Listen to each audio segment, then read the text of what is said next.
Holy shit, YouTube. Okay, no, I did start the recording. Holy shit, YouTube. 72%. Jack 3. Do you think we can beat it? Do you think we can beat it?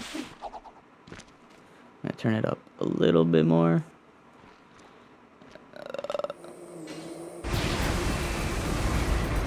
No, I'm gonna turn it down actually. I lied.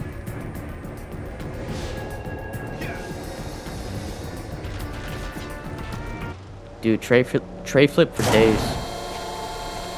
I don't even know if that is a tray flip. I'm just saying it.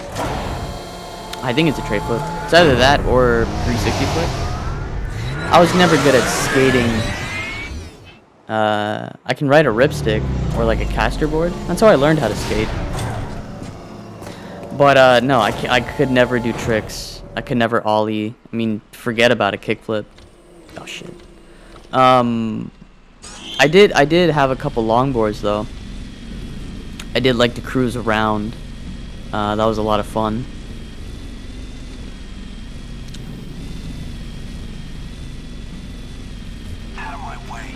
But I played the shit out of Skate 3. I love that game. And I played a little bit of EA Skate. I played a lot of Season 1. And then I forgot what season it was, but when they added Impossibles, most likely Season 2 or 3. I don't know. I fell off of it. I mean their business model, the whole free to play. But like the Fortnite, it was a live service, right? Are you serious? He really shot me? I don't know, man. It was just, there was nothing there for me. I got what I wanted out of it, and the core gameplay is so much fun. Don't get me wrong, like what a fun game.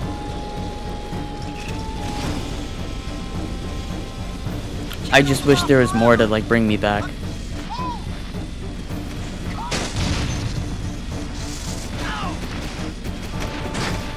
Shit.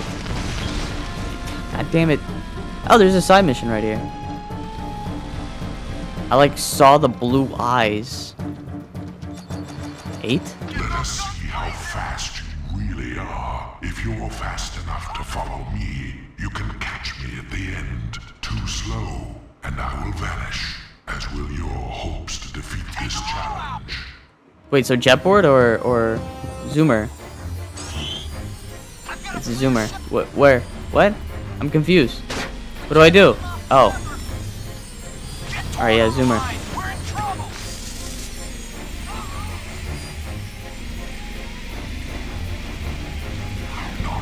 Oh, fuck you. Alright, so it is jetboard.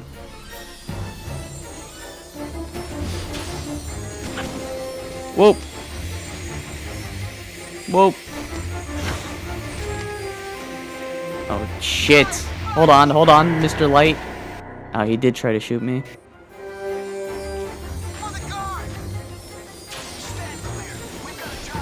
Maybe I should get a zoomer. I mean, it's not like there's traffic or anything. I could just stay high. At least they don't hurt when you bump into them. What a quality of life upgrade here. But you know, it could be more like they're actually diving out of the way instead of just like bumbling and fuck you. I'm getting a zoomer. You know, that's why you don't like get hurt. But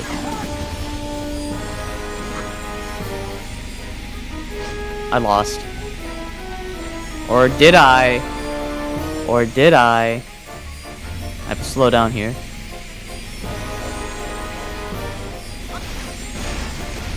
Shit. Yeah, I should have done this from the start. I mean, this is a dead end. Oh no, it's not. Did that alleyway always exist? Am I tripping? Or is it just like smaller now? I don't remember that in Jack 2. Alright, what are we doing here? Oh, is that Onan's place? This is definitely Onan's place. You are showing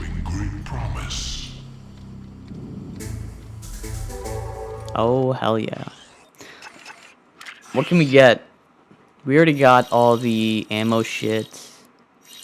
We got all the cars. I guess we're just saving for the weapon stuff. That was not me. That was not my fault.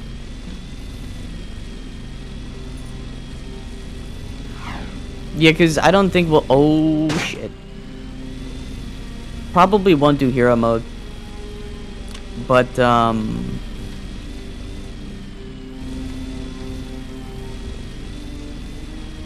yeah, after this game, we will be doing... Oh, shit. We will be doing Jack X. Is there an orb in here? No, but there is Peacemaker ammo. Oh, I'm still one short? Okay, I'm like full on everything, but... No, he didn't drop anything. Nope. The city's lost. Oh, god damn it. Nope. I don't think they do drop anything. No, I did that for fun. I wonder if they can swim. Can they swim in this game? No. No, she just died. I need to... Alright, let's put this away and make them stop running. Yes. Can you swim? Can you swim? God damn it, bro. Hey, buddy. Oh, here we go, here we go. Look at that. Look at this guy. Unfazed. Oops, wrong button.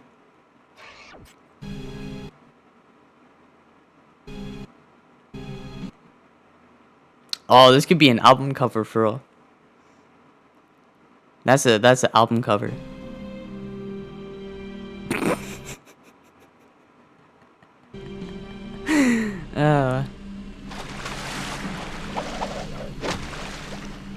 Oh, you can still kill them in the water. Alright, let's go to the mission. We lost this war a long time ago. Excuse me.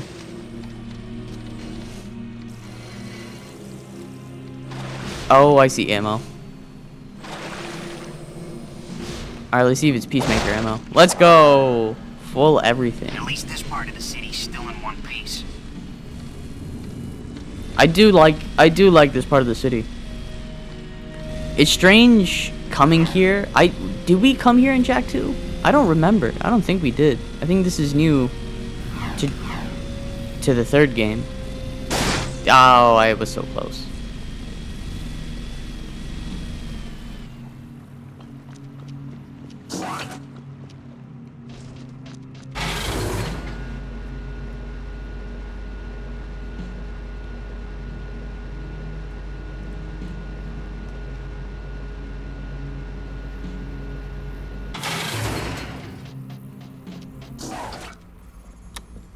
Fellow peeps and cronies.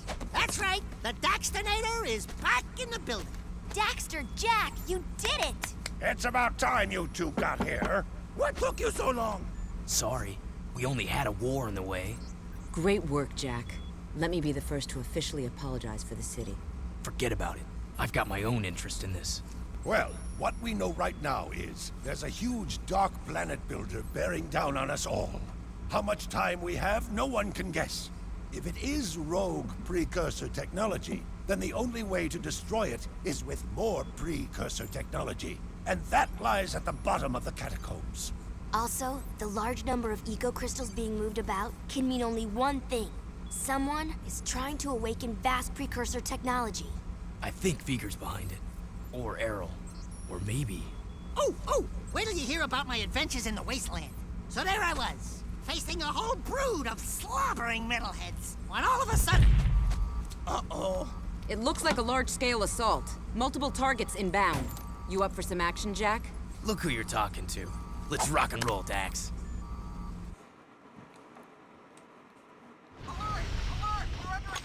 Oh no, we gotta use the Peacemaker.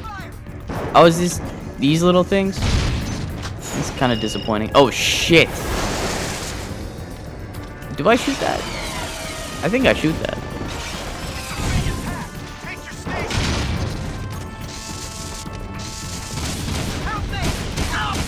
How am I shooting the people behind me? Alright, look, it's not my fault. You keep getting in my way. I'm pretty sure. Oh yeah, we definitely fucking shoot that thing.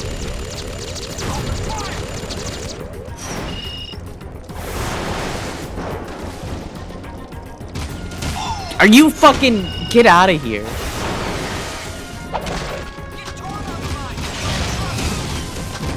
Come on, Jack, hit it. Hit it. There you go. Oh my god, there's more. You know what? Fuck you. Are you serious? No, no, no, no. Shoot that thing.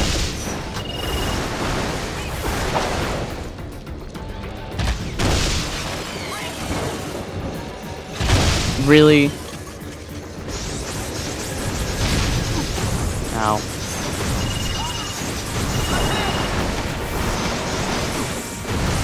Nice. I really do think this one is the best for that. Doc, how do you have the range out here?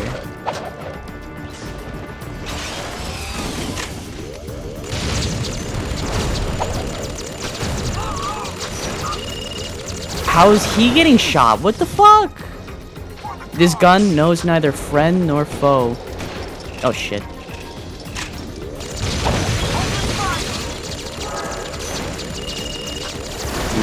Fuck you.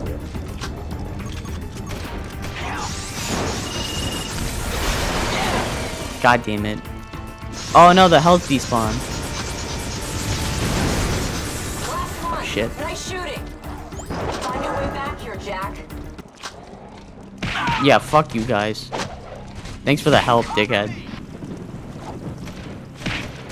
Oh, you're shooting at me now, huh? Yeah, I thought so.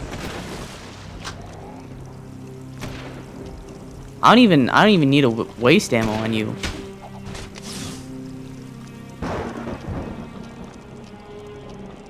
Alright, now that that's over.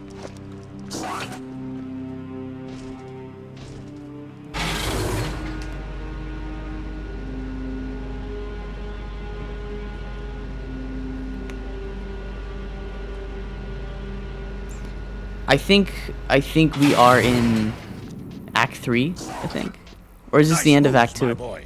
You're the best man we've got to lead an expedition into the catacombs. Please, please, let us not be too hasty. Are you sure you want this dark eco freak contaminating the hallowed halls of our glorious precursors? I should lead the expedition myself. We're tired of your scheming, Vigor. I've got the answer you're looking for. My precursor monks have given me the knowledge to turn on the planetary defense grid, if you beg me to do so. Jack's always gotten us through thick and thin. I'm with him. Here, here. You're washed up, vegan. Vigor! It's Vigor, you idiot! Whatever. Count Vigor, I hereby dissolve the city council and strip you of your title, command, and all privileges. Now get out of my sight. What? How dare you! I offered you mercy, but now you will all burn in the precursor fires of creation. I swear it. That was one hell of an attack wave. We can't continue to repel such large assaults forever. That floating war factory has got to be shut down. The problem is, the factory is shielded and has gate codes on every access point. Most old KG door ciphers were kept hidden in the main system at the power room. If you can break into the system, you may be able to unlock the war factory doors to get inside. Does she know? Says the eco grid in the power room could help you. But to open the old power room, you must find the junction box in the sewer. Personally, I think you're crazy to go down there. But, good luck. I also like how Onin can, like, sign and not, like, face anybody, and Pecker just, like, knows what to say. I think that relationship is, like, really cool. But, yeah, I guess this is where the story is just kind of like, alright, wrap it up, you know? But, why Odin turned around. She turned around. Fuck was I gonna say? I was gonna say something. I was gonna say something else.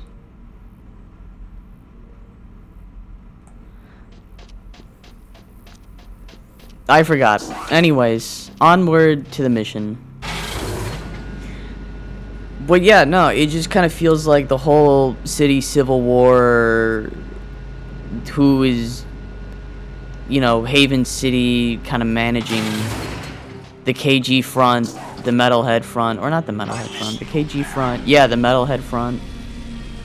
And then, well, the Wastelanders are kind of, you know, fucked off and do their own thing. Can I go here? Kinda. Shit. Wait, there's a orb in that tree. Well, fuck it. I got orbs. I don't really need any orbs right now. Cutscene for the elevator? That's crazy.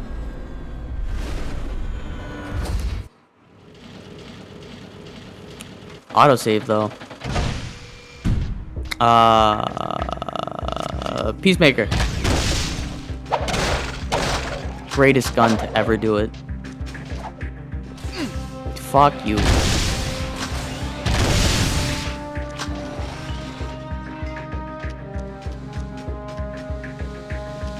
This is the way to go, right?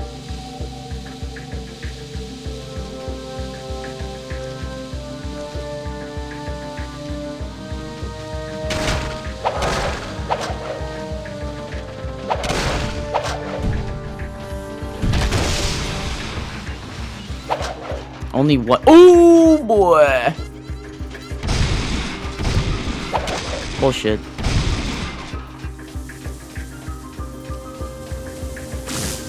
That's bullshit.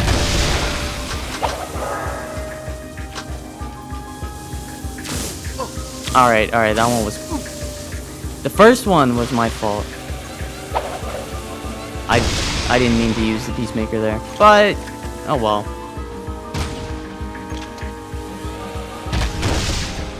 God, I love this gun.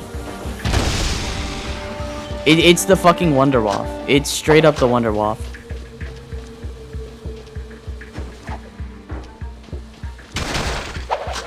And this game gives you so much more ammo for it too.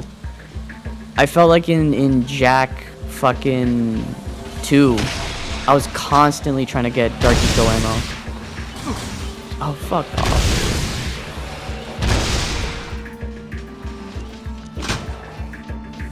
Okay. Let's do this smart and tactically. Kind of was a waste of a second shot there.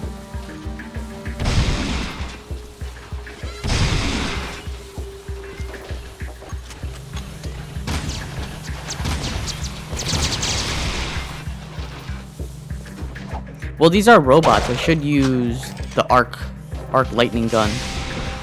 Oh wow, that does a lot actually. Oh, I'm only at half health.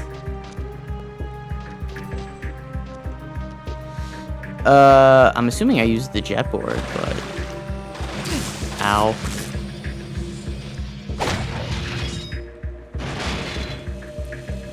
Oh, god damn it.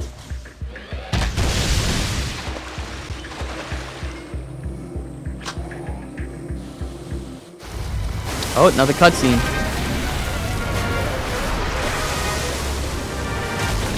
Oh. If this was Uncharted, we would be controlling Jack, and that would be a whole, like, section.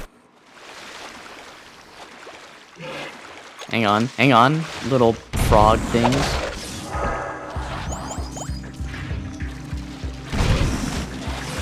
I don't know if I even have to kill these people. Frogs. I will do it anyways.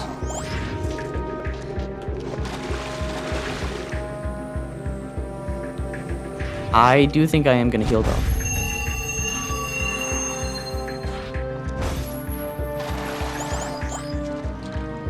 One like cube of dark or not dark eco, light eco.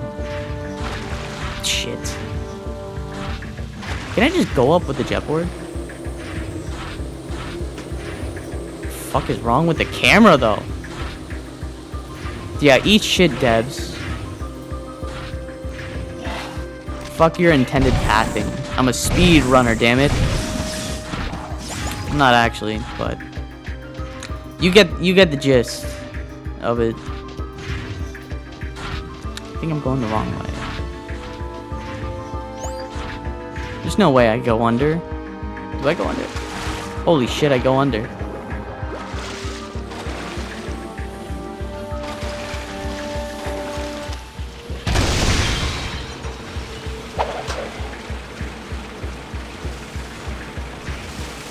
Oh, this is kind of like that one, I don't know, stairway in Jack 1 in the snowy mountains.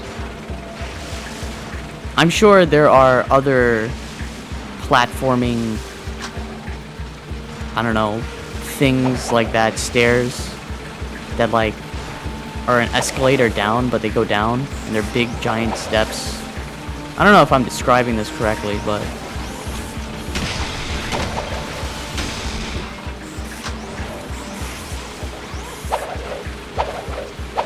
damn, you could do this in Jack 2, but not this one. Okay, fuck this game.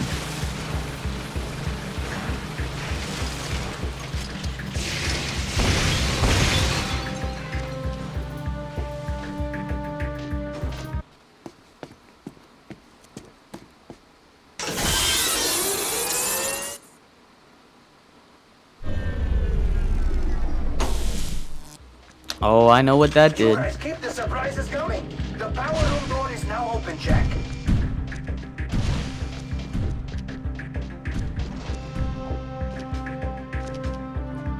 I know what the fuck is next.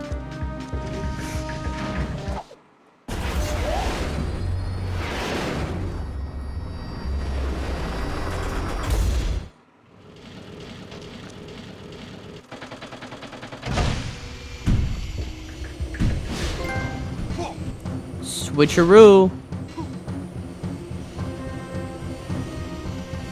God damn it.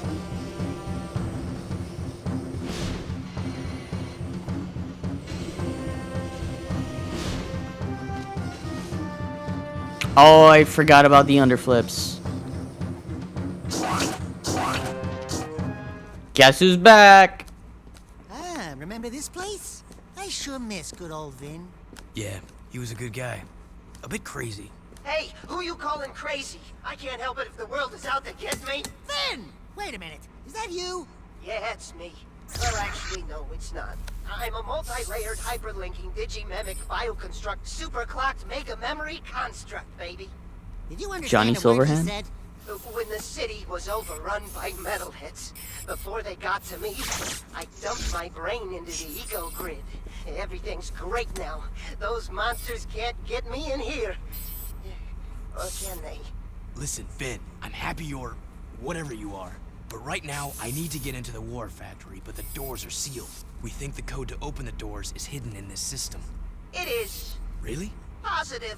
Can you get it for us? Negative. Why not? Because if you have half a brain cycle, you'd know that those access codes are guarded by the central system. Ancient, nasty circuits in there. Even we big brains can't nibble around there without getting our butts erased. Just get us close. Oh, sure, yeah. It's your death. If you fail, I can always use a companion in here. Oh, the fun we'll have. Let's hope. Oh God, let's hope. It doesn't come to that. When I put you into the system, the main security will slam down hard. It'll be up to you to beat the system and get out, or get eco-zapped for good. You check some? Okay, Vin baby! Jack me in! Wait for Oh, it, we wait really are for cyberpunk it. now. Okay, input. And now we're fucking Tron. And now we're Pac-Man. Bro, what were the Naughty Dog devs? Like, I want to know what it was like to be in the shit. The fucking brainstorming area. Here they come. Where they're like, okay, listen, we need a fucking minigame, right? But let's do, son of a bitch, I went up 2 levels. But let's do Pac-Man. Here they come. But make it Dexter, and make it Tron, and make it fucking a minigame. Oh, I went too fast. God damn it. Here they come.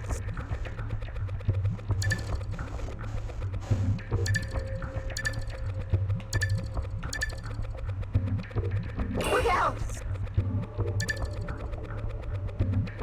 I'm going for it. Yeah, fuck you, pal. I should get him. Ooh! Yeah, bitch. Alright. No, fuck off. I was there first. Oh, come on. Ah, the hubris. The hubris. I don't know why, but I would always confuse the word hubris with elbow. I don't know why. I just always did. No! Oh, I should have went up. I should have fucking baited him, bro. Here they come.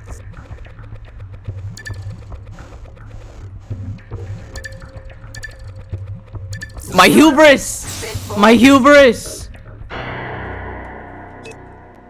Alright, no, we got it this time. Second try is the charm. Okay. Okay.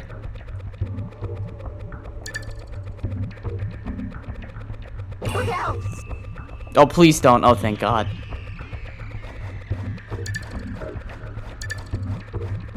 Alright, where's that?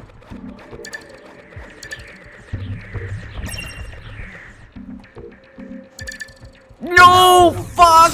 Oh, God damn it, bro. I wish I could use the fucking D-pad. I wish, well, like, why? Why not? I keep trying to use the D-pad now.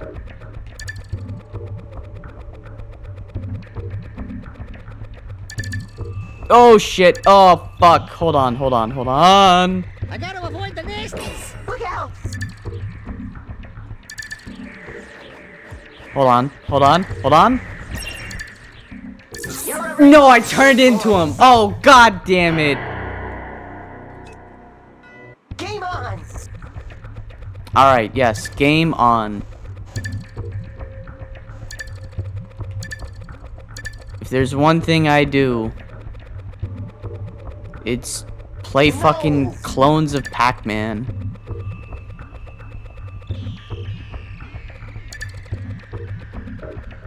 Oh, make it. Hubris! Oh, I saw it coming a mile away. Here they come! What if Vin just said, lock in? Lock in, twin, lock in!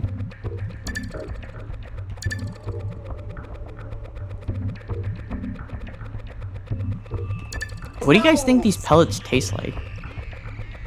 I gotta avoid the nasties. I don't know, I imagine... Shit! Yellow race, bit boy. I imagine... They're almost like chips, like corn-based balls of cheddar. Somebody should work on that. Somebody should make a snack called Pac-Man pellets. And it's made of fucking asbestos. Go, you bastard! Alright, we cleared... I gotta avoid the nasties. Ooh, the double lane change. Okay, there's 3 there. Fuck. Oh, no. Oh, eat shit. There's the cipher. That's it. That's game. First try, baby. Got the cipher. Great work, Jack. Just got the info beamed here.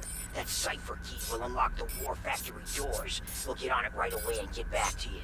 Listen, Vin, we've got things to do, but we'll keep in touch. We promise. Alright. Back to, hey, it's the Lapis Lazuli.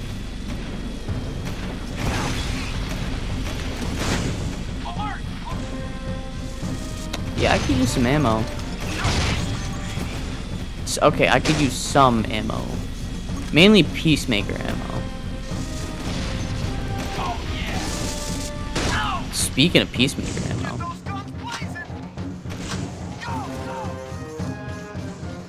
Yeah, fuck you, pal.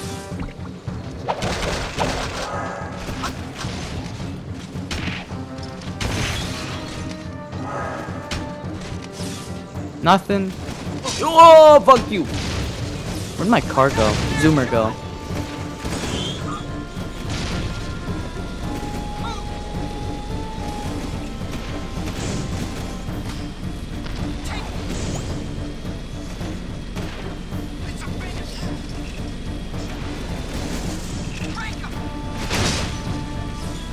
Where are we going? To, I almost said Venice, because of the rivers, but, the place, the headquarters, I guess. God damn it. Keep those guns blazing. Keep the guns blazing. Just don't blaze them on me. We are the anti-blaze, blaze on me crowd. You can blaze, just do it. Excuse me. Yeah, you can blaze. Don't blaze the fuck out my face.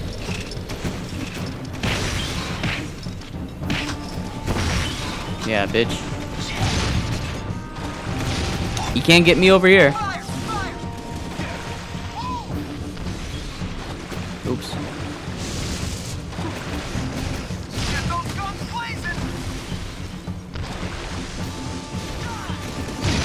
It's bullshit.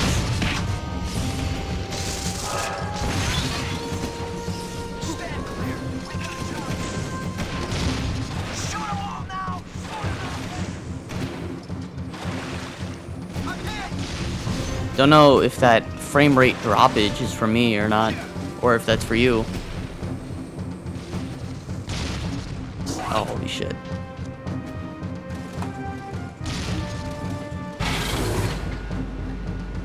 I am actually getting a call. I am going to pause the recording. Okay, we're back.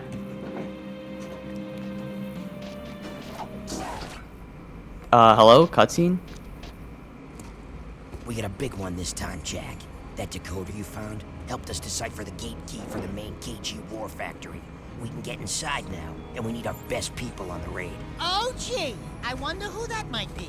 There is a good chance that factory is doing more than just making death bots. I want to know who's behind it all. How are so many death bots being made? Where are they getting the supplies and the eco? Something about this doesn't seem right. Yeah, right into the hornet's nest. This is gonna be fun. Yeah, remind me when to laugh. But it's pretty obvious we know who's behind the fucking KG bots, right? I mean, it was literally in the beginning of the game. But then fucking, I guess Jack just didn't piece it together. Okay. I guess we don't need the zoomer. Oh, fuck off, dude. Are you serious? That was one of the Lapis Lazuli guards, too.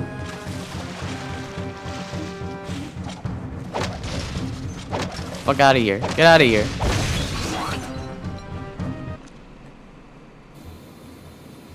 Oh, shit. It's this mission. Alright.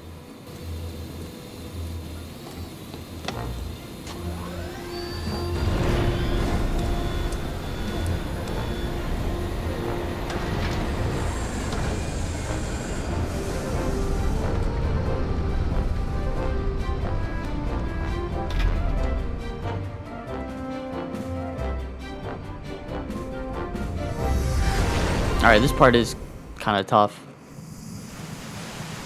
Hold on. Before I do anything, I want to look around the map. Okay, I guess I can't go too far. Also forgot how to fly this thing. Alright. Yep. I think I have a finite amount of those. Oops. God damn it, dude. No, I missed one. Shit. Alright, shit. I'm all, shit. God damn it. Hold on. I'm better than this. The steering is crazy sensitive. What the fuck? Hold on.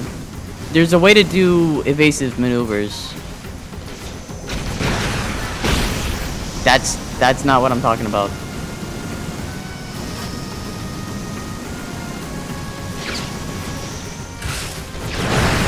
Nice.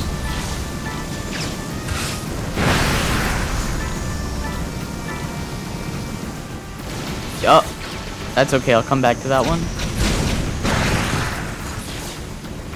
Jesus Christ, bro. I will never get used to the steering on this. Oh, I forgot I had health, too. I don't know why.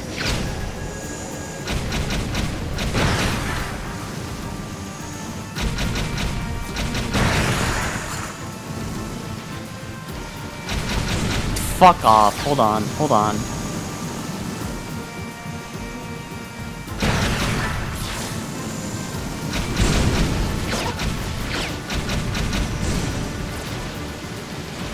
Oops.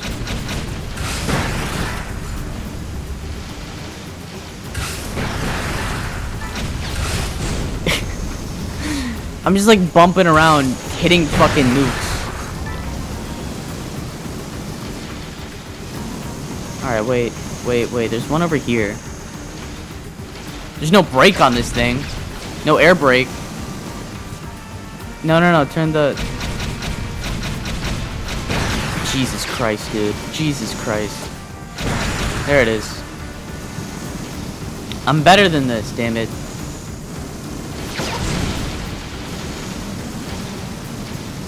That's alright, we have plenty of health.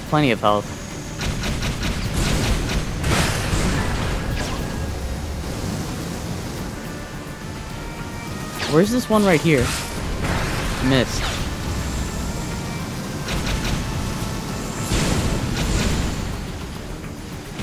God damn this camera, I can't see shit either. At least from like what I want to see. My peripheral. There it is. God fuck.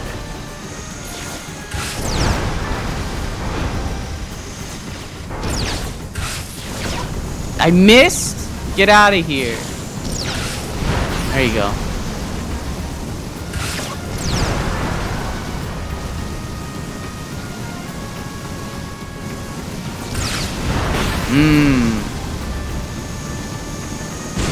Shit.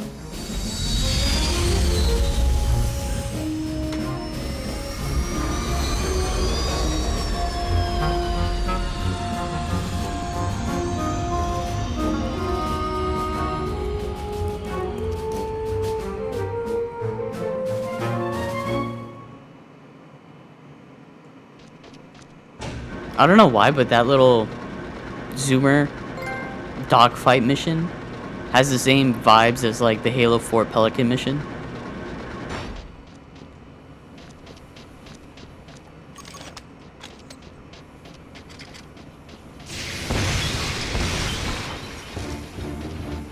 Oh,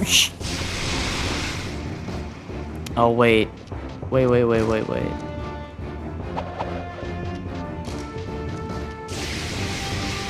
Oh wait, no, I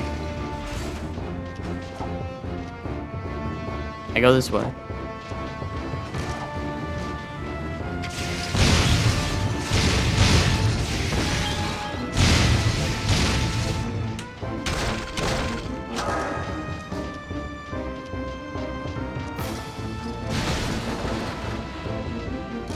Ever since the tutorial mission from Jak 2 where you like ground pound through the first gate like that, fucking, and then you go into a slide. Maybe it was the second one, not the first one, but the second one where you like go transition, like you go down and it goes into a slide. Every time I do that now, I always think I'm gonna slide in one direction and then get like completely fucked. That shit gave me goddamn PTSD.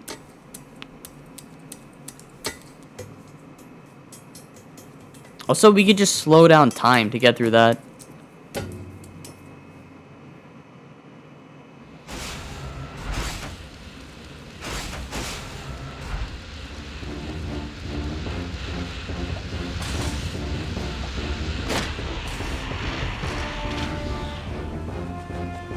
Jack is still crouched over. Okay, Jack, we're clear. What if this game was like Ratatouille, where Daxter is actually controlling Jack the whole time?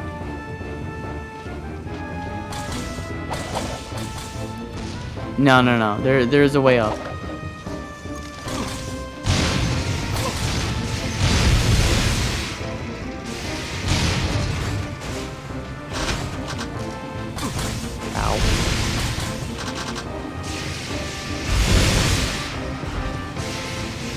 Wait, do I have to like break this or something?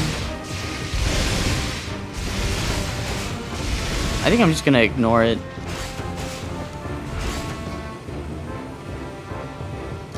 Fuck. I thought I could game the system.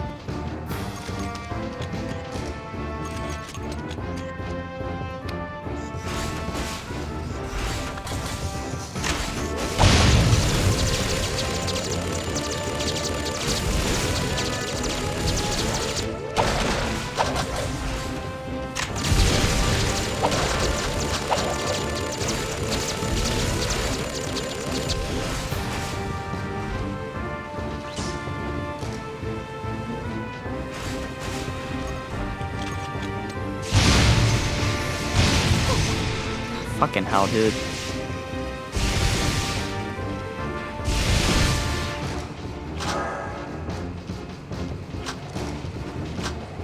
Whoa, this thing is turning. It's spinning.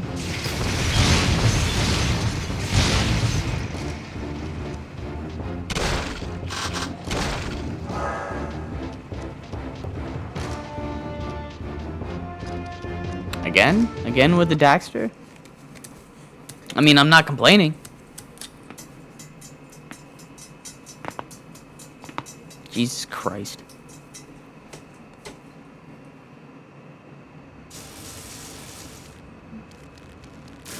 No way. No fucking shot. Go, go, go! Alright. That was like... just barely, bro. Barely, by the skin of my teeth.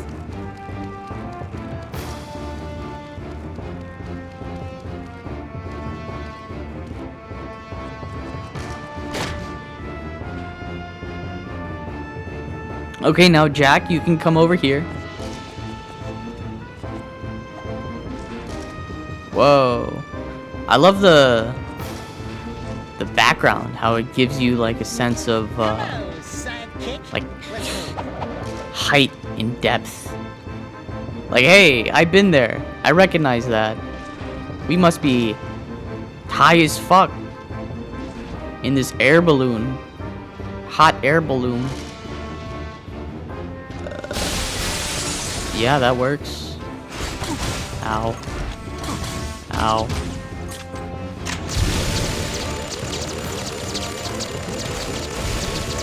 Okay, wait, how in the fuck do I do this?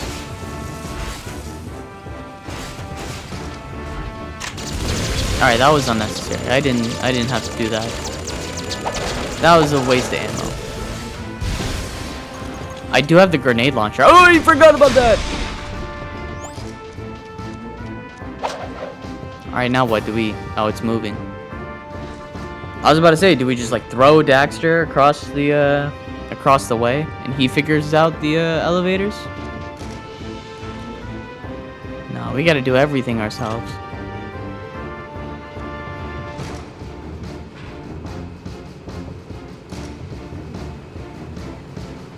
Bro is just standing... who is this guy? Fucking Ronaldo?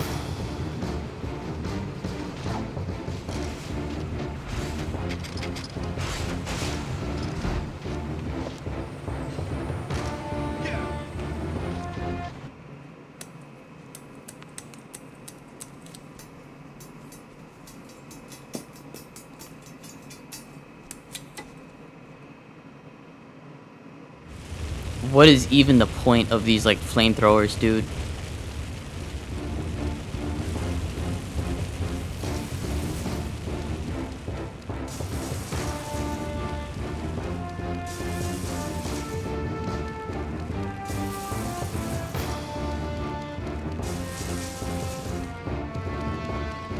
Easy.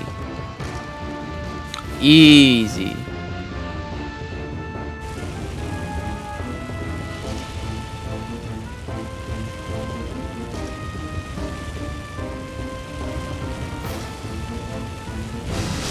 That's bullshit.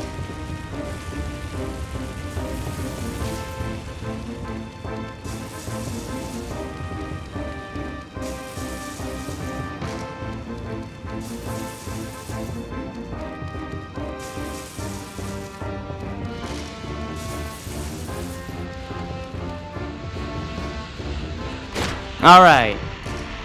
Okay. We could also just stop time, Jack. You know, this move. Look at that. Sneak right past him. It's the time skip, Jack. We have time skip now.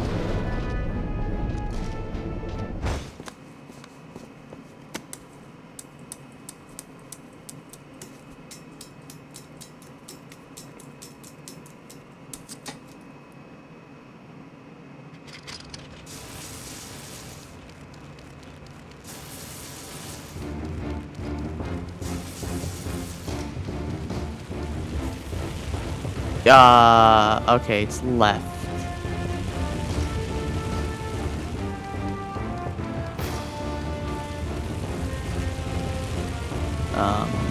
Okay. Go, Dexter, go!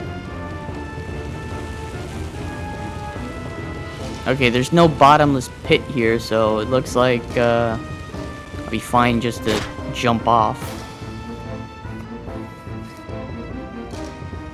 Now what? Where'd Jack go? Oh. That's right. I'm back. Time skip.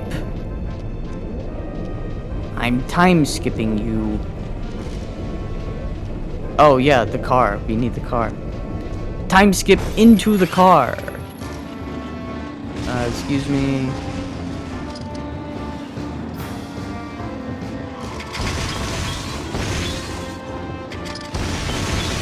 This is the best driving car in the entire game. There's just so much grip. The suspension is so good. I don't even mind. It has infinite turbo. It's abysmally... See? But, okay, hold on. There is no burnout feature. It's also not good for, you know, fucking from a dig.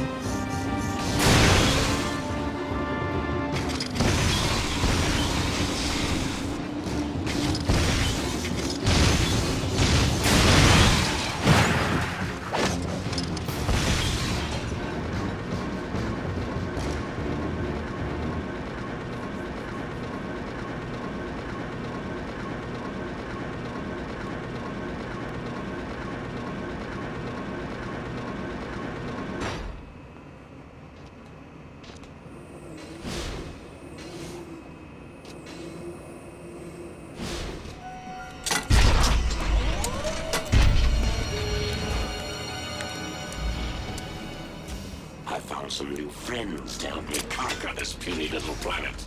You're talking to the Dark Makers. It seems my digital self can communicate with these poor, tortured minds quite well. Oh, they're just like you and me, Jack. Well, me at least. They want a home, someone to call a friend. Destruction of all my ego. They volunteered to help me put this puny planet out of its misery.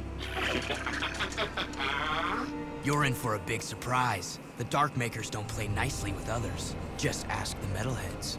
I've been given the opportunity to wield a power even the precursors could not control. Don't fret. You won't live to see what I turn this little world into. Maybe a rock, or a floating puddle of slag, or nothing at all. Complete oblivion. So hard to choose. I won't let you do this. Yeah, Errol in Jak 2 is very different from the Jak 3 one. Like,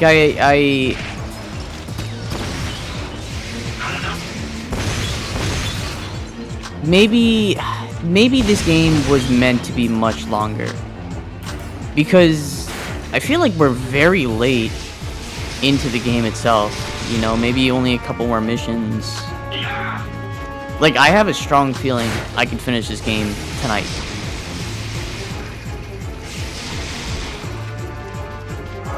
So maybe they tried to introduce him a little bit later, but his reasoning for why he wants the destruction of Light Eco, like, all he ever wanted to do was fuck Kira. I guess that makes him a pedophile. And then, well, so what? Incel behavior, I guess.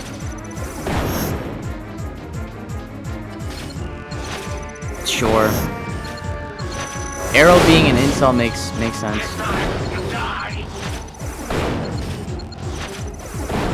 I guess that's his character arc.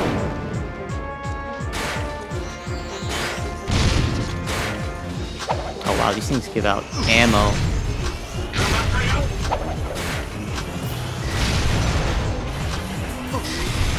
God damn it. Keep it up, eco break.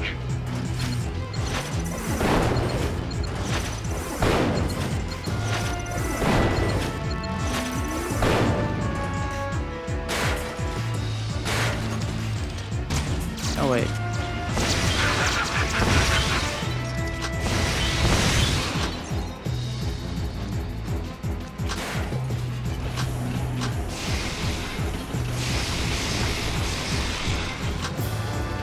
God, that cheat for the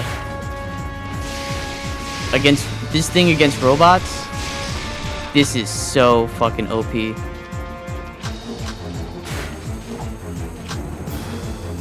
What? Oh. I missed. Son of a bitch. Give it to me again. No, damn it.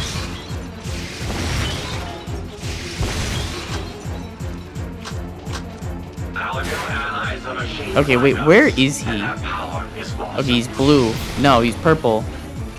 No, he's blue. That could be like a bluish purple. Maybe an indigo.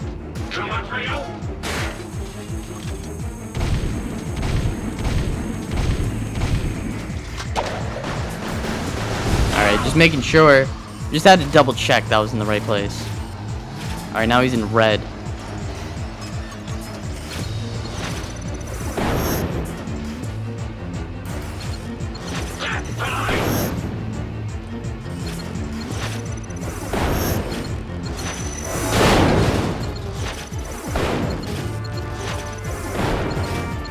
How's your brain license?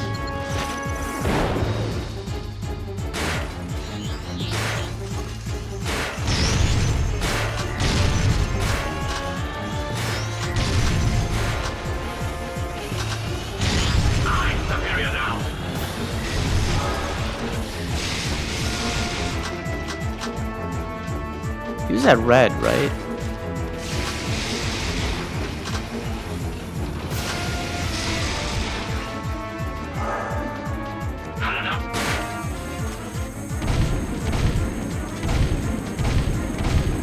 Oh shit!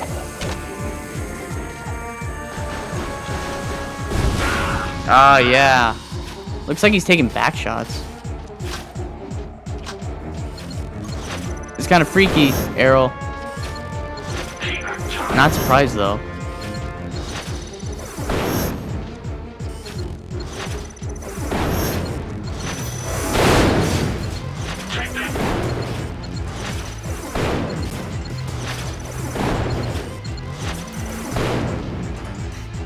This is kind of like the Warthog run from the end of Halo 3, if you think about it. How the floor collapses around you. This game is also kind of like Fall Guys if you think about it. How the floor like collapses around you.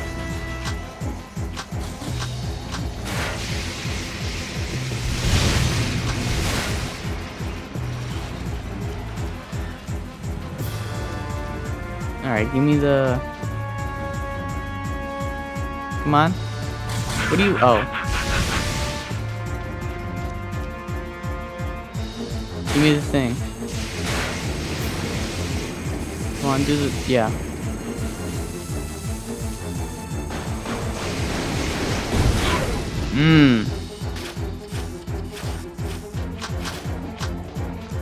I guess we just don't take damage if they're still, like, alive. As long as he gets hit by one of those things, the backshot droids.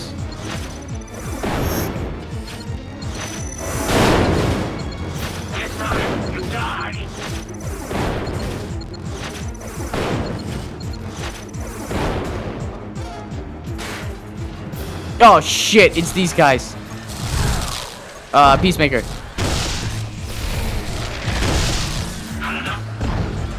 Shit! Oh my god, that was close.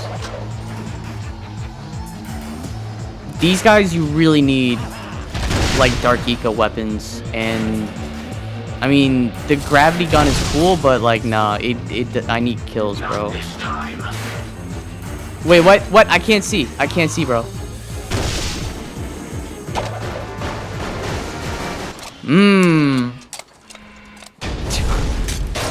Fuck is that? He was doing the Vegeta, where you hold your shoulder. Damn, he got away.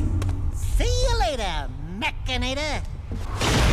Jack, the sky is falling. Is that supposed to be a Chicken Little reference? We took it to that robot goon and kicked his nuts and bolts. He really is a goon, though. But we shut down his robot factory. That's good, but it is troubling to see what Errol is doing. I fear he may be trying to awaken that terrible dark ship before we can destroy it. Onan says the precursors and dark makers have fought over worlds for as long as time has turned. It would not be the first time a planet was lost to those monsters. Well, it's not gonna be this planet. We've lasted this long. We've just gotta find a way to destroy that thing. The truth lies at the bottom of the catacombs. That's where I need to go. The mass inverter. The gravity gun is from Half-Life, right? Jack, please help us. Errol is attacking the monk temple. He wants the secrets we have kept concerning the Dark Makers. Please hurry. If he learns what he seeks, it could undo this world. Not seem.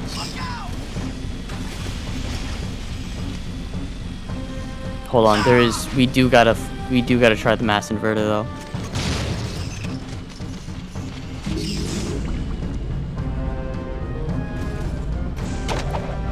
Like, what's the point? It doesn't do any damage.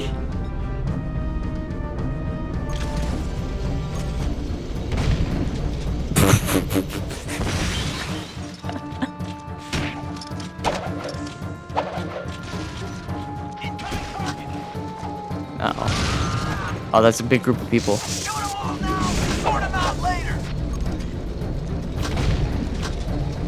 There he goes.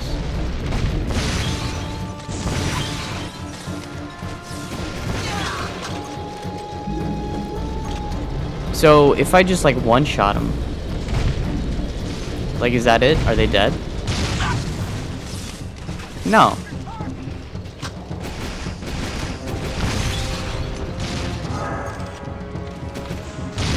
Oh, except we get 15 bullet counts now.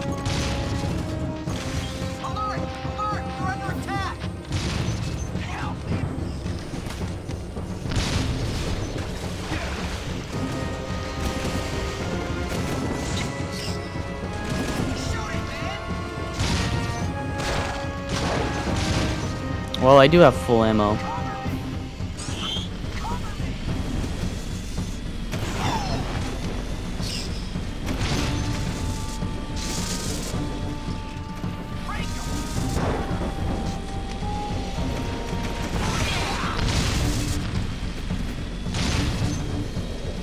it is a lot easier now to fly around Haven City when there's no traffic. But I do miss the liveliness of the city. I do miss it. And I guess that's supposed to be emphasized by all the warfare happening in the streets.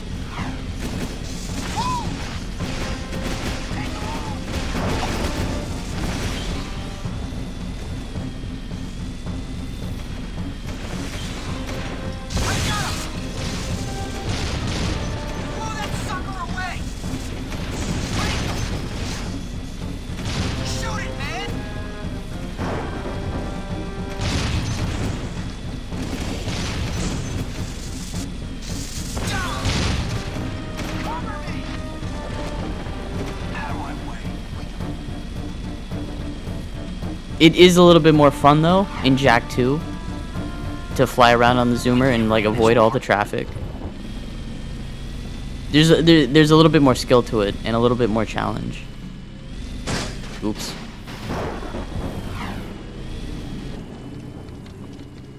But it's still fun nonetheless. Even in this game.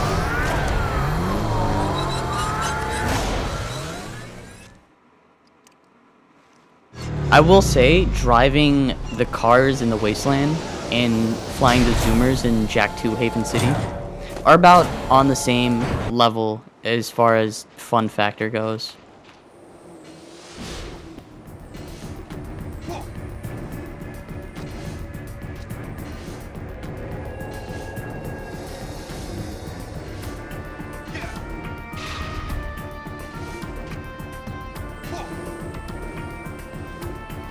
Let me guess, the Dune Hopper. No disrespect, but I do want to take the Sand Shark.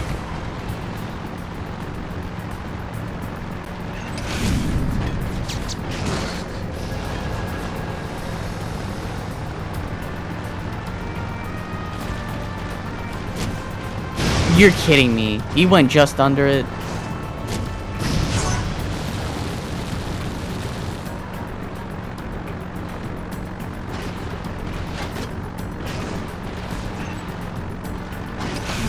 Uh-oh.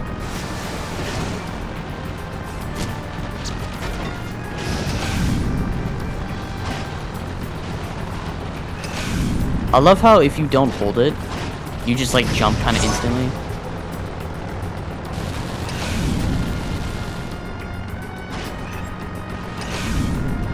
Oh, fuck.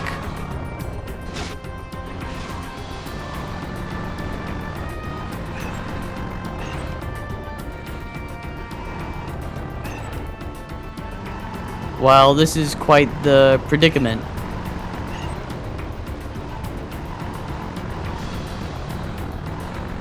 No, hold on. This will buff out. This will buff out. What did I say?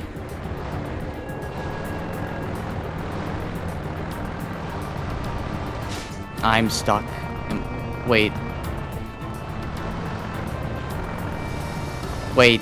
Where am I? Where am I? No! Alright, I know how to get out of here. I know what to do. I thought that was something else.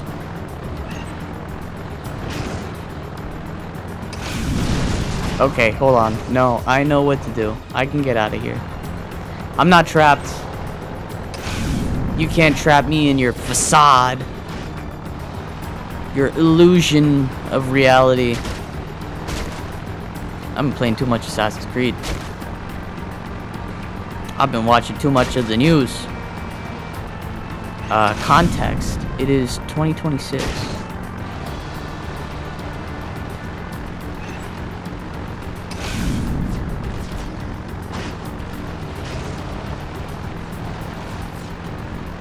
Alright, and then we go this way. No, this way? Yes, this way.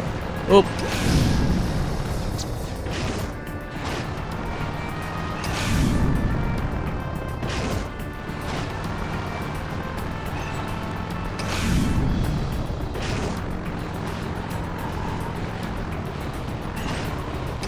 No. There you go. Thought I hopped a little too early there.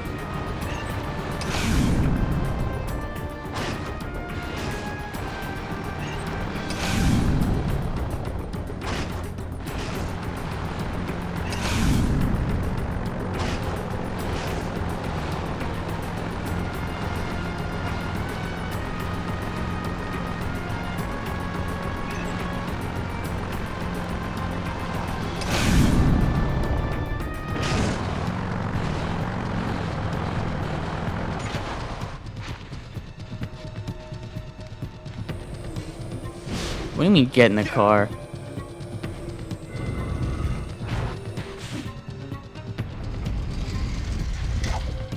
There's a beacon of light in the car. I'm supposed to— oh shit!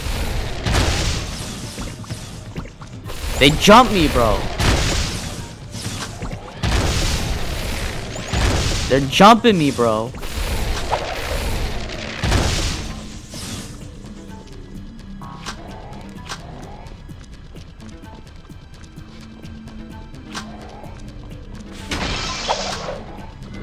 Where do I even go? This way?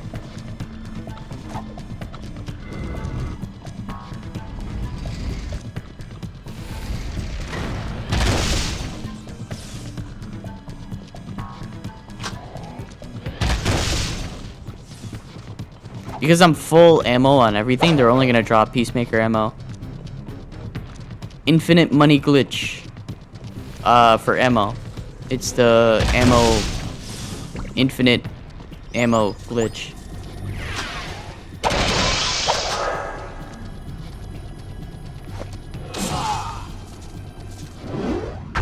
I did that just because I could. Because... full Dark Jack, just like that.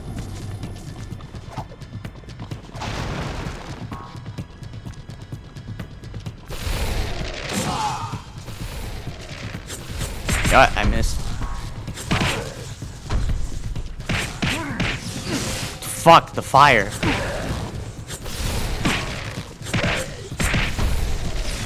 Alright, Dark Jack kinda doing work. Ow. Oh shit, I'm out. I need more Dark Eco. I need more Light Eco. No, don't shoot like that.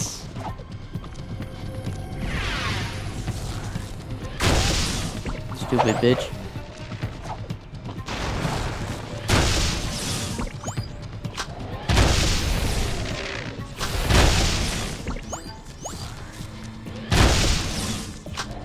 Yeah, you know what? I think Peacemaker is just like the one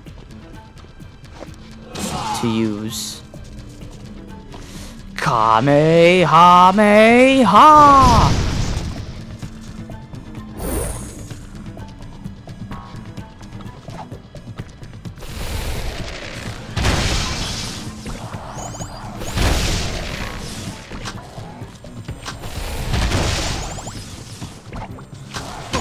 Ow! Fuck you!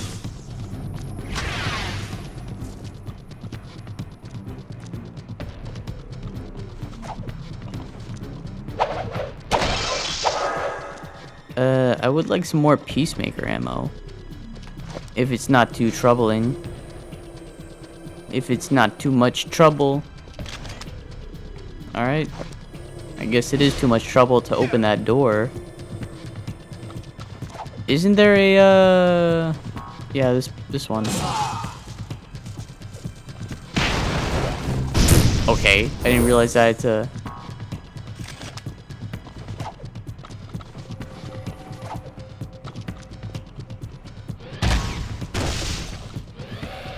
Sniper. Oh, hey, light eco.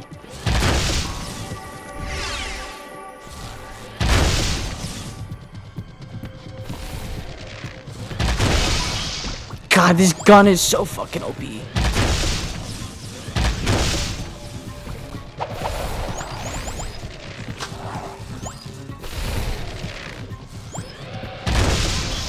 Oh my god, metalheads. Nope. Alright, I'm switching guns.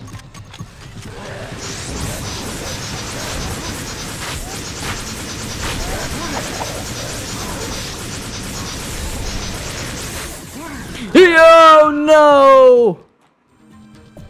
That's alright.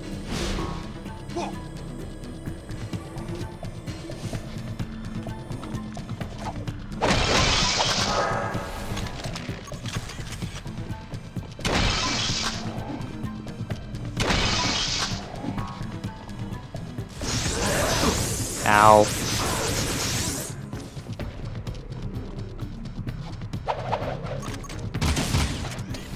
Wait. No, I want beam reflexer.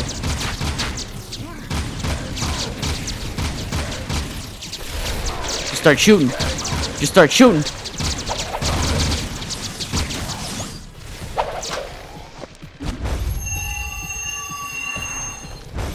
I also know that there's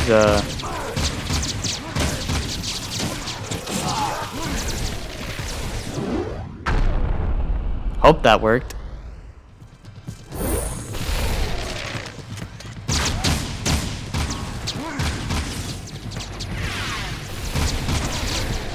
Alright, you know what? Fuck it. Let's just spam this.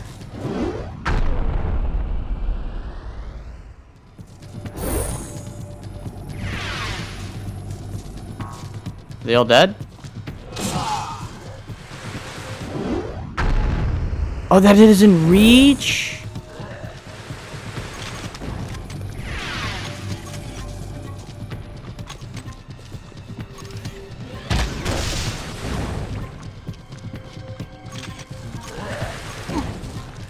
Mew.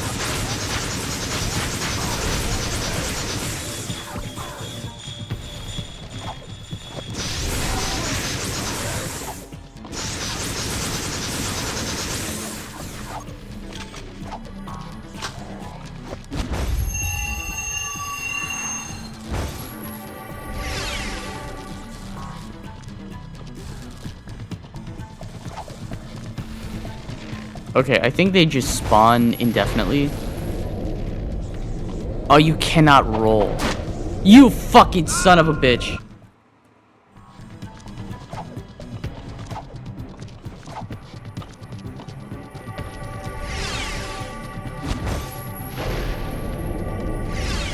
Oh, nice. You can still get the juice when you're in the juice state.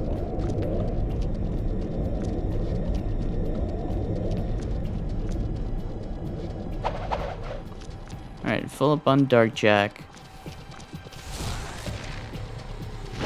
Time skip.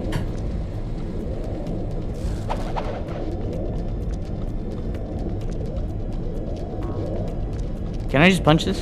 Fuck you.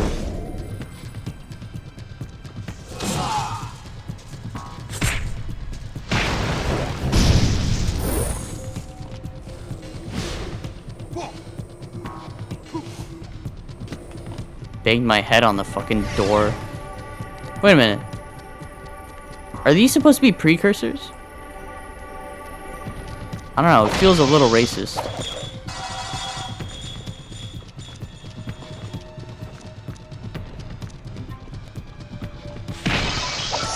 Sure. 31. That was a channel of Nickelodeon. Once again, you stand before me, Wasn't it? brave one. And once again, your heroism shall be rewarded. I give you the wings. power, one which will help you reach new places. Places only in your dreams. I never knew that Dexter levitated in that little cutscene there. I only just noticed that. And also his wings look like jellyfish.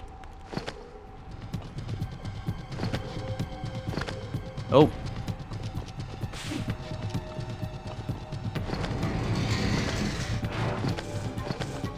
Well, and there's like a way to... I don't know the thing.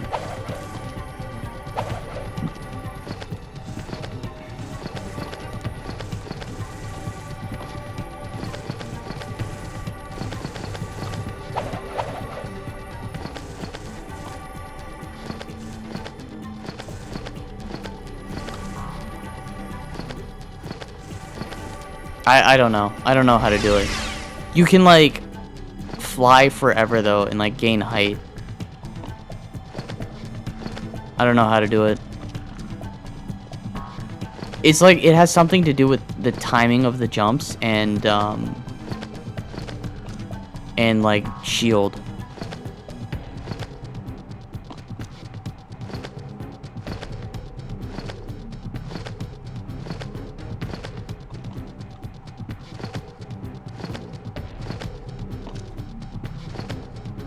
The wings by itself are fine.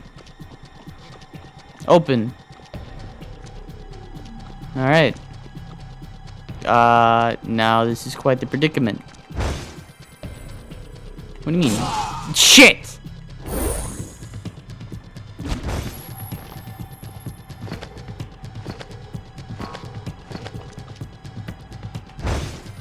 Yeah, I know how to... Oh! It's seam. You could have said, like, hey, over here. Hey, I'm over here. But then I guess that's my fault. But then again, I did find you in the end. Errol has learned how to connect with the Darkmaker ship. If he can awaken its terrible cargo, he will unleash horrors beyond our deepest nightmares. How do you know that? Not all is lost. I hid the most important artifact from Errol. I was wrong about you. You have the balance needed to save us all. As rubber-wearing, completely freaky, beyond bizarre, paint-faced, super weird monks go, you're all right. I have now seen the truth, and I am at peace. At least I was granted the gift of seeing the face of my creators. Thank you, little one. Foreshadowing. Seam is also voiced by Tara Strong, isn't she? Yes, come on, autosave. Come on. Dude in distress.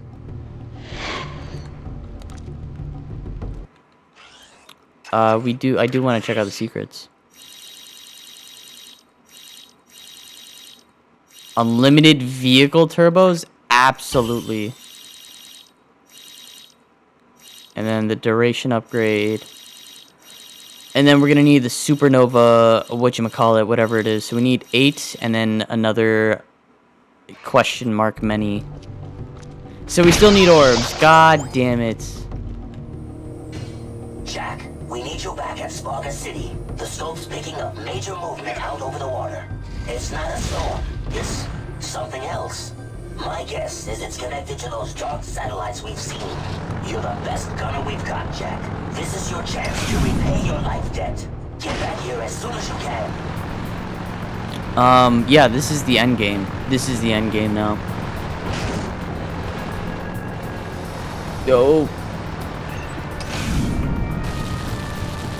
I think I would not have made that if I did not turbo out of it.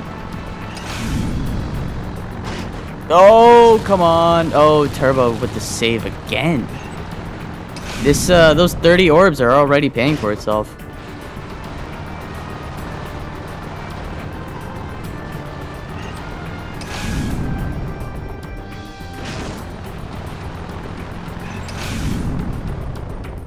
I think I jumped to the wrong island. Well, not necessarily wrong, just different. I guess that's a philosophy you can get through life with.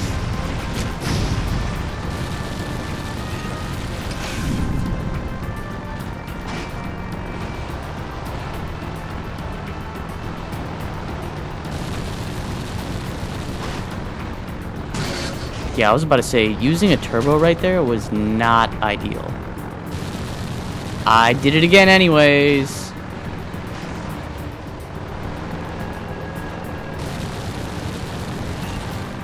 I love how you can just see Sparga City in the distance, in the horizon constantly.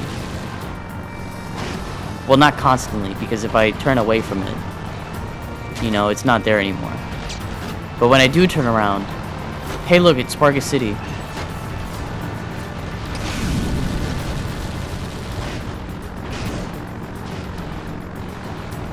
I do not remember there being this many dunes.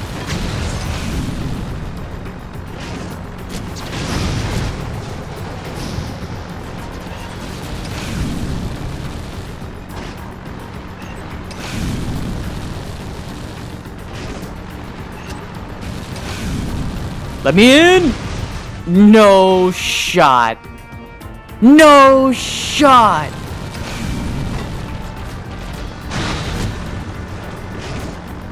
That was with the upgraded vehicle toughness too.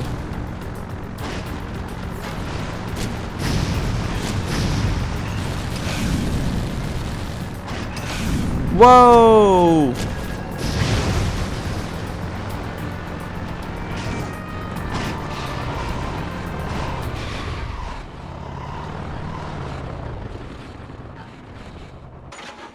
There you go.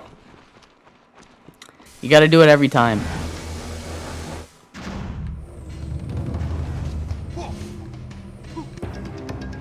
Oh yeah, the Dark Makers are attacking Spargus as well. That's how it goes to show how much better the Wastelanders are than the Haven City citizens. Look at them. Defending their turf. Defending their home.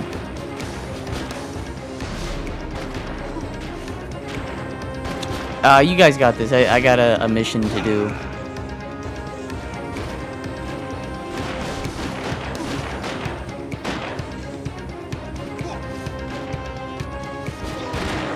Excuse me.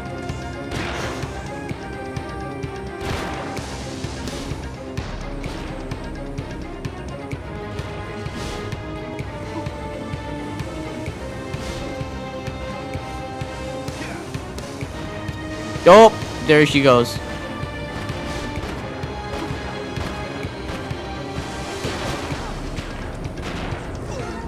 Oh shit, there I go.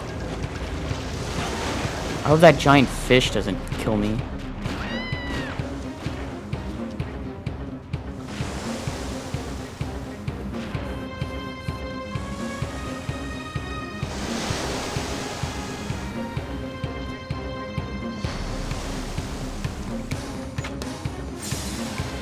Okay.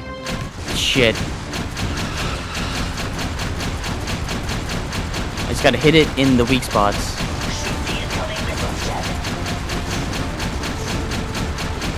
Please stop shooting shit at me. This is like the fucking Matrix.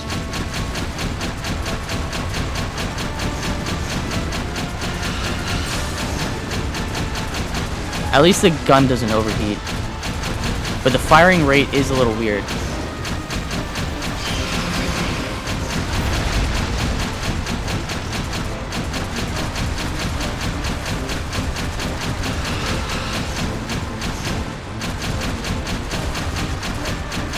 Come on, aim assist.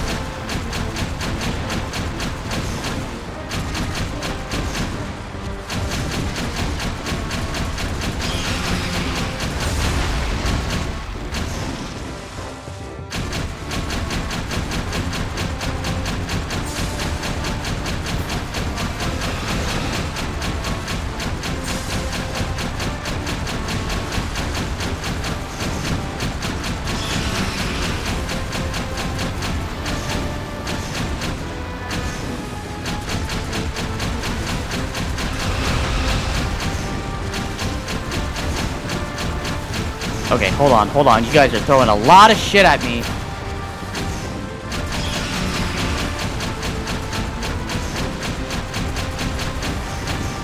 Ah!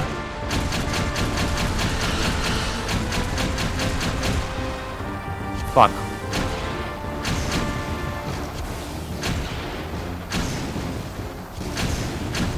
Oh my god. Oh my god. Oh my god. Oh my god.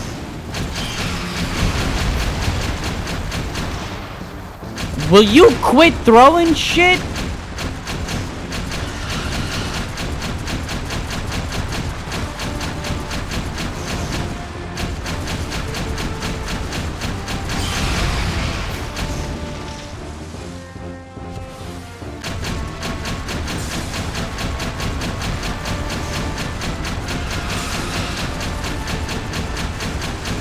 His legs, get his legs.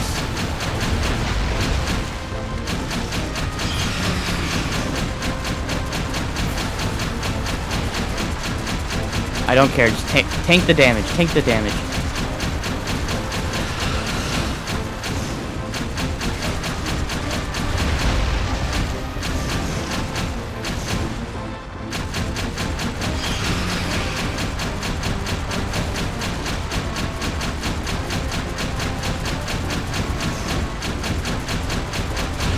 Nice. Oh, shit. This is cool, though. This is cool. Now they have cover, though. What the fuck?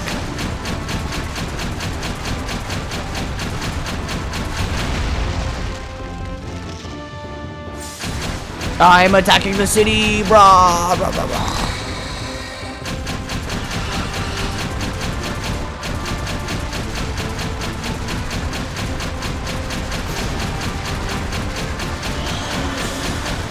Shit. Oh my goodness. Oh my god.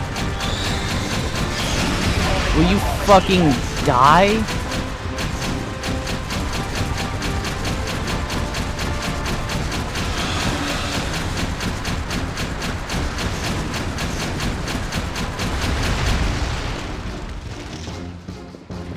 Oh, that's it. We did it. You did it, Jack. This victory is a sign of possibility. Times are grim, but when I was the leader of Haven City, times seemed grim then too. Take hope. Even the smallest weed finds shelter within the rocks.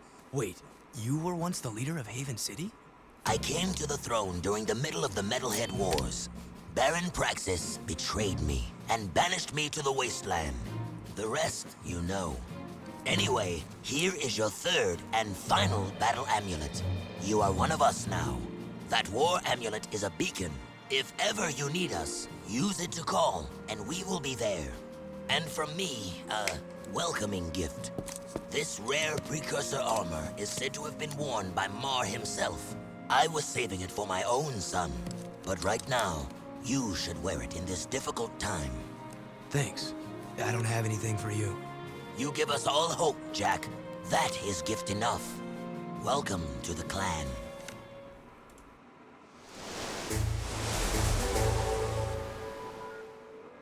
We have a problem. Readings indicate Errol has somehow alerted and raised the Dark Ship's shields. Now, even if we do manage to turn on the planetary defense system, it may not have an effect. I have a feeling the Astro Viewer in Haven Forest does more than just look at stars. You must be cautious. Dark creatures have taken over the forest. It will be a battle just to reach the Astro Viewer now. Yeah, I don't know if clearing the chat when I get those bot. Hey, you should bot your bots. Yeah, I don't know if clearing the chat deletes that message or if I have to like delete the message itself. But whatever, you know. We live in a cyberpunk dystopia. What did you expect? Oh yeah, we can also get a lot of the orbs on the rooftops of these buildings now just by like platforming.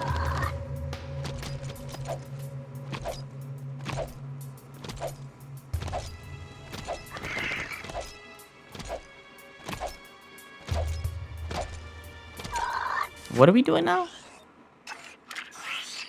Astro Viewer. Oh, Titan Zoo mission. Give me my boy.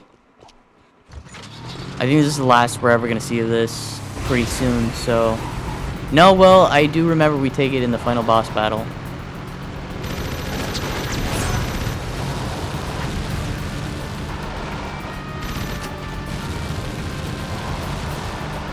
What a great car.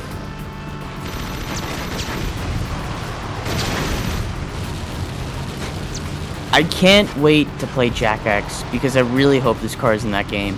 I know it's in like one of the trailers or the cutscenes or the demo or something.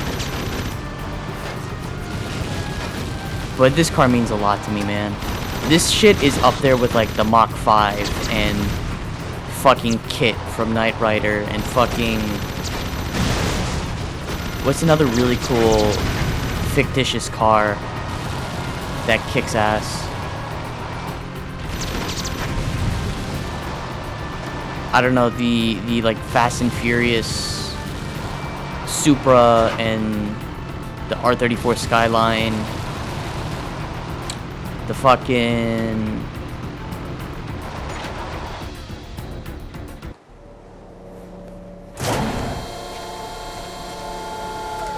The Cyberpunk 2077 Quadra Turbo R VTEC The black one that you get from side missions that was in all the marketing.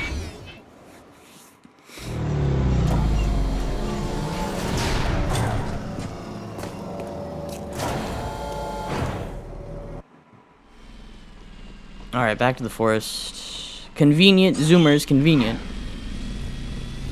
Oh no, it's peaceful.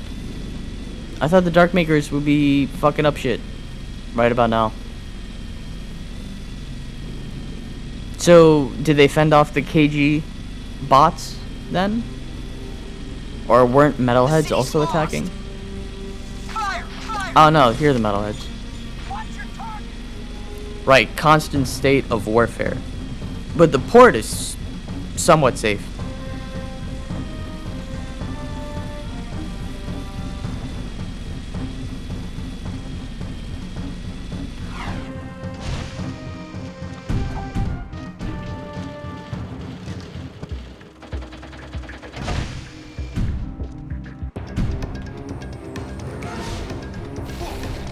Starfish.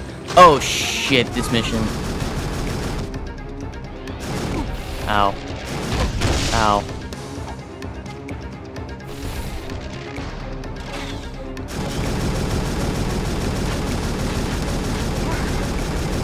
Die please, die please. Okay, yeah, I forgot the gun overheats.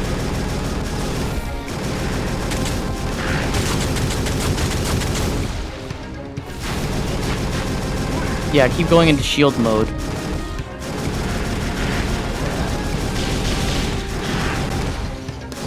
This feels a little bit easier to control than the other turret in, like, Jak 2. No, I killed that one. This one.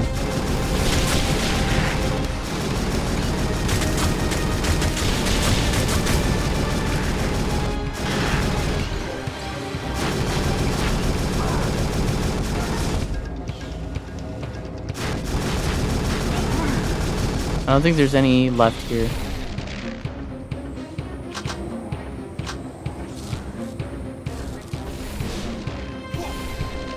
Shit.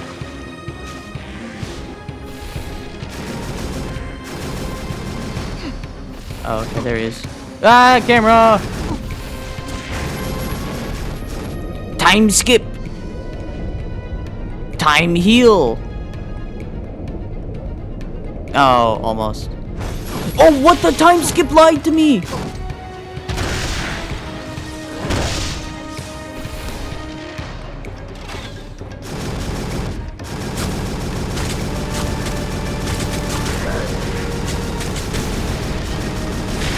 God, how many fucking Dark Makers are there? This reticle isn't exactly accurate.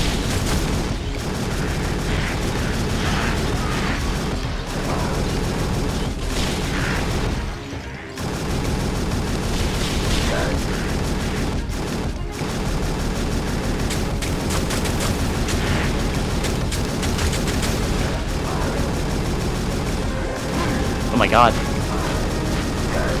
Yeah, can y'all, like, fuck off?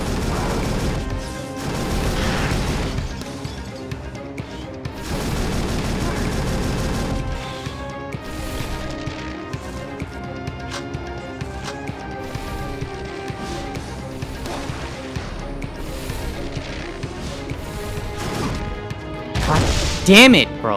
Fuck!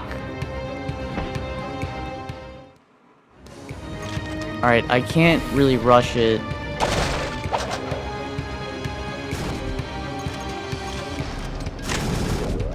Please reach. Please reach.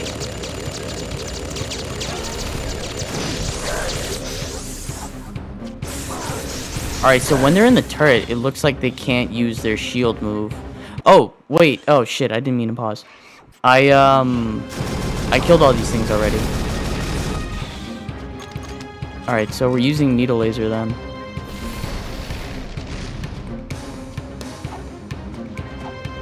No, no, no, no. Yeah, give me that. Give me some of this. Come on, reach, reach, reach! Fuck! What are you doing? Wow.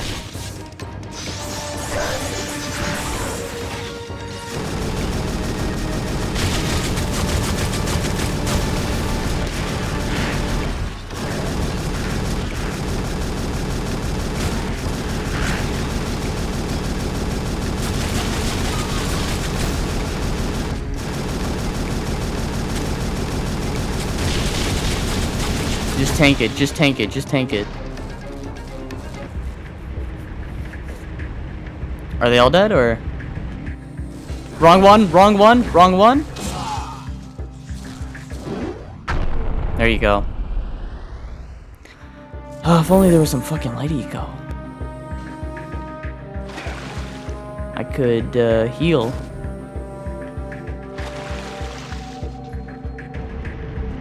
Oh, got a little bouncy height. Look at that bouncy height. Bouncy height. Made it, though, with one hit to spare. Wonderful, Jack. I knew that machine was special. Well, technically no hits to spare. Get out of my head. Jack? Jack? I'm losing you, buddy! It's linking me into the Darkmaker ship systems. They're taking me to them. Jack! They? Jack! I'm linked into the Darkmaker ship. I can control some of the machines.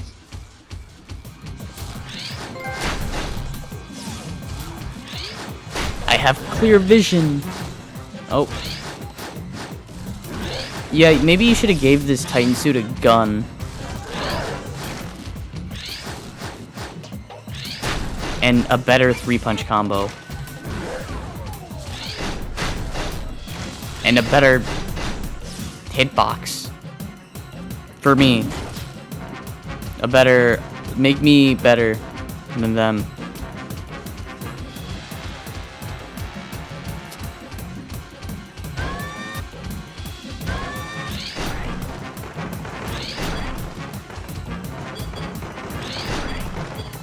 Hold on, I got this.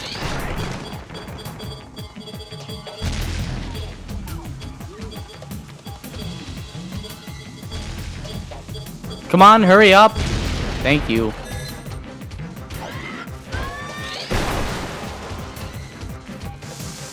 I forgot about that.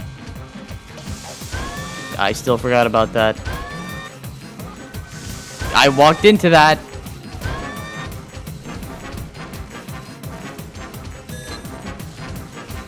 Oh, I thought I could make it. Can I just punch this? Nope. That's a big old nope.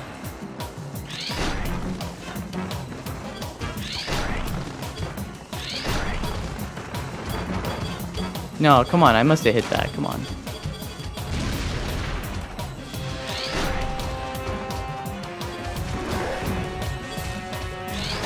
Yeah, eat shit, buddy.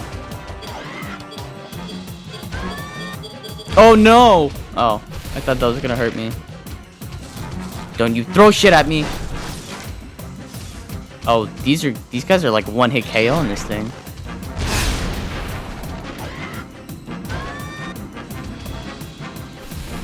It still looks like the Titan suit. It is just a reskin Titan suit, but I kind of fuck with it.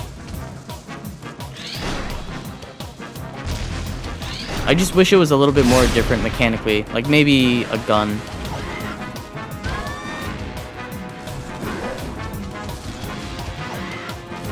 And more health. More health is always nice.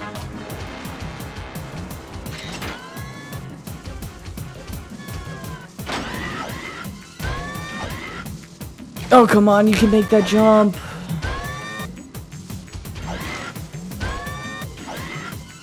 There it is. What does this do? Oops.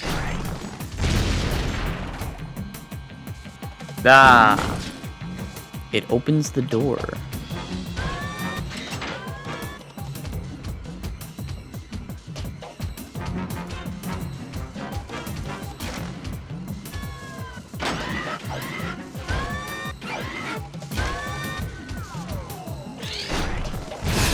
There you go.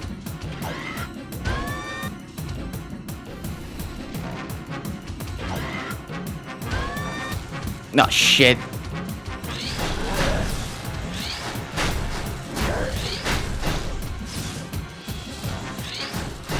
Don't you run away from me. Oh, jumped over it.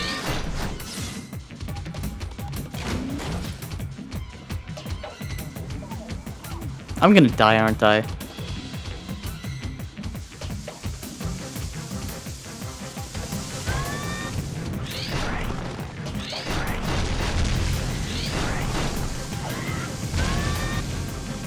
Hang on.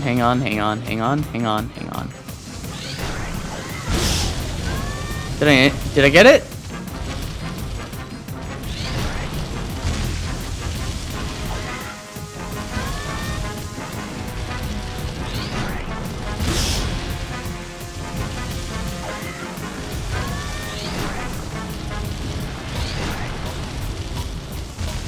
Please, I need this thing to face the right way.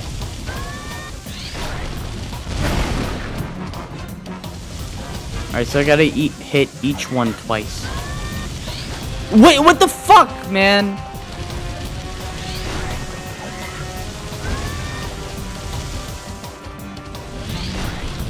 Oh, what a lineup. What a hit. Oh, baby. Hold on, I gotta reset my trigonometry. My diameter. Ooh. Look at the radius. Ooh. Ah, fucking holy flashbang. What the? Daxter? What? What'd you see? Ah, foreshadowing. Look. Hello, elevator. Bottom floor. Going up. Come on. Ah, I hate being short. It just seemed for a moment, it looked like... No, it couldn't have been.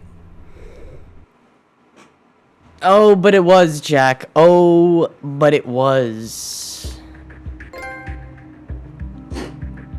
But as a kid, you're probably thinking, oh, Jack is just talking bullshit. I wonder what that was about.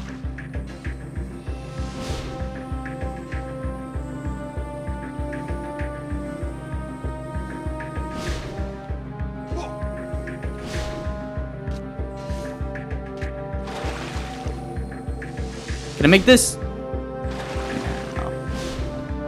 Where the hell's the way out? Oh, there it is.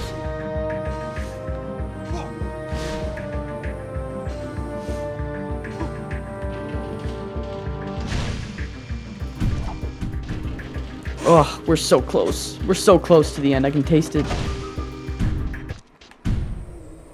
Oh, there's a zoomer here.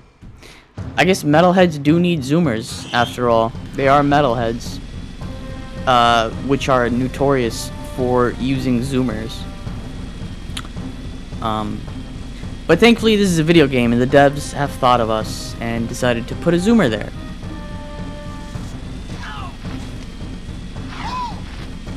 Yeah, fuck you, pal. I came down just to run him over.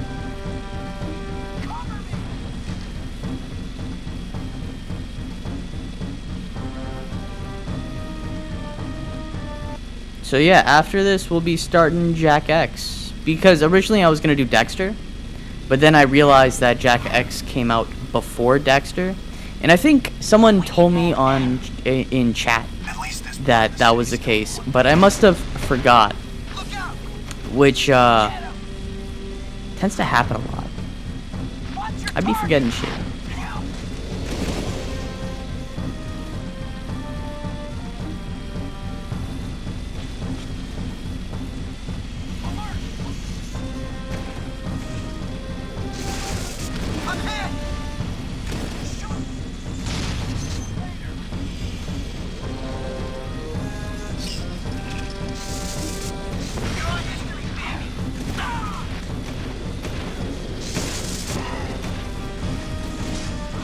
God, it's a fucking war zone.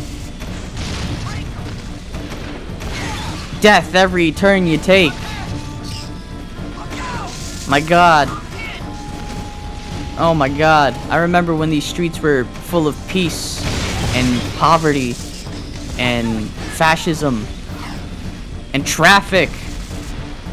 Oh my God, the traffic.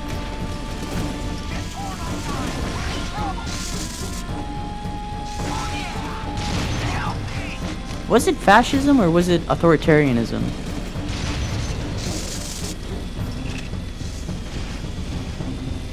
I think it was a little bit of both. A little bit of both. A little bit of the crusty crab as well. You can smell it.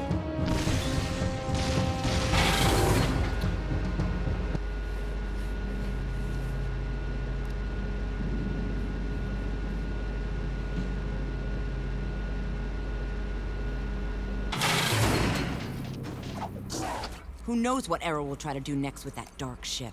We've got to take him out. And I suppose you know how we can take him. We have a plan, but it's risky.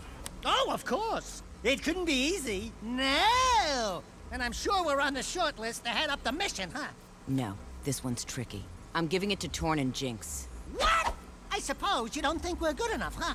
You don't think we can do it? Dax. May I remind you that this team of Daxter, Jack, and Daxter have taken on just about every scary thing this world can throw at us for 3, count 'em, 3 adventures. Because there's 3 games. This is an outrage, Jack. We're the heroes. We're the ones on cereal boxes, for God's sake. And I'm about to release my own line of sports shoes. I've got a contract. You're on the mission. Your job is to cover Torn and Jinx in a vehicle filled with explosives. Escort them to the metalhead section, and together you'll blow open the nest. Oh. Well, why didn't you say so in the first place? I'm saying, like... I remember going to, like, the fucking arcades and, like, playing games like these, except you would have the gun and you would, like, point it at the screen. And it would just kind of be, like, this auto-scroller turret section. And that's the whole game.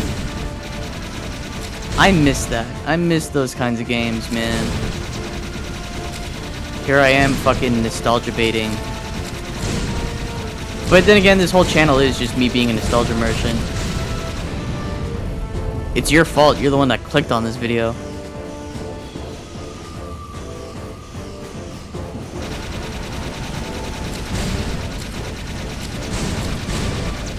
Fucking blast bot.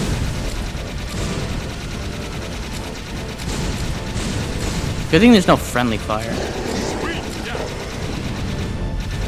They're jumping from the rooftops. So what is Jinx doing? If Torn is driving, what the fuck is Jinx doing? Is he just like sitting in the passenger giving pace notes? Go left, go right, turn that way. Also, why are you not behind me? Would that not make sense? Like, shouldn't I be leading? Right? No, there's another missile. There's another missile. Jinx isn't even on there. I'm shooting him right in the face, and he's unfazed. I'm shooting ghost bullets.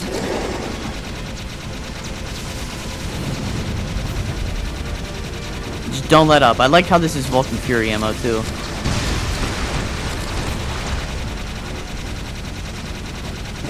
Yeah, the Vulcan Fury is never this strong. But then again, I've never had this much ammo for it.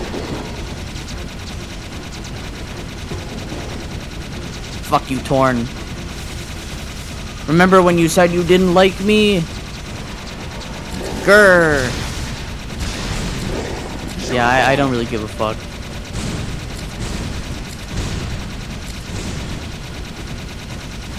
I guess that's character development. No. Torn's kind of like Vegeta, for real. No, he's not. He's nothing like Vegeta. Fuck. Hold on.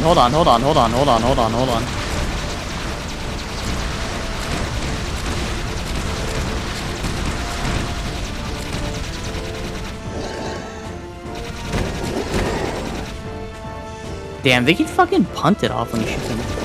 At least the metalheads. I always thought these were lights, but they're orbs.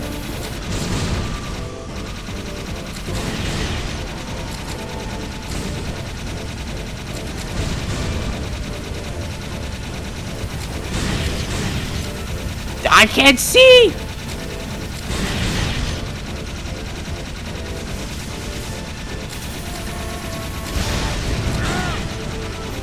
Oh, Torn is almost fucking dead.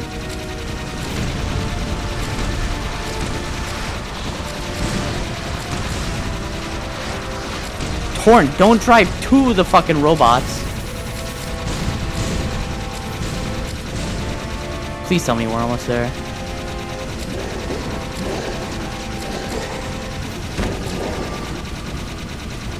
Torn, don't die.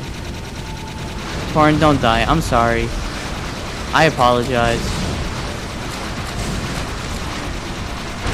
son of a bitch, bro. Okay, we're only like right here.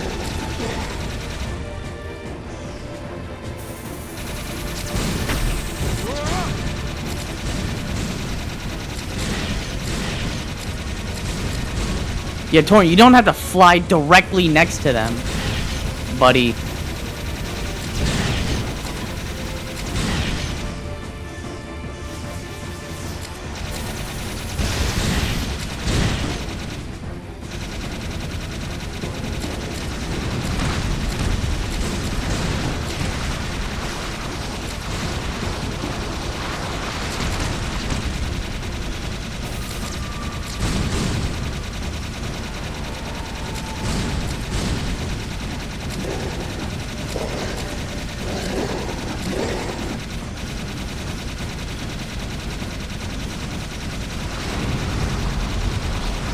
Camera!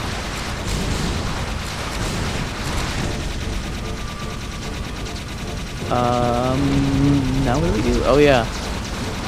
Oh shit! Torn, what is this fucking route you're taking, bro?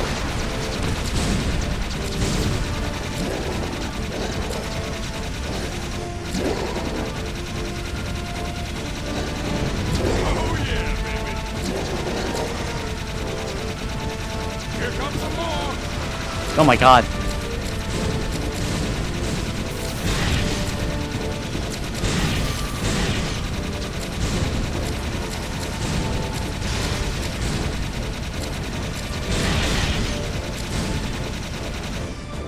All right. I think we're almost there. Oh my god.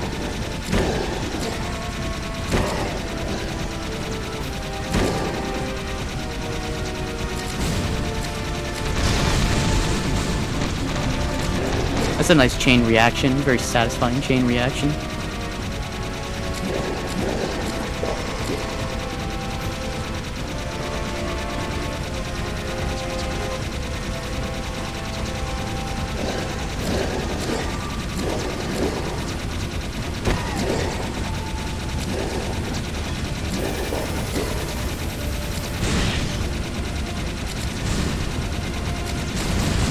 Why are the KG robots in Metalhead Town? Are they working together? Question mark.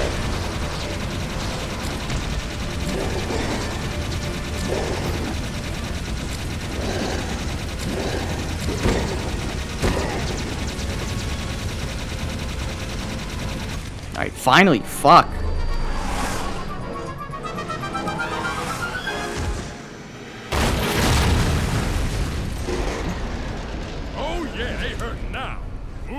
Chili Pepper. Oh, we got the rhino. Time. You ready to rock, Dax? You mean go in that place? Jack, maybe I'll stay here and protect Sig.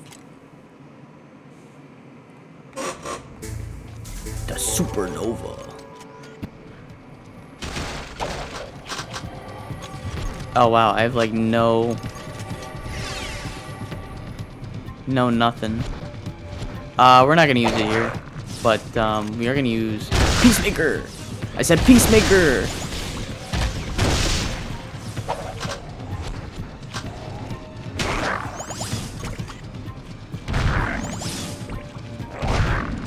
Yeah, switch between Peacemaker and Scattershot.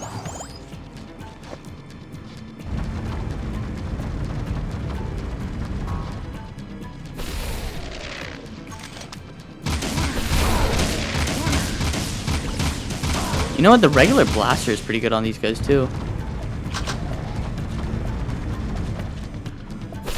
Whoa!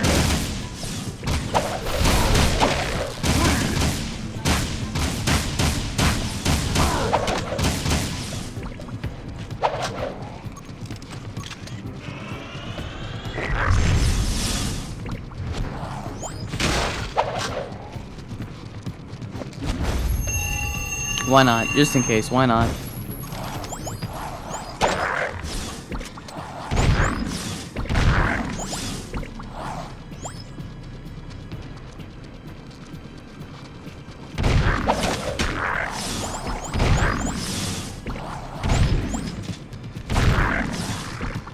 Works for me. Oh shit.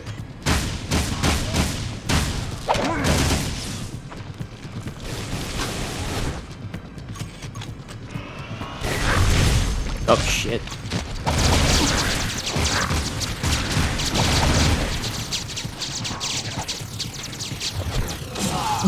Shit. Go back. There you go.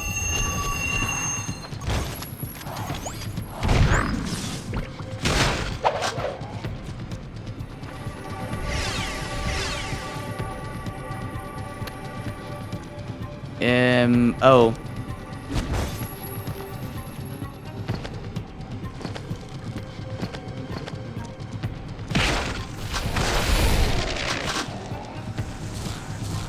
I have shield. Cannot hurt me. I have shield. It is draining my fucking light jack. Light jack. Oh, I can use a gun? Ow. Time skip! I have no heals. I don't know where to go. Can I make it with Jack jump?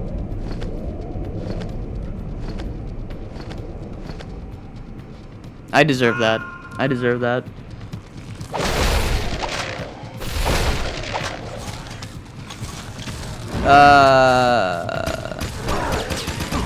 Ow. Dog, what is up with these shields, man?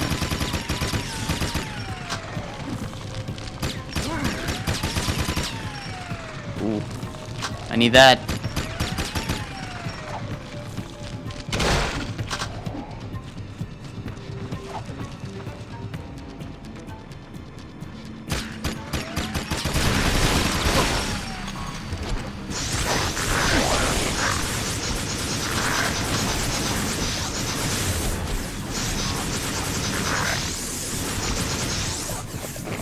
I have no light jack. Unless I'm supposed to just kill everything here and then like a pathway opens up. Or if I just collect enough light eco. Oh, no. There's a path. I'm already at half health though. Oh, alright, cool.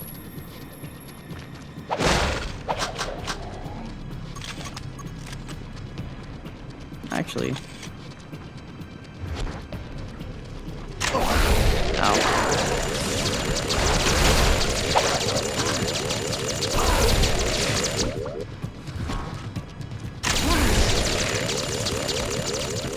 The gyro burster is really good. Gyro burster is really good.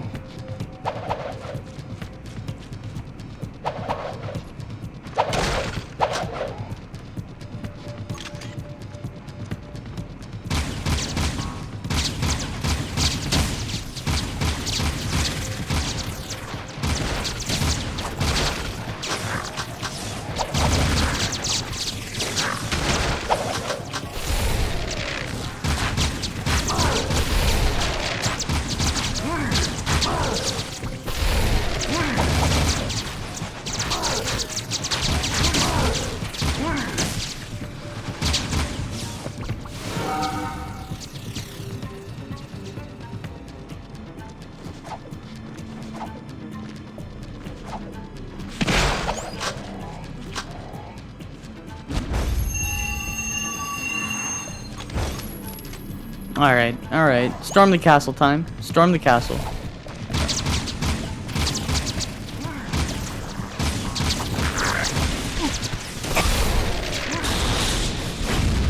Fuck it, I wanted to try it.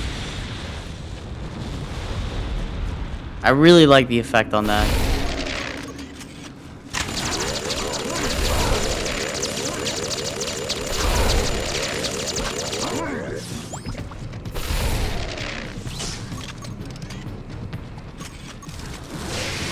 Ow. Wow. This gun doesn't really do shit against them, does it?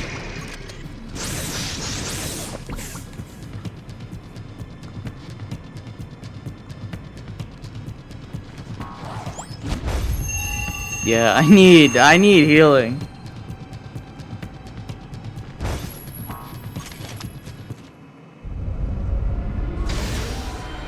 My little friends have come to see me off. I'd love to stay and chat, but I have an appointment with the most powerful being. Just shoot him. You're through, metal monkey. Just shoot him. Me come over there and sick Jack on you. You're too late. I've already awakened the Dark Maker ship. When I come back, I will be wielding the very power of the Precursors. I'll see you boys soon. We literally have a nuke in a soda can.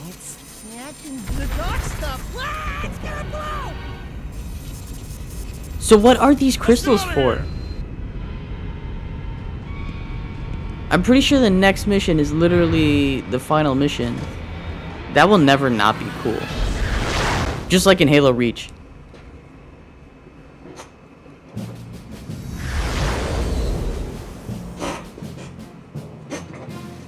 But yeah, no, this part of the game definitely feels way more rushed.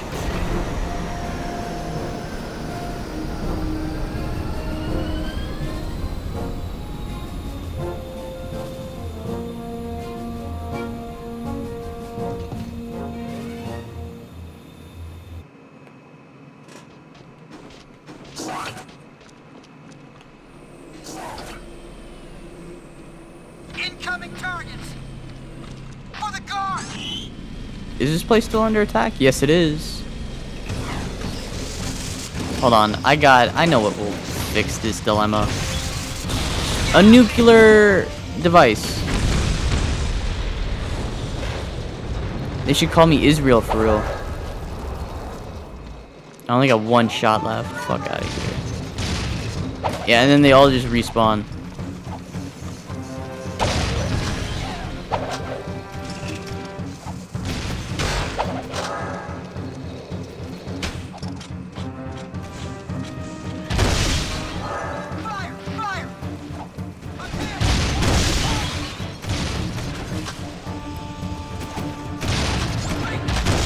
Do I have ammo for...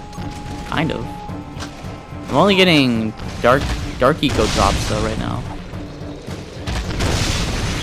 Oh, there's some ammo. We gotta go see Onin though.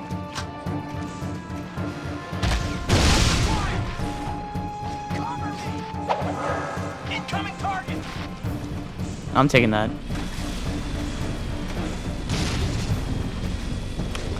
Surprising how we're gonna go see Onin and not everybody at the HQ.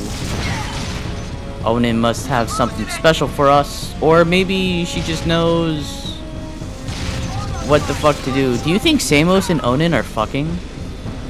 Now that young Samos is back into the past? That's crazy. That's crazy.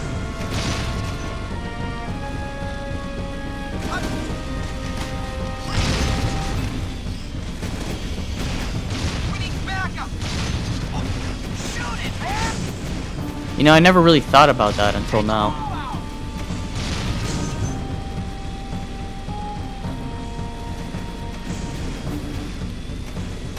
Like how Onin is still like set up in the middle of a war zone. I think I took a wrong turn. But I think it connects. Yes, it does. There it is. Jack, we're in serious trouble. They're definitely fucking. Says there are strange forces at work. Fate has been twisted by something more powerful than anything she has ever seen in her many years. Something now awake deep in the catacombs. Let me guess. You blowhards want us to go down there, correct? The best access to the catacombs is on the metalhead side of the city. Sometimes I really hate you guys. Onin says she sees your fate turning black with uncertainty. Onin says it will be very dangerous indeed. Onin says Hecker will escort you to the catacombs and... What? What did you say?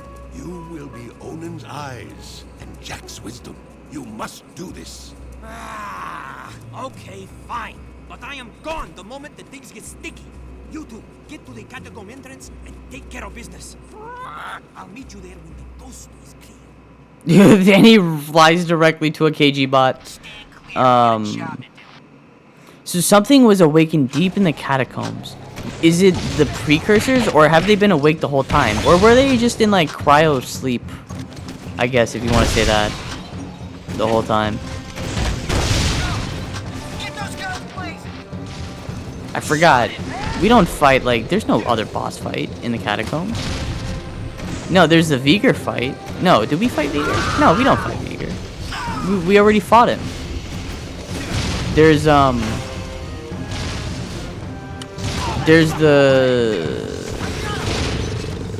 sand shark bit, I know that.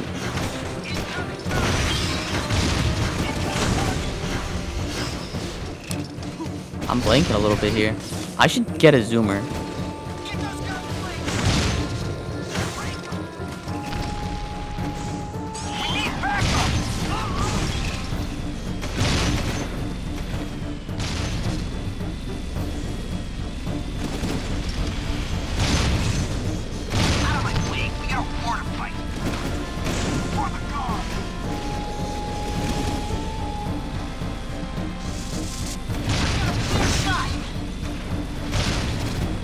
Oh.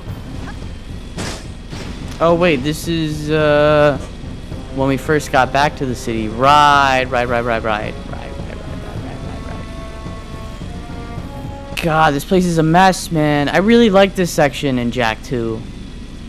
The championship area, the stadium, the water path, not crashing into shit, coming down here and getting stuck and having to get on the ramp to get out again.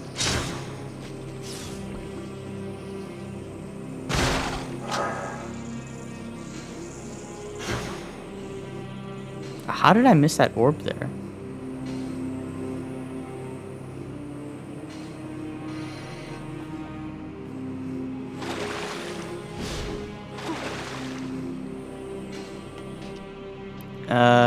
What do I do? There's something. Oh, right. Grind up this guy. No. Alright. Line this up. Easy.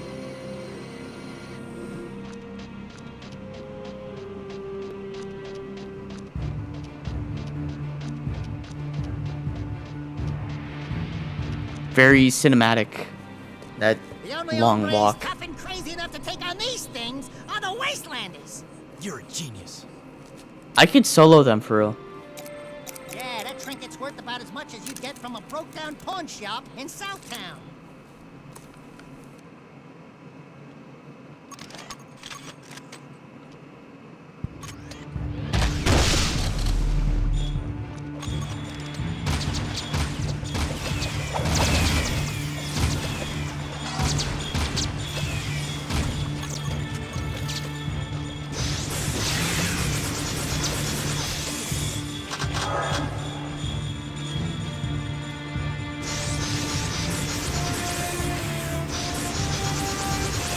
I should really do a hero mode playthrough of this. I mean, having all the guns, having all the upgrades, it just must be so satisfying.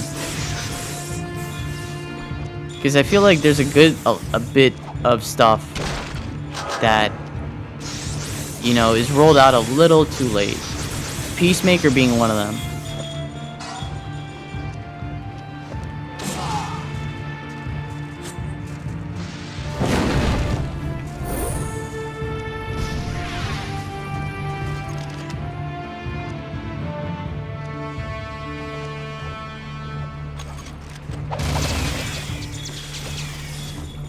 Do I go down? Fuck.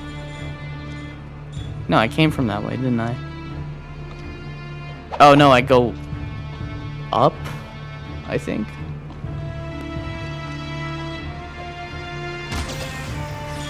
Okay, I just go this way. Overthinking it, as usual.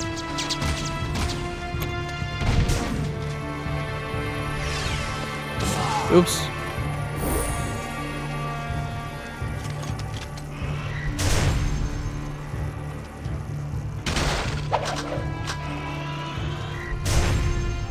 Do I have to blow this thing up? Or is it infinite? Oh, I see. I didn't even need this. I could have like... Oh, yes, I did need this, actually.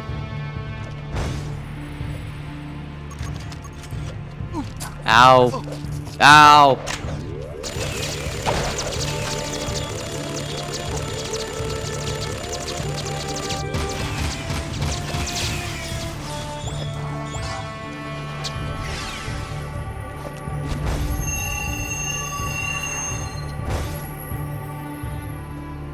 Oh, I need the...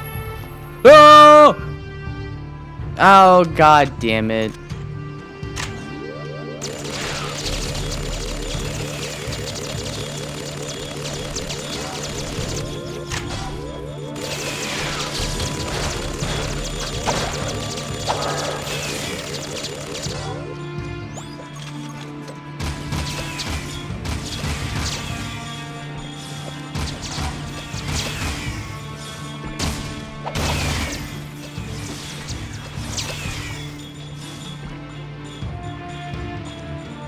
We're so close. We're so close.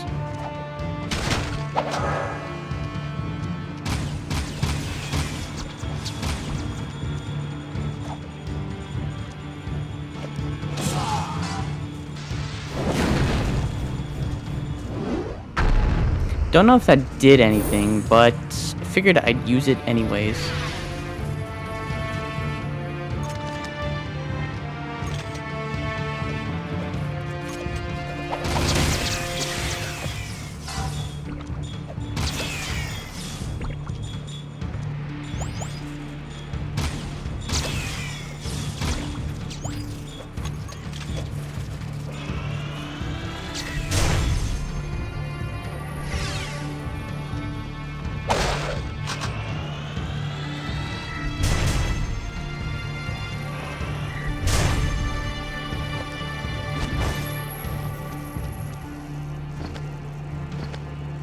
You really have to time this thing. Jack, get out of the animation. There's no time for your whoa, light Jack, my head hurts animation. Whoa. Whoa. There you are, just literally popping out of the ground. So I light Jack over to my death. Oh.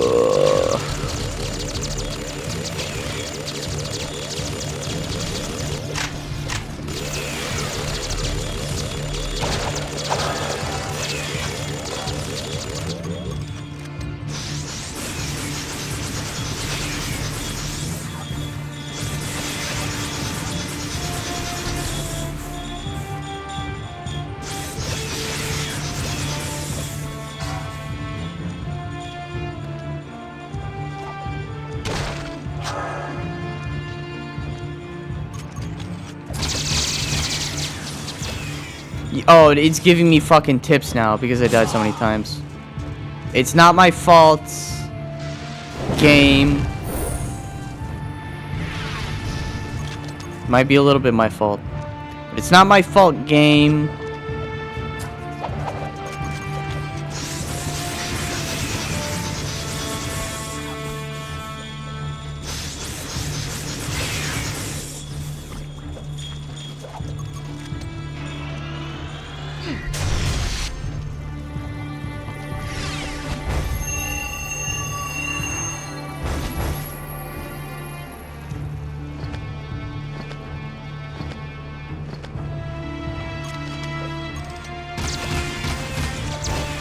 Whoa, my head hurts.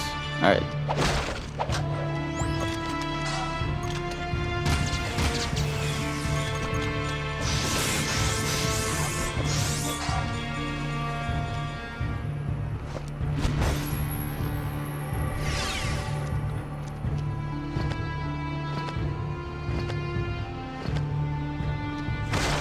Oh wait, holy fuck, this is where Kira's workshop was.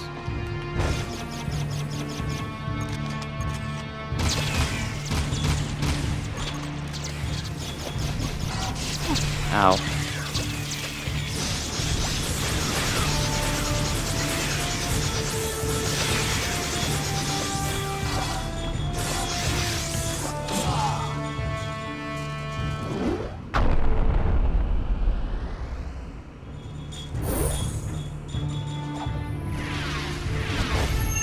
I'm Light Jack in the Dark Jack. Alright.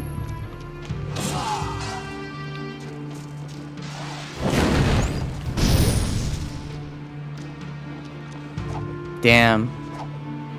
One of my favorite places in Haven. Reduced to rubble.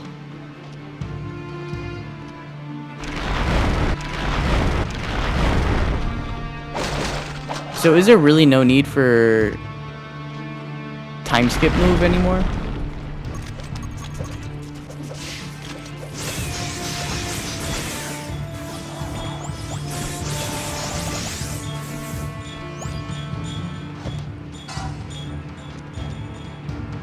I have to grind. I didn't mean Dark Jack. I didn't need Dark Jack. Yeah, I have to grind that. I hope the bumps in the floor don't fuck me.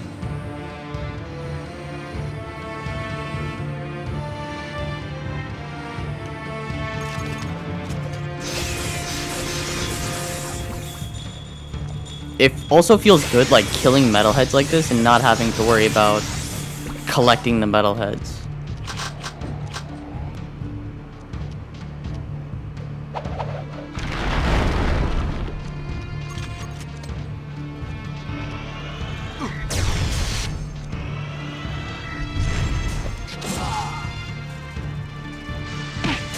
God damn it. Oh, you can blow that up. Oh, what up, Crimmy? Dude, we're in the end game now.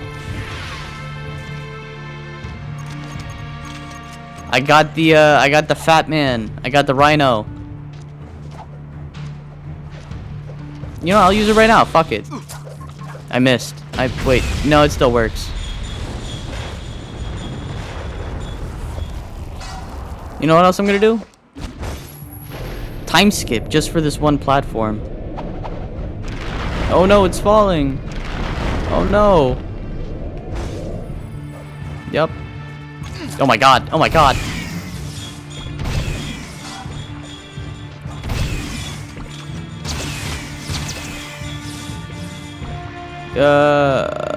This way. Thought there would be an eco well here. Backflip. Oh, hell yes.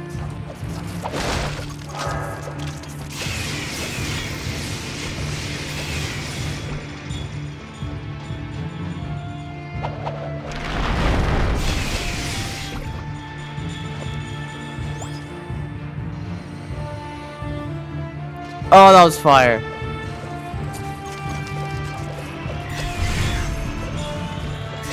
Oh, you know what gun I haven't used? This one. Oh yeah, no, weekend's gonna be chill. No work. So hopefully I'll be able to start Jack X this weekend. Fucking I might be working Saturday, but we'll see. We'll see.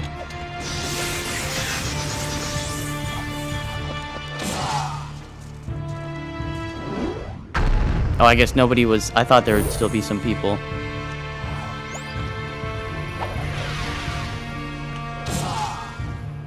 Alright, can I make it from here?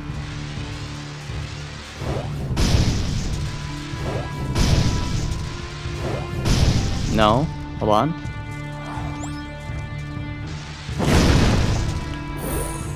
Let me refill again.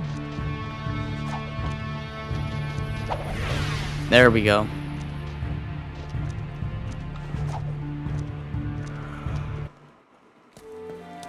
Where have you been? I've molted 3 times already, just waiting for you. Onan says we must get through the palace ruins, but I think... Uh-oh. Jack, let me just say, before it's all over, riding on your shoulder, although it is kind of bony and uncomfortable. Well, you've been a good pal. You too, Dax. These adventures, they've been great. Someone call for an army? But you're a long way from the desert. I thought you said a smart warrior never takes his opponent head on. That depends on how hard your skull is. I'd say you and I are both rather headstrong. Let's finish this. Look alive, Jack. Finally.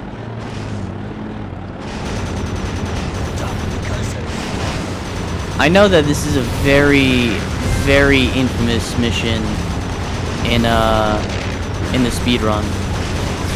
The Rixer did he did like a whole fucking video on this level, I think. And how like speedrunners broke it.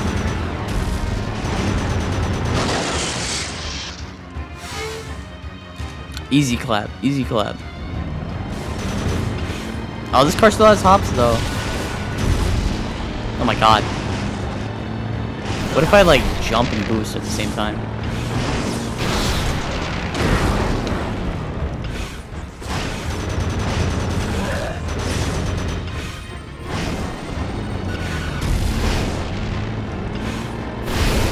Oh yeah, you definitely want to like do a little hop and then boost. That's where the what the fuck was that?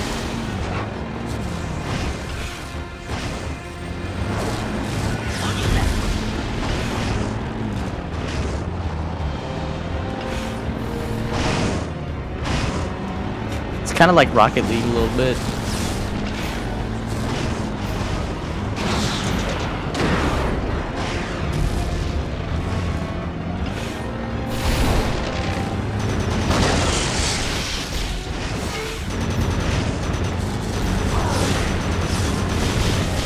Yeah, this car is fucking insane compared to the Gila Stomper.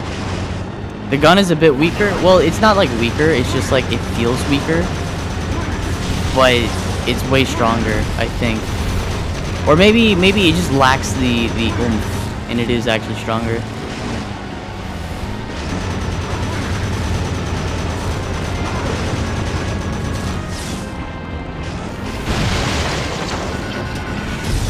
What the fuck? Oh wait, there's a thing there. Oh, I gotta go around.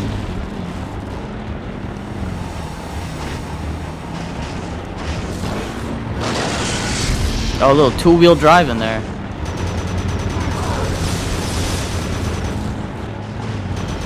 Oh, you can't shoot from behind.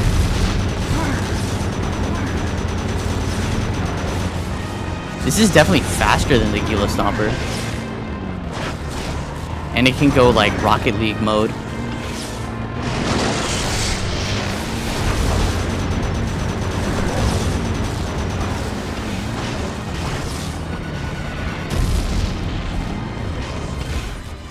Nope, wrong way, wrong way. There you go.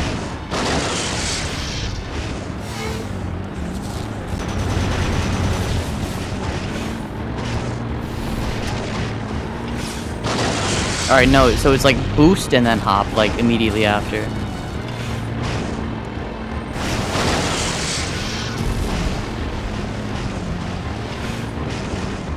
Nope, I flipped it that time.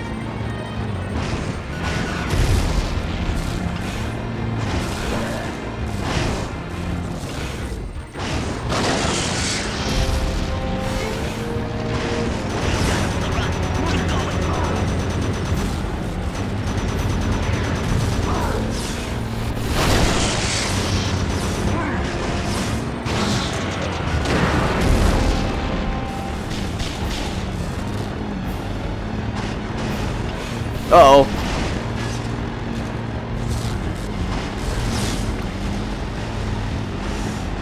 I'm in the trenches now.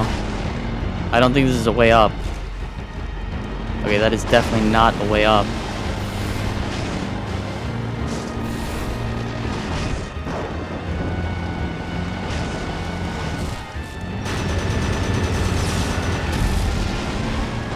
Here we go, here we go.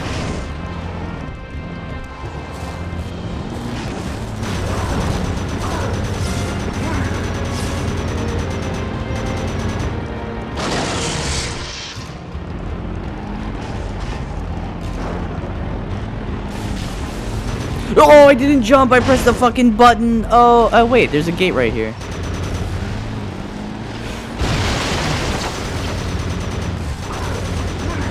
Wonder where this leads.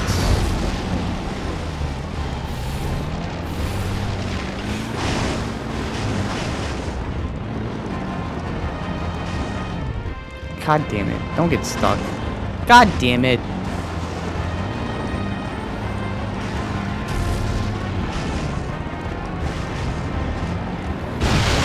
Where the fuck?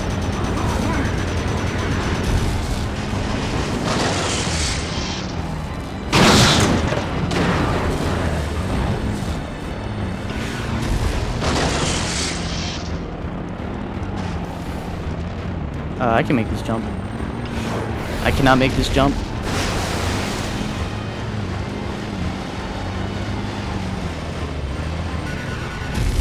Ow. That missile... Yeah, that missile lock-on noise sounds like the fucking... my, like, phone alarm for when I wake up in the morning. Alright. Let's think.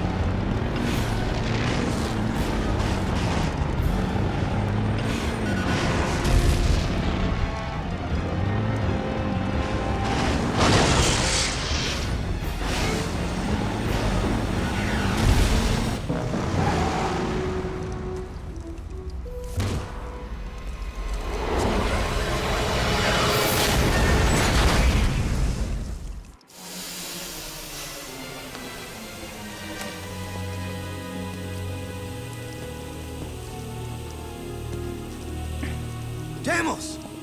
Not bad driving, kid. It was a good fight. And a good day to die. I'm very proud to have been by your side in the end. This world is not yet out of heroes. We did well together. Don't move, Al. Please, promise me one thing. Promise me you'll find my son, Mar. You'll know him when you see this. He's wearing an amulet just like it. Whoa. A symbol of our lineage with the great House of Mar. Save the people, Jack. They need you.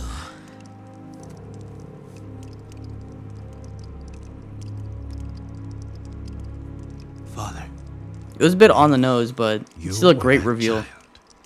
I took you from Deimos, hoping to harness your eco powers for my experiments. Then I lost you to the underground. You seem upset.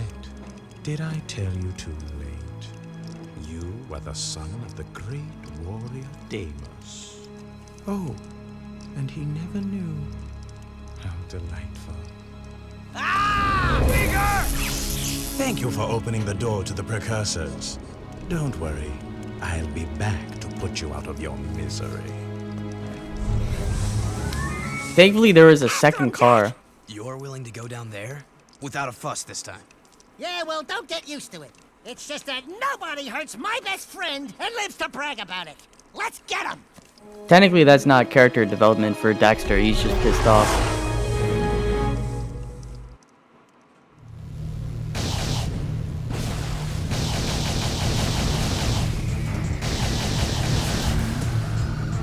Does holding X make you go faster in this thing? I don't think it does. They were ruined anyway. What a achievement name. Oops.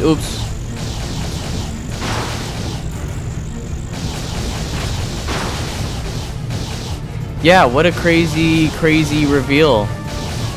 I am your father. I wonder who Jack's mom is, but then again, I guess it doesn't matter. It's unfortunate. Maybe that's what the fourth game should have been about. Like, where was Jack's mom? If Deimos was still alive, like, you know, maybe Jack's mom was around. What if she was like an evil scientist named like Dr. Doom or something? Son of a bitch!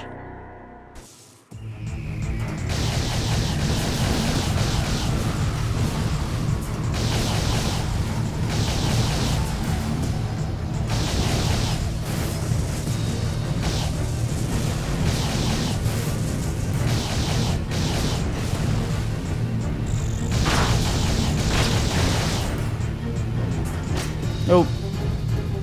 You know, these things are pretty calm when there's nobody shooting at you.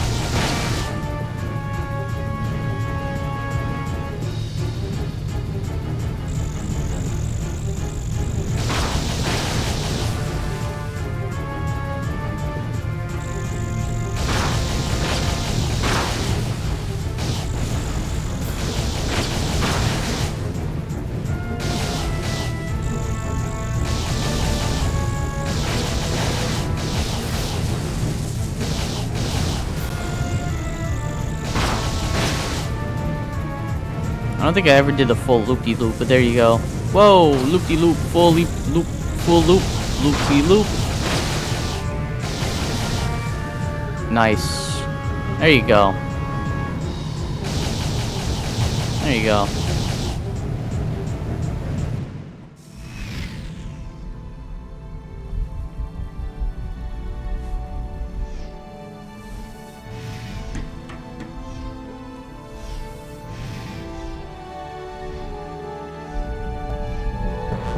Greetings, great warrior. Before it is too late, you must power up the planet's defense system. The ecosphere has begun its energy conversion. It will take some time for the weapon to fully charge. You have proven your worth, warrior. We grant you the gift of evolution. The honor of becoming one of us. So how does the planned defense thing work? One who evolves into a precursor. The right is mine. Is it like a shield? Careful what you wish for.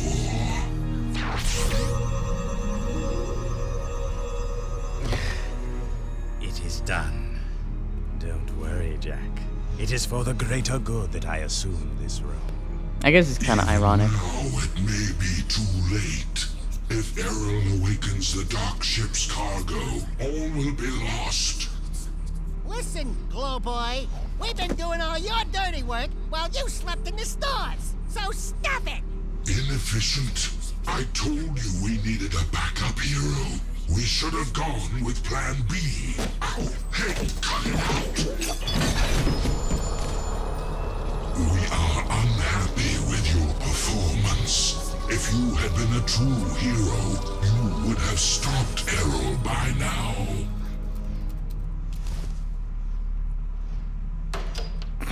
Oh my god.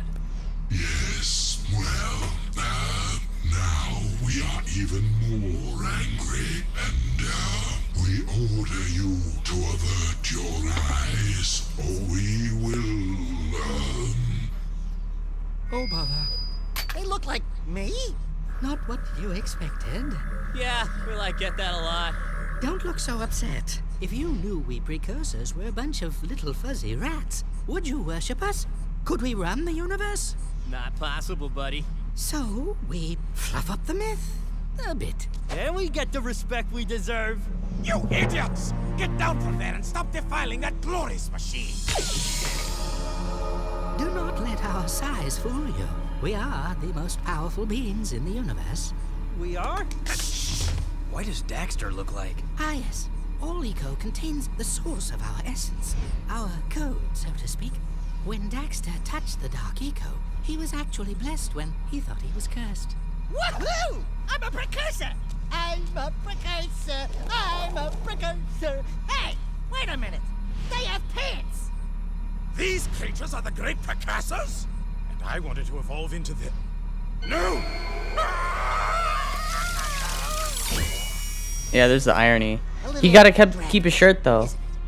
The only way to ensure that Errol will not awaken the ship's cargo is to go there yourself and stop him. We will send you there from here. Daxter is just secretly a nudist. Chill out, buddy. You should have Mondale minutes to go there and get back here pronto. Way before the... Hopefully before. Ba-boom! Oh, yeah! Let's move. You idiots. I told you we needed a plan B. Oh shit. Okay.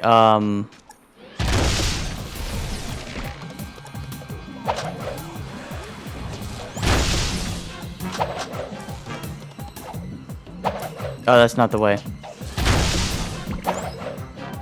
I would love some Peacemaker ammo. Oh shit, that is the way.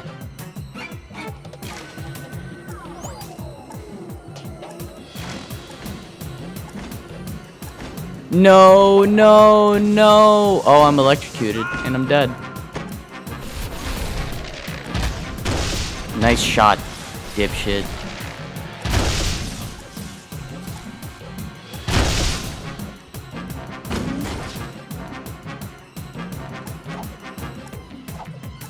Alright, we have like 5 minutes, alright? 5 minutes is a lot of time. I'm gonna wait. Oh my god! No, no, not again.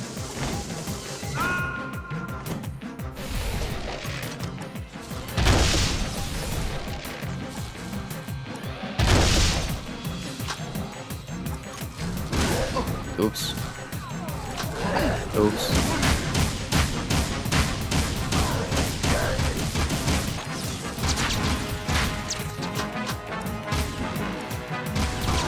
This is what happens when you don't give me ammo.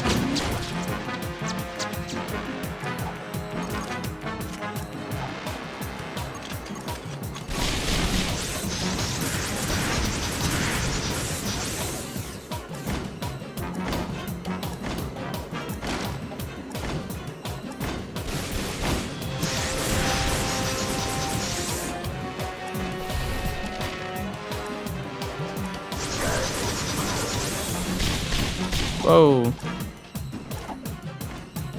Oh, it's just like Uncharted.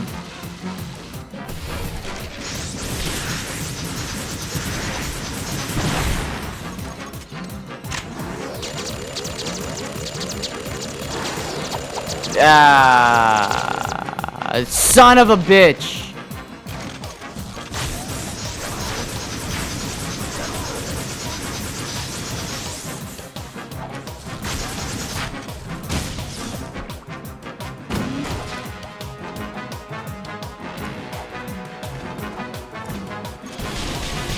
God, dude, I have like no ammo.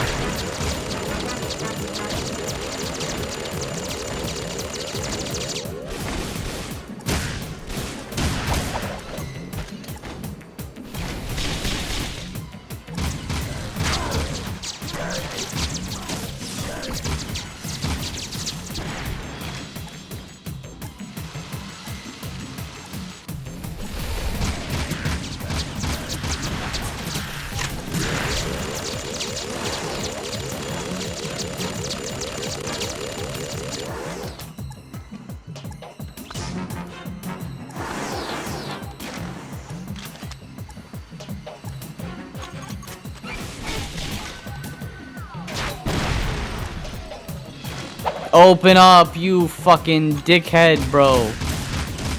Get me out of here.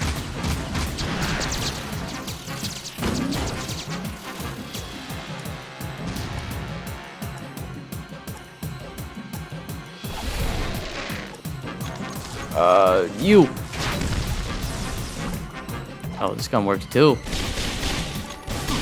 I have no fucking ammo. Alright, let's heal. Can I do time skip? And oh, I can.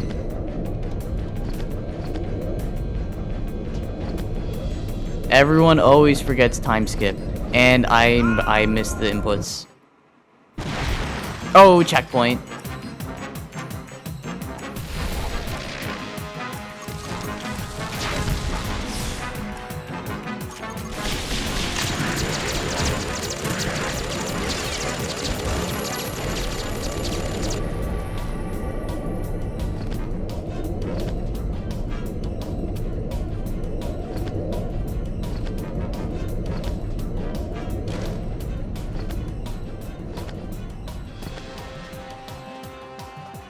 Wait, where do I go?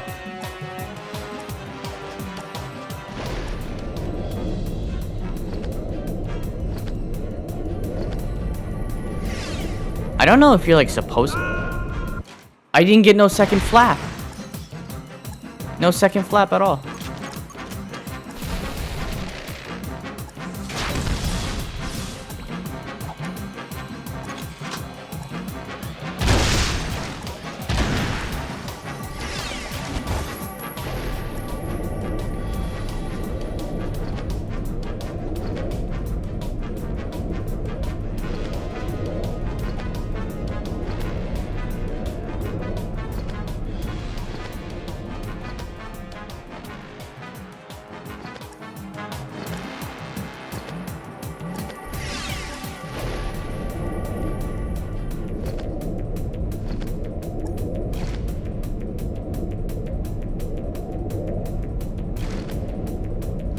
Make it, make it, make it. I'm sorry if I'm not talking. I am like so fucking locked in right now.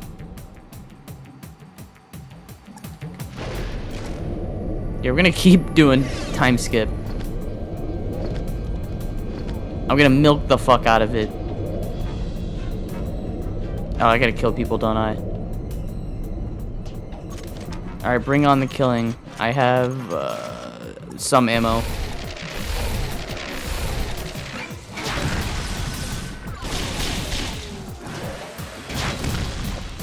That worked. Time skip. This is how Hit just sees the world. I think I fucked it. I think time skip fucked me.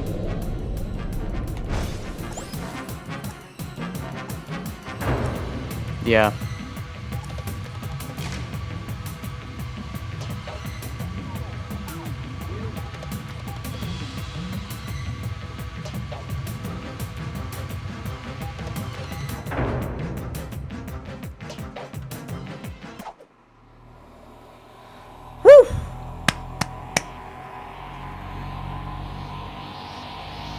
The terror. Oh, there's like 4 on that thing. Holy shit! I thought it was just the one. These nasty things ever wake up, the planet's finished. All of these dark makers at my command. Just think what I could do. You're through, Arrow. Even if we both die. Jack?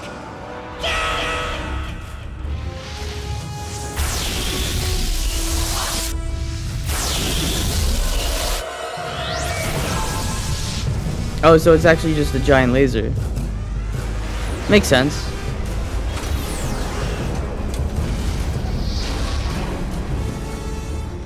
This is still so fucking epic. Let's go, Dax.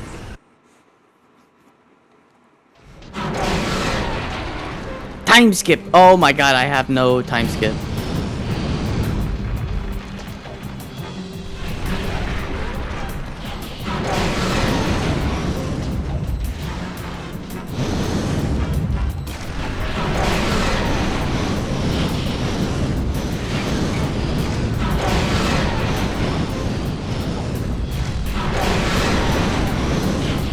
Hang on, I am doing extremely well right here. Hold up. Yo.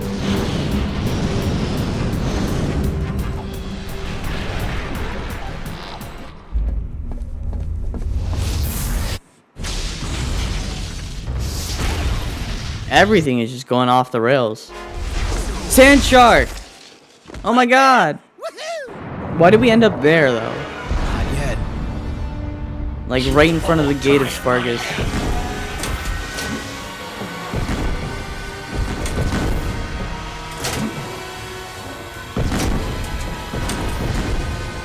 This boss fight, at least with the sand shark and shooting out all the legs, It's headed for the city. We gotta defend it. For Deimos. reminds me of the final boss fight in Spy Hunter 2. Brigade. Let's do it, partner. To the end. And we got infinite boost. What, no Wastelanders want to fight us right now? Plasma ball. That's another achievement for you. Oh, how kind of Errol to wait for us. What? Where'd he go? What the fuck? Where'd he go? How'd he get over here? What the fuck? Bro has instantaneous movement? Bro can use instant transmission? What the fuck?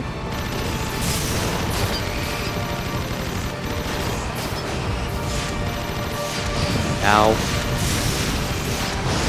Ow.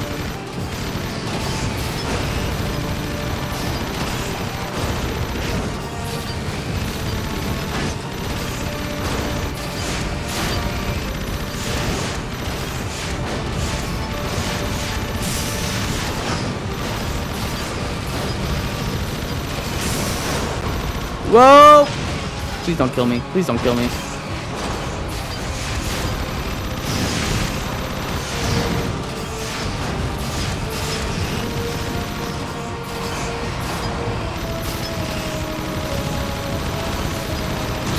shit.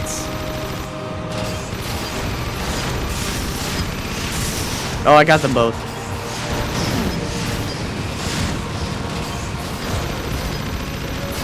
Alright, there's one there. Nice. One here. What the fuck you, brother. Holy shit.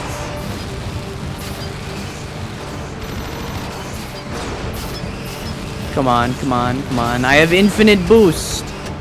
I have infinite boost. You can't beat me. He's beating me. He's beating me. I just gotta get in front of him. Goddamn cactus. Okay, I got that one. 4 left. 4 left.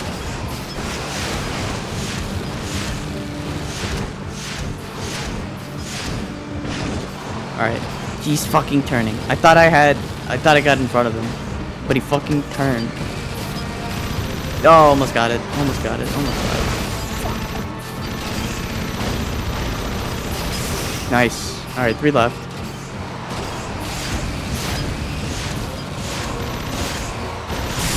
Alright, 2 left.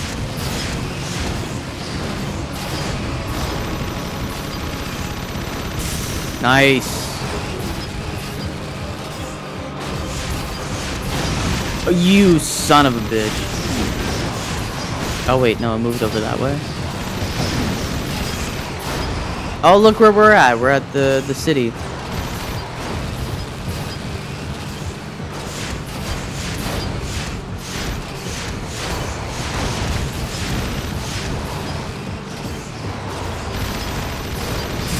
Got it. Didn't even have to look. Just turned the car and started blasting.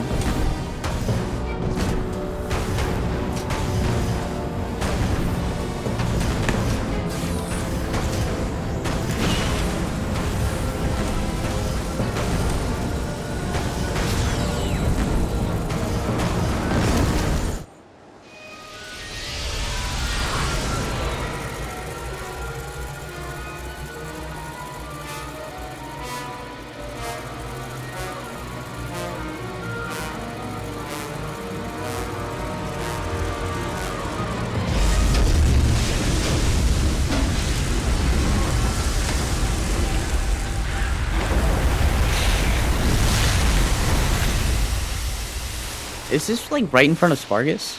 Is that like where the racetrack is?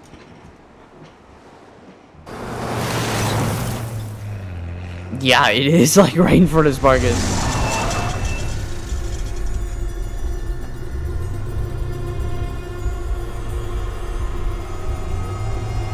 How convenient. It's like when aliens only land in the United States.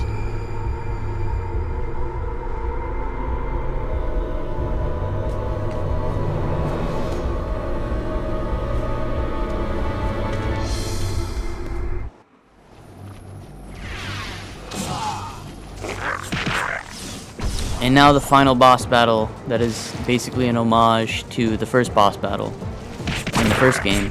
Or not the first, but the last boss battle in the the Gall and Maya. Gall and Maya, we did that, now we're doing it again in a similar fashion. Can y'all fuck off, please?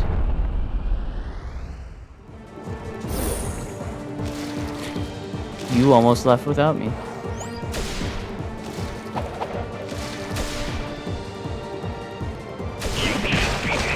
Yeah, I'm gonna need ammo, and a lot of it. Ow.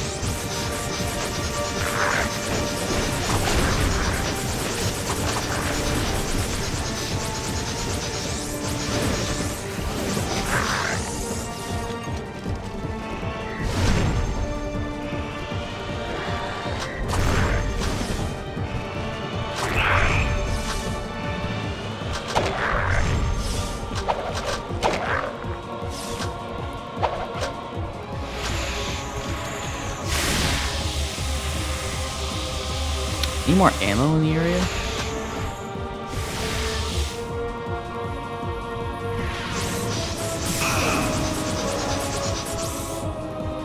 What the fuck?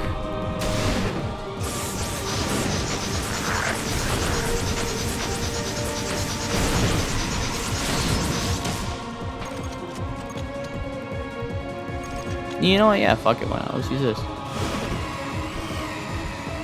Actually, let's not use this.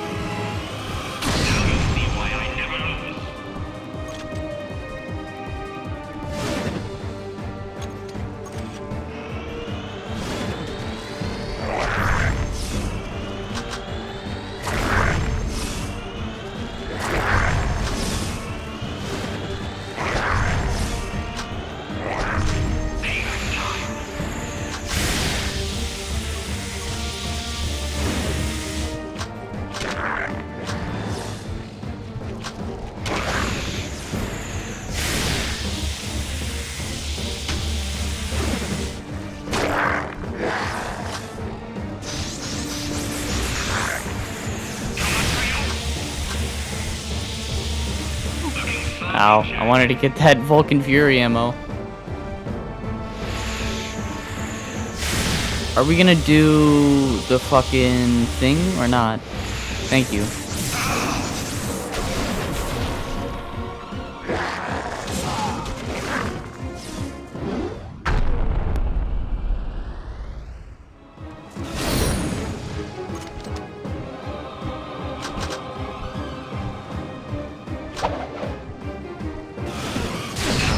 Ow! Fuck you! I missed. Yeah, that does no damage. No damage whatsoever.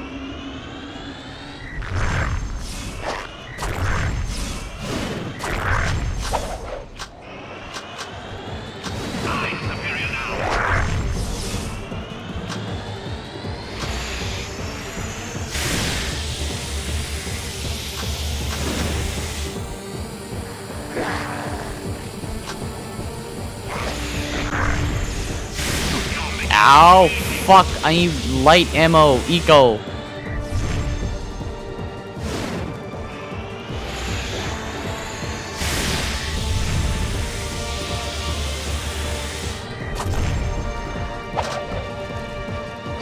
No! No! Fuck you!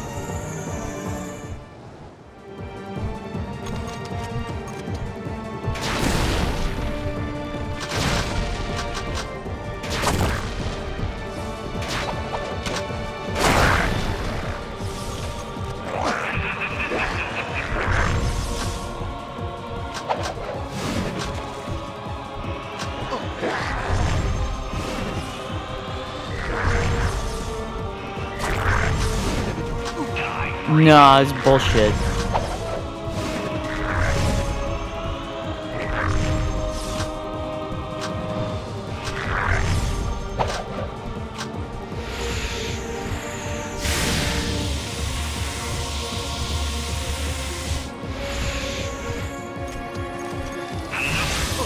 Ow.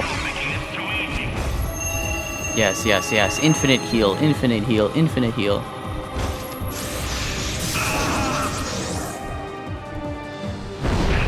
How?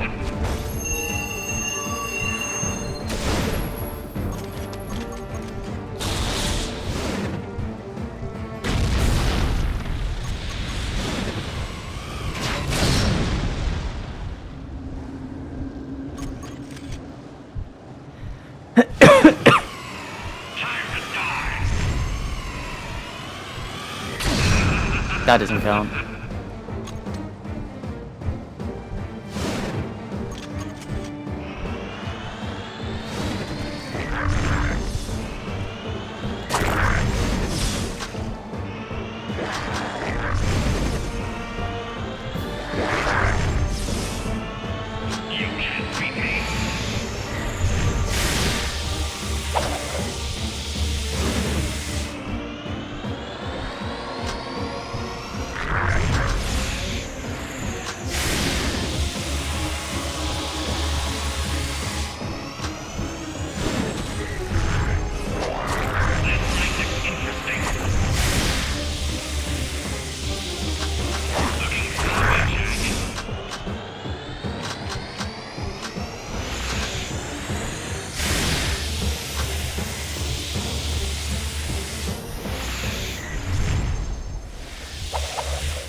Maybe I should have healed first before shooting him.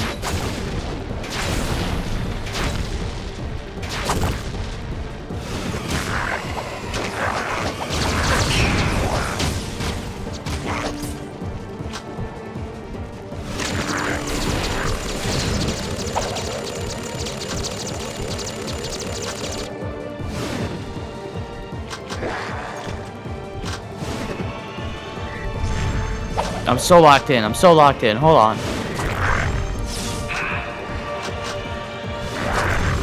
I'm trying to do this while like picking up as much ammo as I can.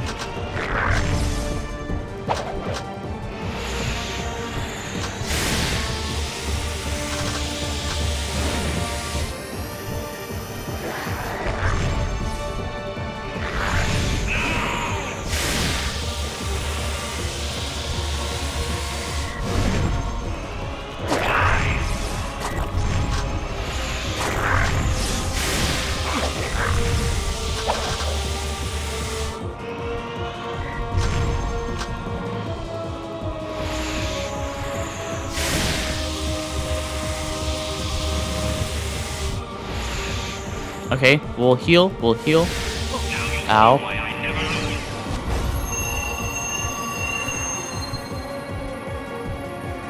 And then we'll switch to the needle laser. There it is. One phase left. Well, I don't know what to do there. I really don't. Oh my! He did it again.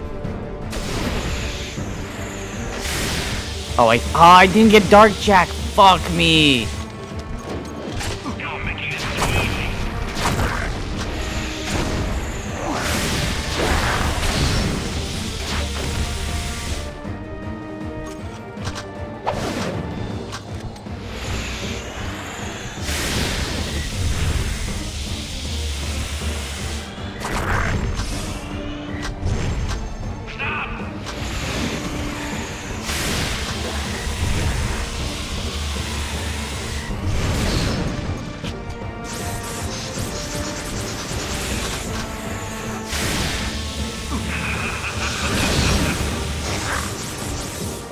Heal again, heal again, heal again.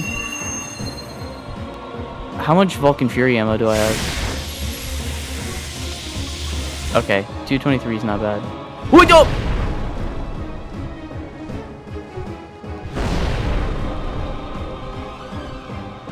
Will you fuck off?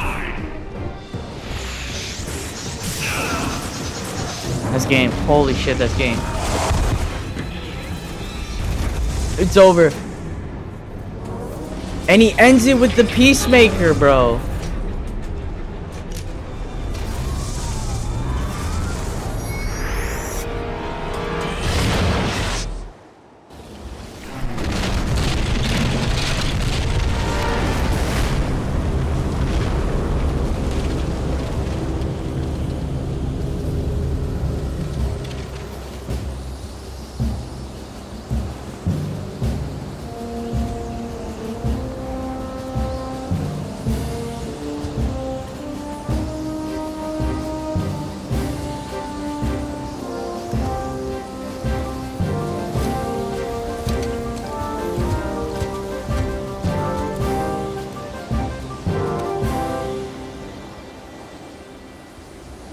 Yeah, I never liked Kira. I've been Ashland fan day one. Fuck you mean? Thank you, brave people of this planet. Onin, Samos, and all. Your strength and wisdom in these dark times give us reason to fight on. My life's work, it turns out, was spent searching for a bunch of furballs. Onan says it is a great day for the universe. Jack, you are the greatest of heroes. You have turned the tide against the Dark Makers, and together we will win this war. But dude, there are like way more challenges in the future.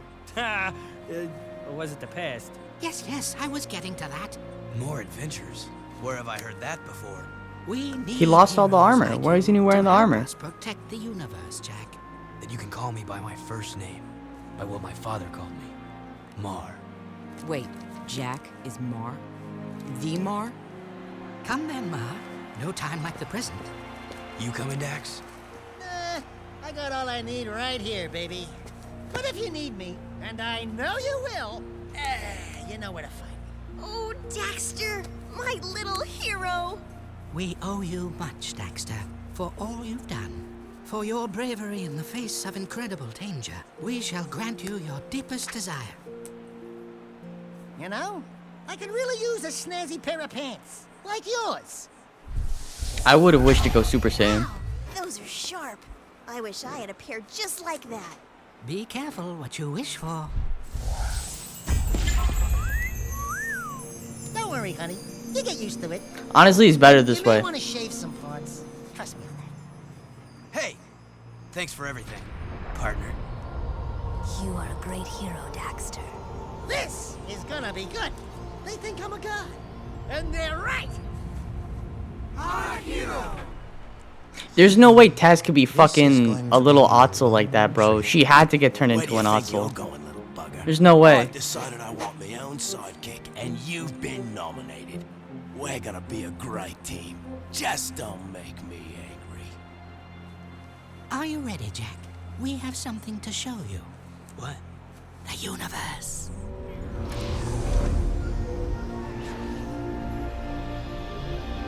But no, it is a little strange that they shipped Jack with Ashlyn. Or maybe it was nothing, you know, it could just be a random kiss. That shit happens. I couldn't leave you, Dax. With all our adventures ahead, you wouldn't last a second without me. Ah, what a team we are. Yeah, well, the next adventure, I call the shots. Put it in, partner. Ha! Psych! Oh, yeah. Life is great. But the thing is, if Jack left in that moment and then came back, because apparently time travel is like nothing for them. They traveled throughout the universe, and they're like, okay, since you don't want to miss out because you came with us, we'll just put you back in that moment. I don't know. You know, I don't know. I don't know.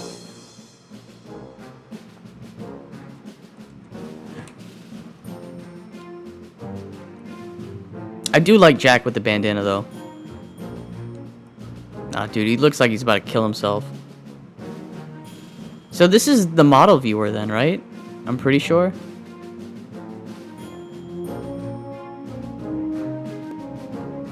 Wait, is the Cleaver's diaper mod on? I never bought it.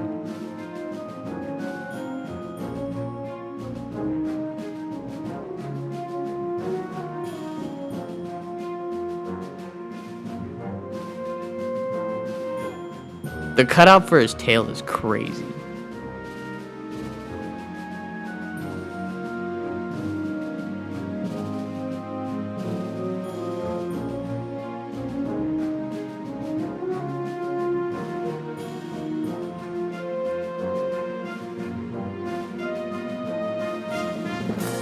You think Seam knows like ninjutsu? Like, look at that. He's like fireball jutsu.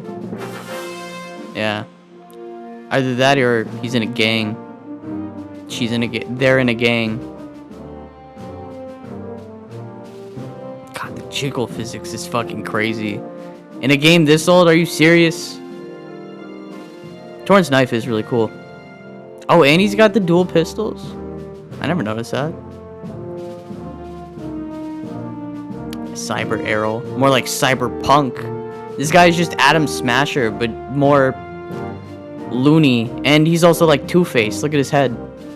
It's like, look at his hair. This guy's Two-Face. Jinx. He made it to the model viewer. You know, Jinx looks like he could be a character on like fucking Codename Kids Next Door. I don't know why. Like, get rid of the elf ears. He could be on that shit. Sig.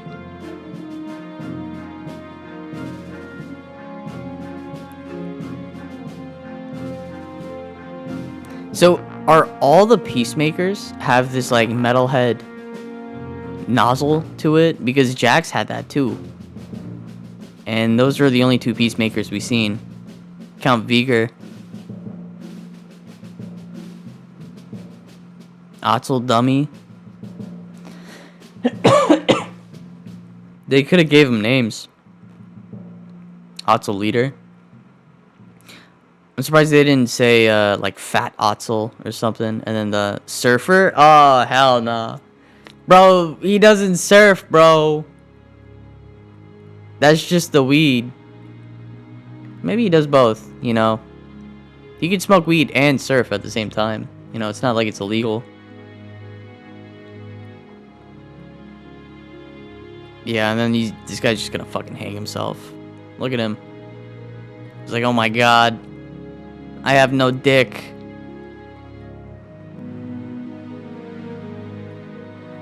But that's Jack 3. Wow.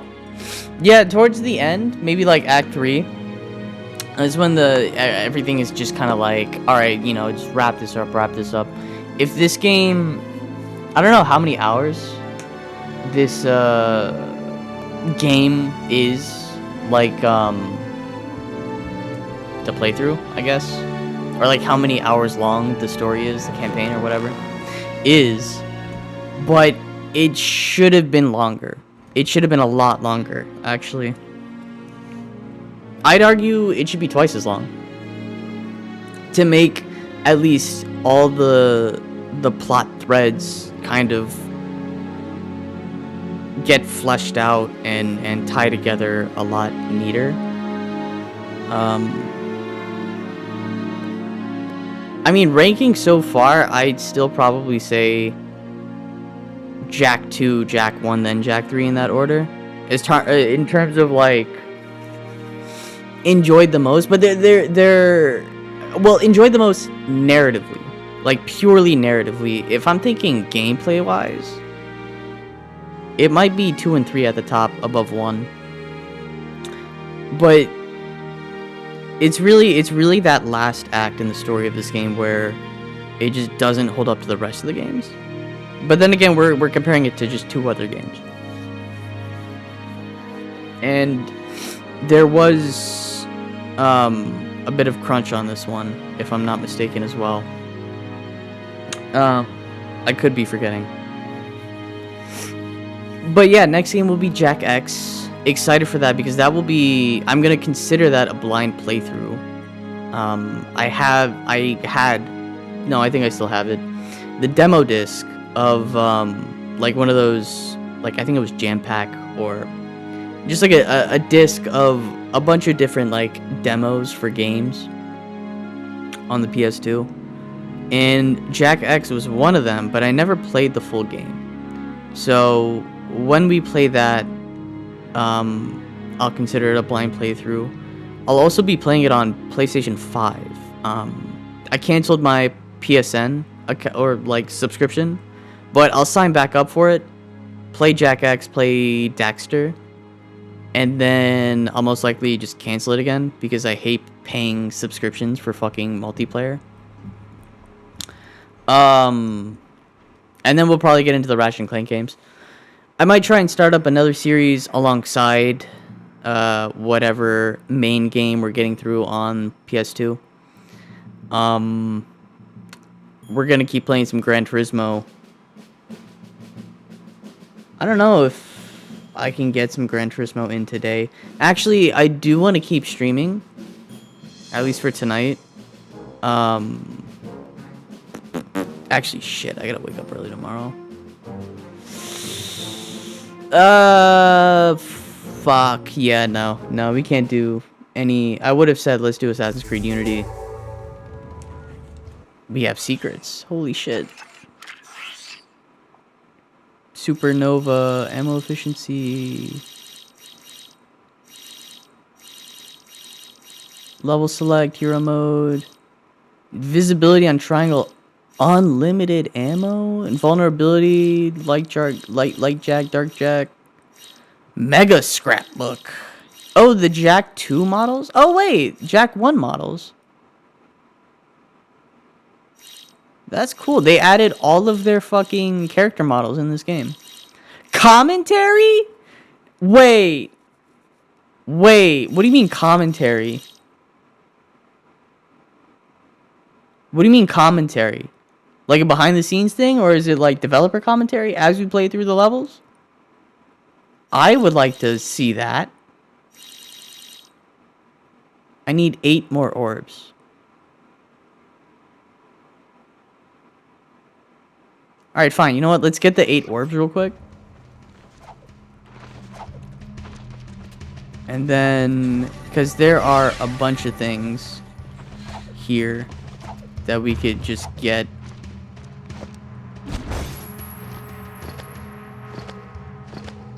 I don't know.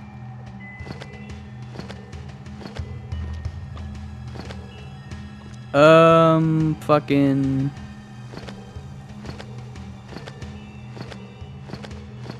Fuck you. I could have made that. You know what? Fuck it. Let's just do a side mission, I guess.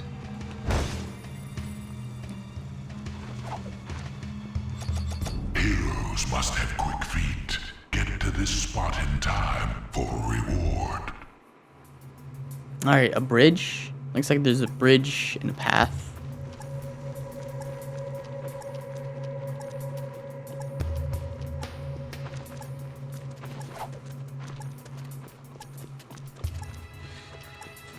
It might be the other way.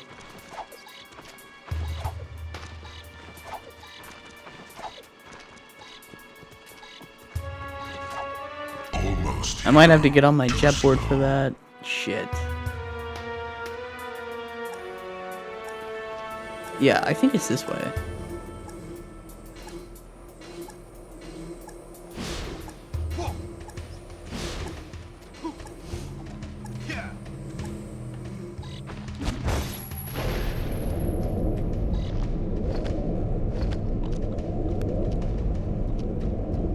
Excellent. I see such promise in you. I wonder why they keep using that vocalizer when we already know that the precursors are full of shit. Alright, that's it. We got the commentary.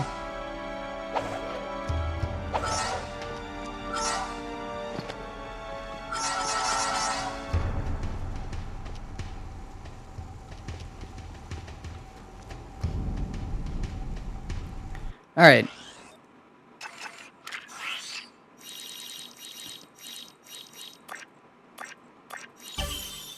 Secret available from title screen.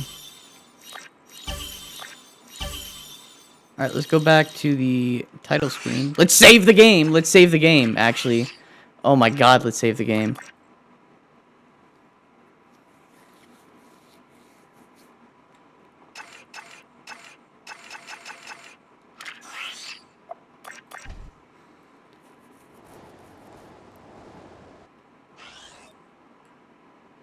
Secrets.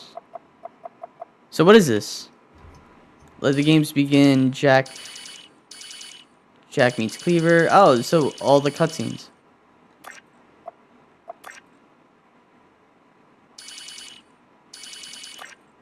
Or maybe it was the end of the Otzel gets it, the big squeeze, Jack and Sig at the nest.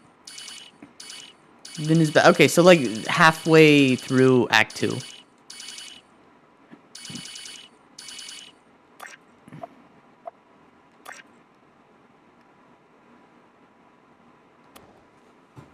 So this is the beginning of the intro movie for Jak 3, and in the intro movie, obviously, it's important to establish the setting, the wasteland. It's important to establish the characters, and also important to bring everyone who hasn't played Jak 1 and Jak 2 up to speed with the story. So as we're seeing the ship rocket across the wasteland here, when I was animating this, there were actually no trees, no cactuses, no big rocks for my reference. So when they put them in the game, I was relieved when my ship wasn't actually passing through any of it. Now this guy Viger, he's one of the new characters. He's the main villain of the piece. And what's interesting about Viger is we're always trying to refine the work that we do, and we did his facial animation system slightly differently than we've done in the past, and it actually worked out very well so that all the new characters in this game use the new facial animation system. So let's see, we got our favorite feathered friend Pecker coming in here, the half monkey, half bird character, and dropping in right behind him a second later is Daxter, who's always trying to upstage him. One of the I've things never we seen tried this to play before. up in this game that we had a lot of fun with in Jak 2 is the rivalry between Pecker and Daxter, you know, the two cute animal mascots, and so we really sort of pushed that in this game. We got Ashlyn sashaying with her sexy walk right up there, and you're about to see something that looks very simple, Ashlyn putting something into Jack's hand and sliding her fingers off, but in fact doing moves like that, passing things back and forth between characters, takes a while. That little thing there took me a couple of hours. Now, as the ship flies away and leaves a big dust cloud in its wake and dissipates to reveal Daxter and Pecker, one of the interesting things is the effects animations, such as fire and smoke and dust, is all done later by our effects animators. What we do is we simply place a little node in the scene to say, here, put a dust cloud here, or put a flaming ball of fire here, and they all take care of that much later on. So we don't actually get to see it until it's in the game. And here they all are walking into the desert. Holy shit. Wait, so is this commentary for every single cutscene? I'm gonna have to mute my mic during this because there will definitely be an echo because I gotta turn up the volume so I can hear it. Wait, hold on. This scene is a really good example of just the collaborative process at Naughty Dog. So many people had their pieces in the puzzle to make this whole scene come together. Jason Martinson was the animator. Also, Mike Fadalone did a lot of the special effects animation, which you're going to see in a few seconds. In addition to that, of course, we had Troy Adam doing all kinds of, as you can see, all the special effects with the particles in the background, sort of adding life to the whole battle that's going on. What we wanted to do when we started the story idea for Jak 3 was we wanted to really kind of show the players that played Jak 2 that the world's going to really change. And so right off the bat we said, well, you know, that palace is just going to have to come down because we want to basically show that Haven City is forever altered in this war. And again, this is showing sort of the cross-section of how these scenes were put together. This scene took forever. We really shot a lot of our special effects load early on this one. As you can see, the entire palace comes down in one big giant piece, and that animation took forever. Again, a number of people working on this to make all the pieces come together, and then the magic of the music and sound effects on top of it to sell it. Dude, this is so sick. This is so fucking crazy. I'm not speaking because I'm muting the mic. I think we're gonna be here a long time if this is like all of these cutscenes. Shit, okay, here goes the next one. This is one of the first scenes I animated. It's your introduction to the Wastelanders, the King, Damus, and Cleaver. Little known fact, if you get the secret orbs, you can turn off Cleaver's cloth, and you get to see his hairy legs and his skid marks. I smell a storm coming. You sure that's a storm you smell, Damus? That's crazy. Did Jak 2 have this? Did I seriously skip that in Jak 2? Wait, hold on.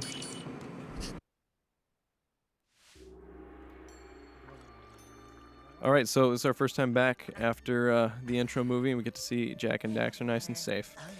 We also see there's been a wardrobe change, and Jak's gotten a haircut, so hopefully his little hand gesture gets to draw attention to that. When I first started working on this, the stage was not really done at all. They were, in the process of working on that. I did know there were steps, and I knew there were pools of water. So, two things I thought of were bringing Damus down the steps and get them closer together, and also get Daxter to wring out his tail so I can get just a secondary action in the scene. I also didn't really know what was going on with Damus. Is he good? Is he bad? Should we be worried about him? I knew that, Dan, our writer, probably knew exactly where he was going, but I knew that I didn't, and also the viewer didn't. So we got to, kind of leave a little mystery for Damus.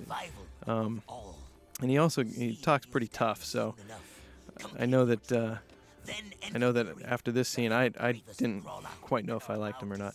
But then I also get to have Daxter act cute. What happens to the ones that don't crawl? Maybe that balances out the scene with all the tough talk. I was afraid of that. That is interesting how he didn't know the relationship between Damus and Jack there, but he still had to animate it in a way where he can tell that body language and the first, not only because it's Jack's first impression of Damus, but it's the player's first impression of Damus. So that's very interesting. Oh my god. This is a scene showing the battle arena for the first time. The Wastelanders, as you know, are basically, they live out in this desert, the Wasteland cities, named Spargus, and it's out in the middle of this giant desert. And these guys are pretty tough hombres, and they use this arena kind of as a proving ground for themselves to see who the strongest are. And so the survival of the fittest idea is basically what their whole creed is. Basically, Jack and Daxter show up at this place not having any idea what they're going to do, and all of a sudden they realize they're going to be tested in fighting. So once again, they have to prove themselves if they're going to even stay in Spargus, and prove themselves to be Wastelanders. The arena illustrates sort of the contrast between Haven City and the Wasteland, where out here, basically Jack and Daxter are in significantly more peril. They're fighting for their lives and fighting to prove that they're worthy to stay in Spargus, the Wasteland City itself.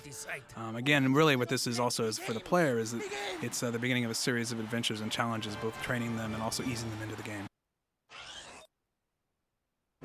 Yeah, he is right. He is right. Because, like, you can die in the beginning of Jack 3's in the tutorial. It's a lot harder to die in Jack 2. Actually, no, there's some bottomless pits. But as far as, like, the enemies, the amount of people you have to kill...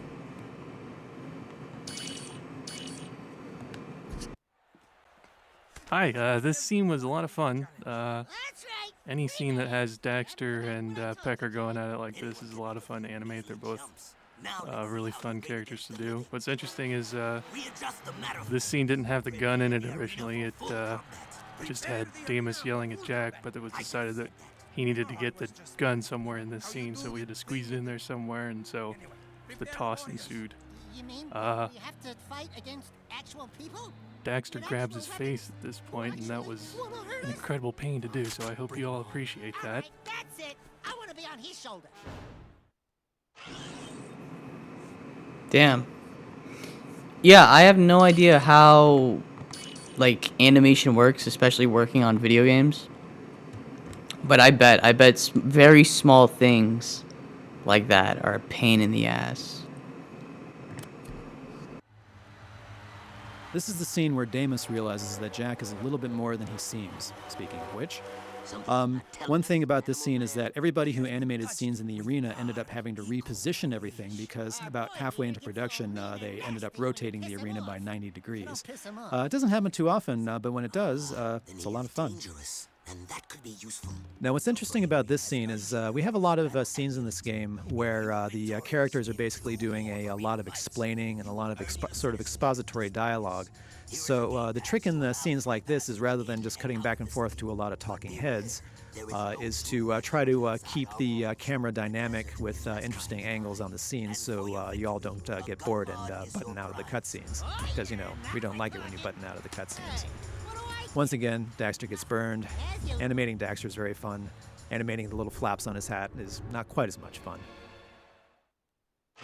You know, I watched this YouTuber called Kai Zamet, and if you guys haven't watched his channel or ever heard of him, he's like the professional cinematographer, reacts to all video game cutscenes from this video game franchise.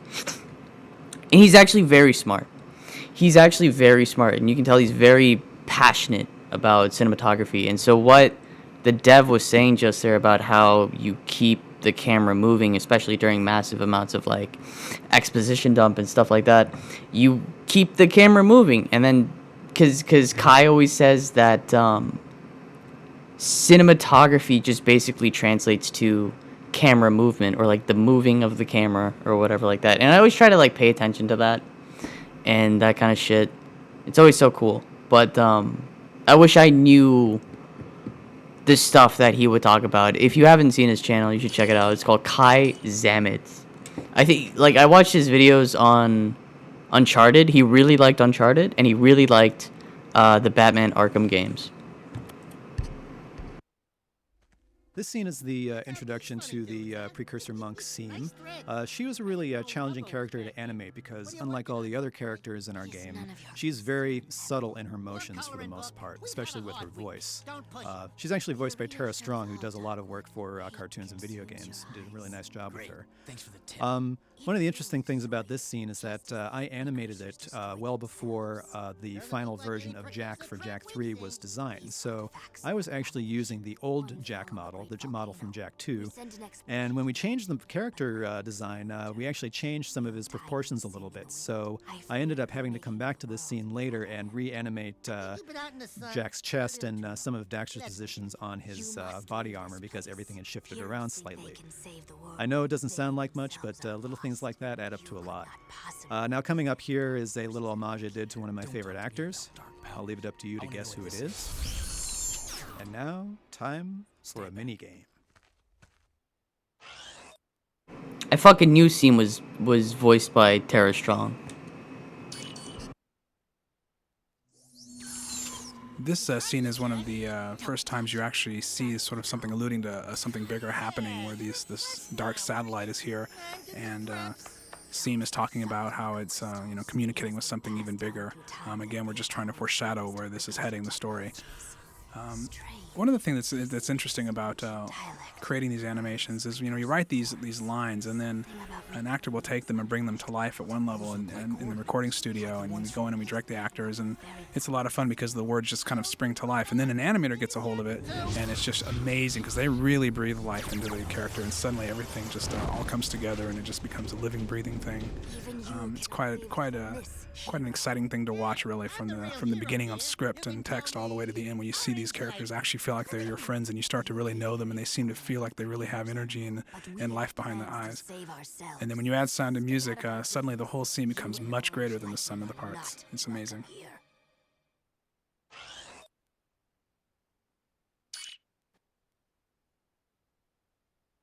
Well, if it isn't the newbies. All right, so this was my first scene. I got to use Cleaver, and we have a bunch of new characters in this game, and as the games have progressed, the characters get new controls and little animation controls for us to use. And at this point, they were getting really easy, and it gave us a lot more power. So Cleaver had all these extra controls, so I got to have fun with him. His facial and mustache, and he's even got a little jiggle on his belly. But here's another character we don't really know much about, if we should trust. The Wastelanders seem to be kind of shady, so I had to kind of try to play him that way. And since he also references putting Daxter on a barbecue and having him for a snack, I knew that was not a friendly thing to do.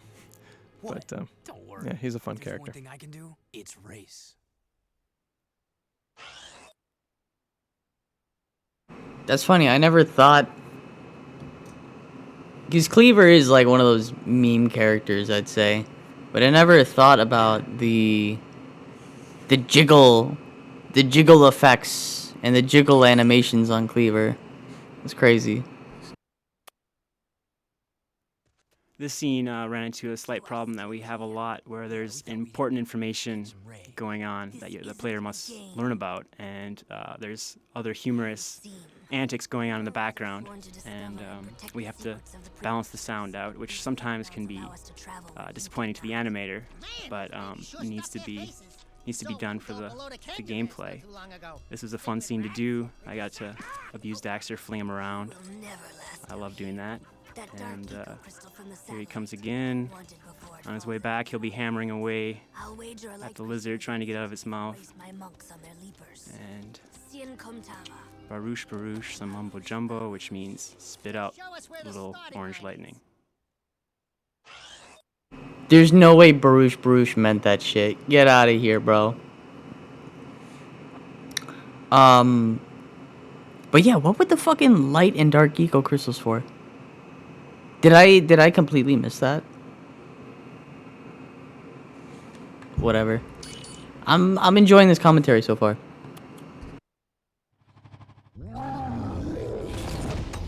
This scene was great. I really enjoyed working on this scene. I got a chance to finish up the mission that I just thought was so cool, where you're chasing around the dinosaurs. And Errol, this is the first glimpse you get of Errol, Cybro Errol, reconstructed Errol, and I just thought his character was so cool that I had a good time animating him. The one thing I remember at the scene is I had to turn it around in, I think, about 3 or 4 days because we had to get it done for E3. So I'm pretty pleased with the way it turned out, all things given, time restrictions and all. Paranoid, buddy boy. Come on, Bigfoot, let's get back. This does it, gives me the creeps. Yeah, so that was for E3, because that was the E3 trailer, gameplay trailer video. Wow, that's cool.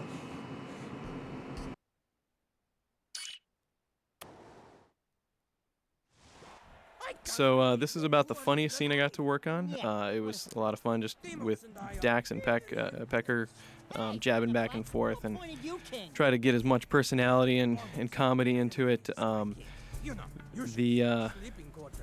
The little rivalry has been going on since Jak 2, so this was just another chance to kind of keep it going and have fun. With all the serious scenes I got to work on, this was nice to have just a little lighter moment. And then with an off-screen gesture that really gets Pecker going. And then we get to go into a little of the softer side again with Damus and his furthering relationship with Jak. So this was just an overall fun scene to do. And we go on to the next scene. Interesting. Oh, I almost used my mouse. This scene is leading Jak out into sort of an adventure to go catch some lizards. One of the things that's really interesting about cinematics in video games is really they have to do triple duty. We have, obviously, first and foremost, we want to entertain. We want people to be excited by what they're watching, and it should be funny if we can help ourselves.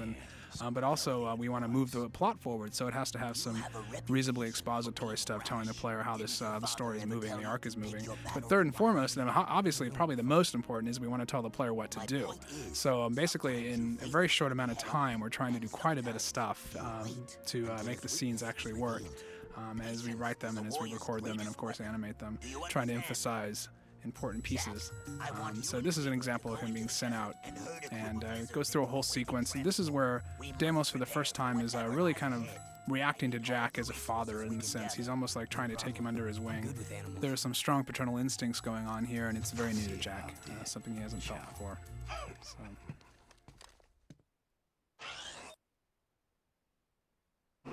Yeah, that's right. I mean, that's kind of where we first got our dynamics between Jak and Deimos and that kind of stuff. Right. So the writing stuff with when you write a narrative for a game or when you write dialogue for a cutscene, you have to, make sure the player is entertained, get the exposition out, and then also give the player the objective. That is really complicated for writing, and you have to have those one lines of dialogue that kind of sows the seed, like Deimos saying didn't your father ever teach you, you piece of shit? And Jak's like, you're not my dad. It's shit like that, it makes sense. Shit. This scene wasn't originally supposed to be in the game, but focus testers actually, when they first went into this room, were not clear as to where they were supposed to go, so we added this little camera move showing you where you're supposed to go. Bro, even back then, fucking Naughty Dog was fighting the brain rot, at least as it was back then. This scene takes place once you get to the top of the temple. Jak and Daxter are talking about how they're going to get across and get to where the precursor monks have already been. What's probably most interesting about the scene from a behind-the-scenes standpoint is that the camera, the way we do the camera here is just one camera that moves by single frame to insinuate the cut that you would see in a movie. But what made it a little more difficult was that I had to have a separate camera for the ground shots and a separate camera that was actually fixed to the glider that they're going to get into in a second, and that just added a little bit more to the difficulty of the scene. That's interesting that he means a different camera, because I never knew that game developers needed different types of cameras. I guess to do those like swooping motions, or like the fucking pans and zooms and that kind of shit, and then that like the camera angle from like the ground up. That's crazy. I didn't know that they had to like swap different cameras like that. That's cool. So this is another scene that was animated by Greg Griffith. This is after you've gone through the volcano and gotten to this deep part of it and discover this monk that's been mummified by the Dark Eco. Again, sort of just kind of reiterating the idea that Dark Eco is so dangerous and that Jack is playing with fire when he's been exposed to it, and so is Daxter. The animations, like these animations again, require so many different pieces being put together. The models that are being built, the high-res models, the sets, everything that has to go into this process of creating these 6 seconds a day that we do. Actually, it's just an incredible number of people that work behind the scenes to make this happen. That background you can see there, of course, was built as part of the volcano. And some of the sets are even more high-res than that. They're actually not even level sets. They're actually really detailed high-res sets. This is Daxter continuing to refer to his beloved missing pants that he lost since Jack and Daxter, the first adventure. A recurring joke we've had for a long time. And hopefully we'll pay that off in the end. Hopefully we'll pay that off at the end. That's funny. That's funny. I mean the animations in this game, at least compared to like Ratchet and Clank and Sly, the animations for the cutscenes in this game were like fucking way better than Sly's or Ratchet's at the times. And I mean, I guess yeah, if they went that crazy with the models and like creating the sets and that kind of stuff, it makes sense. It makes sense. Just to give you an idea of the process, this scene is about 30 seconds long, which took an animator about a week to complete, a week of a lot of long hours. They try to do about 6 seconds a day. When the scene is actually written and then recorded, and we try to cut this using a sound tool to cut down the sound file as tight as possible, we kind of consider the editing process in the front as important as in the back.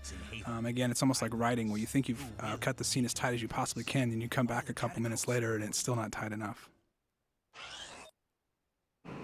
6 seconds a day is crazy. Isn't it time for you ankle biter? This scene right here was a lot of fun to do. It just gave me a chance to use Jack and Daxter together and have them be kind of like a buddy type thing, where Daxter's actually picking on Jack. So you get to see how good friends they really are.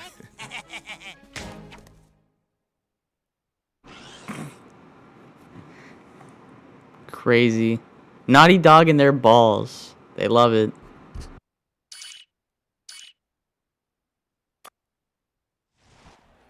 Hi, this is another arena scene that I did that has Pecker and Daxter going at it again. A lot of fun. I really enjoyed all the scenes with Pecker. What's interesting about Pecker here is that in some of the scenes, even though you can't see his feet, he's really just floating in midair. I had to sort of slide him around to stage the camera the way I wanted. So hopefully that's invisible to you guys, but it was something that had to be done. That's it.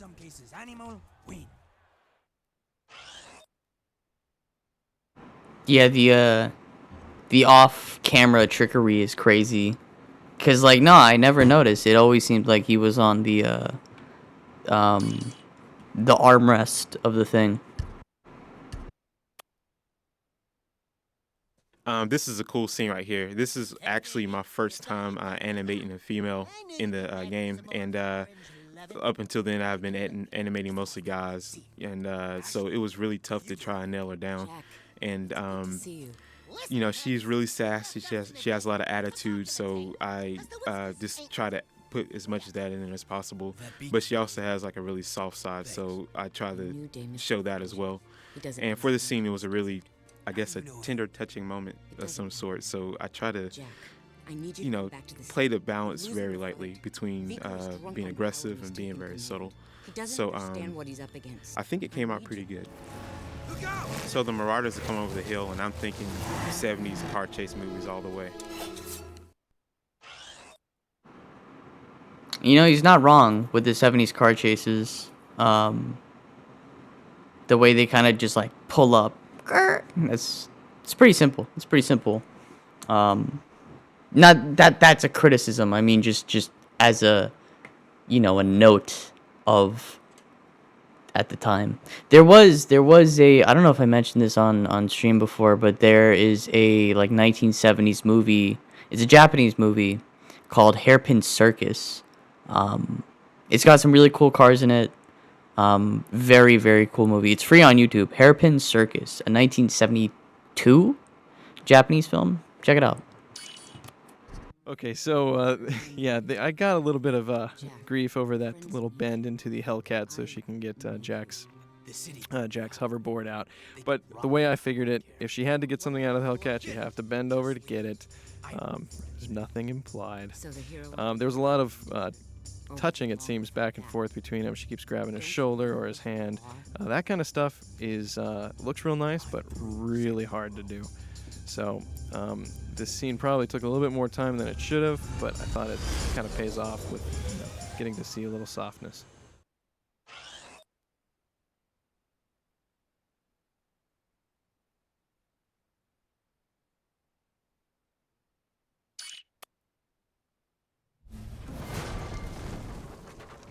So we've just entered the intro to the mine boss fight. And this scene was was the longest scene I had worked on at the time. I think I clocked in close to a little over a minute, and it was really cool to get to work with a scene that had more exposition, where they get to find out more about the story. It's the first time we've seen Viger since the intro, and even though we kind of get the idea that he's not a good guy in the intro movie, we get to hear a little bit more about just his evil plans, so I got to have more fun with his character. And I think we got a really good reading from the actor, so that made this scene a lot more fun to animate. One of the hard parts to set up for the staging was this giant room has a pedestal that Jack is on and he's trapped on, and then there's a big giant space in between him and Viger. So staging the camera from back and forth, if you ever needed to see both people in the same shot, there was really a real long distance in between. So I tried to do what I could to trick the camera, or also just use really long lenses. So you kind of get to use certain film effects or film techniques to try to compress space. And here's Daxter going off on his little fantasy of being surrounded by women, which does not go well with Viger. I know we tried to use this joke a couple times about him getting his name wrong, so I thought that was kind of fun to work with. I think it happens again later on in the game. And here we go.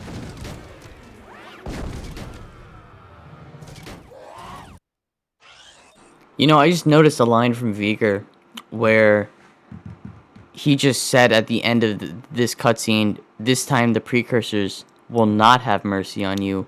But in the intro cutscene, before it opens to the title card of Jak 3, he says, "May the precursors have mercy on you." Wow, I never caught that. I never caught that throwback until just now.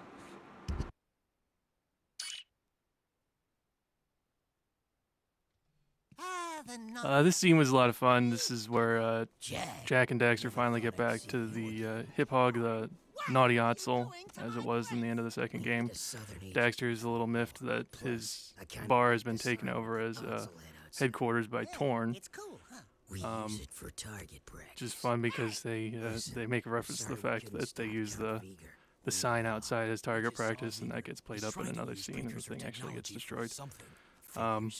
This is also where you get the first hint that Viger is probably behind what's been going on with various doings in the game. And at this point, Torn is talking about how they're going to be attacked by the blast bots. The blast spot pops up here as a hologram, which was a little bit of work to do. It was really adds a lot to the scene, I thought, but it was a little bit extra work.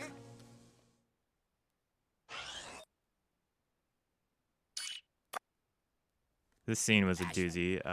Just before I was able to finish the scene, I just had to do some final tweaks on Daxter's eyes. I was told that they had to cut a couple FMAs and somehow splice Errol into the middle of the scene that I'd finished, which completely changes the mood of everything, and it made no sense at first, but so I was able to rearrange some things. Some stuff had to be cut out.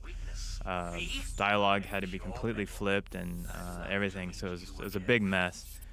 But I finally got it to work. An interesting note is all the holograms here, all the facial animation had to be done with 3 bones. We weren't able to use morph targets and use this hologram effect, so that was quite a challenge to get some nice voice reads and emotion on these things with 3 joints. This Daxter line was a blast to animate, and I decided to hold this last face here for impact. That's funny, but it's interesting how they mention how they had to change the script, and it's like, oh, we're gonna insert Errol into this scene and do all this, and now we have to change all the animation, facial structures, and then the lip sync, and wow, man, it's really a domino effect. It's really a domino effect. That's crazy. There's a really funny story behind this scene, but I really don't have time to tell it. Are you fucking kidding me? Are you for real? That was it?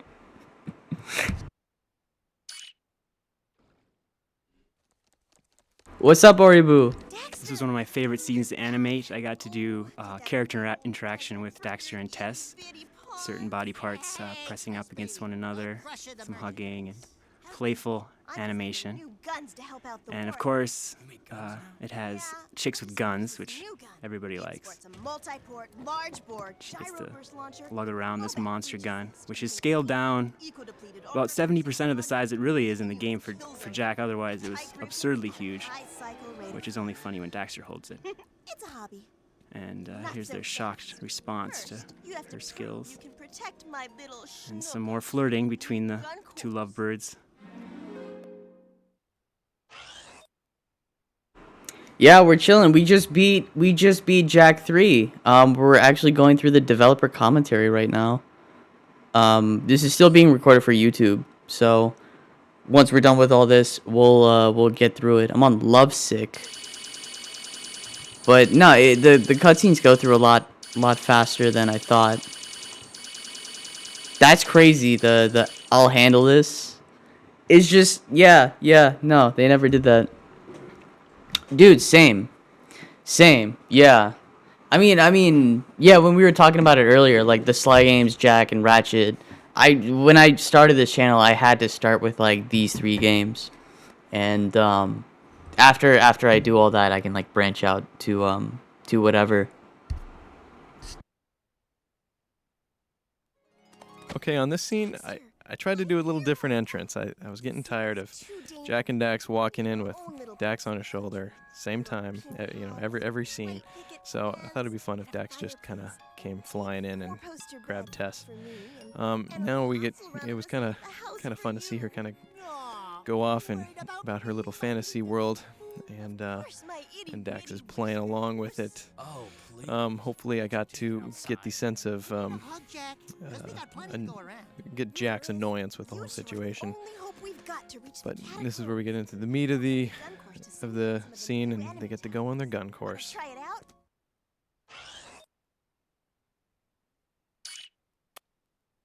So this scene was actually a lot of fun to animate, especially with all these dynamic camera moves and the Naughty Otzel blowing up.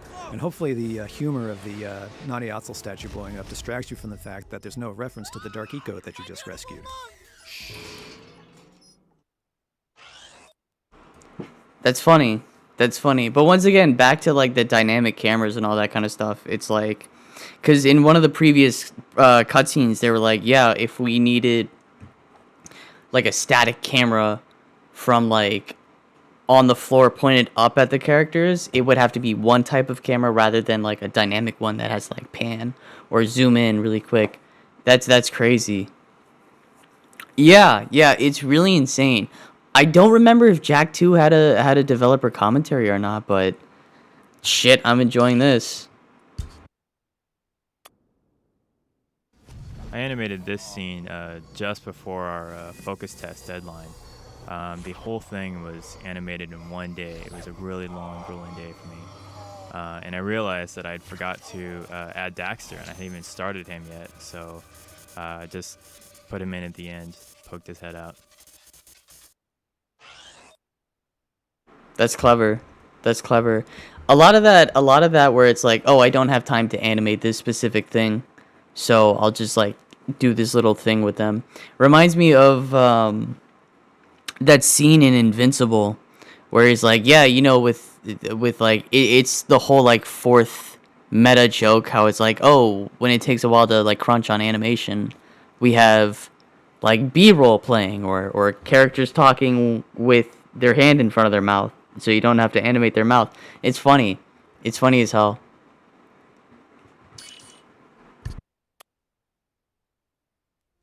This is the first scene I did in the game. I think Torn is actually one of the hardest characters to animate. The way he comes across is very cool, calm, and collected, and but occasionally he'll let out a little aggression or some anger of some sort. And I think those are one of the more exciting times with him.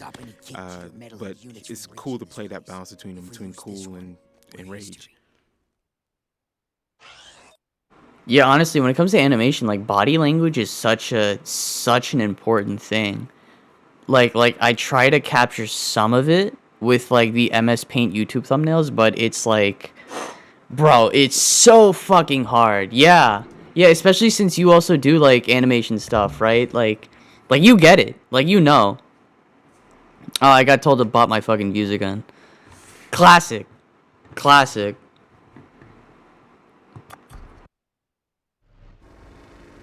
This is a very unique cutscene. We have a new technology that me and programmer Amir came up with. We spent time figuring out a way to constrain the camera to an in-game car that's set on a path by Amir, and it drives through the desert on the set coordinates. And I animated the whole scene with these two characters just sitting in a car, sitting still, talking to each other, just talking heads, basically. And I didn't know how it was going to work out. We didn't even know if it was going to work until we finally got it all into the game, and it turned out quite successful. It's really a cool scene. You get to see the background flying by. And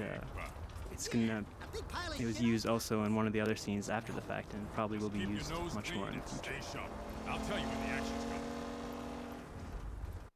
You know, they did a lot of the same kind of like tactics in Halo 1, where basically the whole like that whole scene of the Pillar of Autumn moving through space towards the first Halo ring, it's literally just one object floating, and all they're doing is just moving the camera. So like camera movement has such an insane effect on like what you're seeing and what you're experiencing. It's crazy.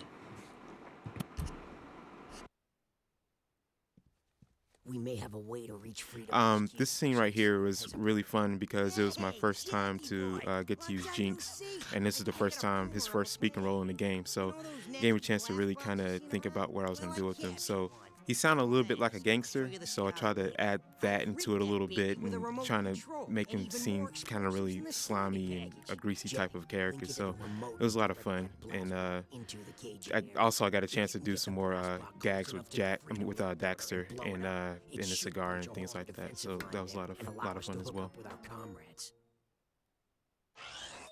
Okay, I will say that the little animation detail with Daxter and like the cigar is really funny, but sounds like a gangster, bro. Jinx, he sounds like he's from fucking New York, or not New York, New Jersey. This scene takes place after you've defended the Freedom League headquarters from an attack of robots. One of the most amazing illusions that actually happens here in this process of animating is that these voices of all these actors are often recorded in entirely different places and in entirely different times. I mean, Max Casella's the voice of Dax is recorded in New York. And a lot of these other characters, whether it be Susan Eisenberg, who's the voice of Ashlyn, or Phil Lamar, who is the voice of Viger here, they're done sometimes weeks apart, maybe days apart, but entirely different rooms, never together. And then we cut the whole thing together and cut it as tight as we can, and it gives the illusion of actually actors reacting and talking to each other. Usually. And in fact, in this scene, we have kind of a moment where the scene was spliced incorrectly, and also Ashlyn had a line that was supposed to be recorded here that was missing. And as you can tell here coming up, that the transition's a little rough. So Viger's very angry at them for basically rallying around Jack and defending Jack for the first time, and he's basically giving them a pox on their whole family, and he walks off. And this scene right here, right there, the transition doesn't quite work because Ashlyn was supposed to be saying something else, and the line wasn't there. But that's the parallel of it all. But generally speaking, most of the time when you actually cut these things, it all feels like it's all happening right in front of you in real time, which is kind of the beauty and the magic of it all. So here's Pecker talking. He's voiced by Chris Cox. Pecker is a really, really cool character. People really love that. And the character, and Chris Cox has really added this incredible side to him. He's sort of the manic Hispanic, as we say. That's interesting. I didn't know that. I didn't know a lot of that for that cutscene, because I know, at least in a lot of the like critiques or I guess retrospectives for this game, they always bring up that cutscene when it comes to the plot, and I did also talk about that a little bit. But the work that goes into these games is fucking insane. This scene really is a great demonstration of Jack's inner struggle. Who am I kidding? Dog, okay, no. Naughty Dog, we need to talk. You cannot do these developer short things with no context whatsoever and then not give us an Uncharted or Last of Us kart racing game. Get the fuck out of here. That's crazy, Naughty Dog. Neil Druckmann ruined gaming. This is the first time that we actually get to see Cyber Arrow. He's alluded to a lot in the game, and this is the first time you see his full body. He's the most detailed character we have in this game. He's 20,000 polygons, which I've heard is 10 times more polygons than a full screen of a PS1 game. All the animators are really drooling over getting to animate this guy, so I was really fortunate to be able to work on him during his big I'm gonna kill the world scene. The voice actor went really over the top with this scene, and so I was able to just push all of his action as far as I could. I did all the animation before they added the voice effect on him, and that really punched it up even more. And after all the exaggerated motions I did, the one thing that left the biggest impression is boink, this little finger thing right there. That's interesting. Yeah, Errol is crazy, but bro, like that I still can't get over that last cutscene. Bro, it's almost like they're fucking vague posting. This is sort of the culmination of Seam's character arc. She begins to realize at this point that Jack is the savior of the planet, and begins to like open up a little bit to him, and in this case gives him a very, very important artifact. We were hoping to actually have this scene originally, believe it or not, have Seam as a death scene. So if you can actually listen to this animation or listen to the recording, you can hear that her voice is very different, because some of the takes were originally directed as her dying in the rubble. So she's kind of this whisper, almost death.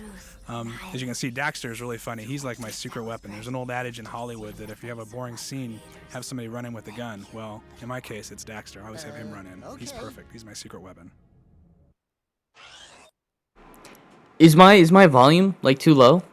Because I could also like boost it up. I'm just muting my microphones because my speakers are a little bit too loud so I can actually hear this. I've actually never watched any of these before. But at least in the Arrow cutscene, they were basically saying that he was lucky to work on it. The game audio is a little low. Okay, bad.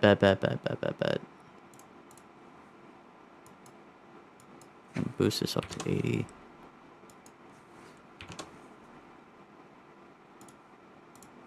Alright, I'm gonna try with the next one.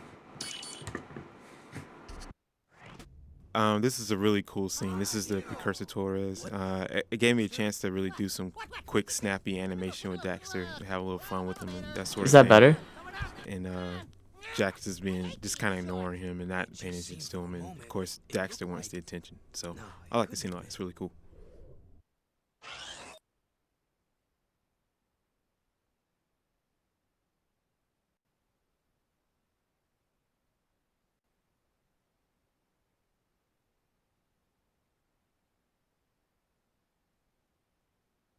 Okay, I boosted everything to like 90%.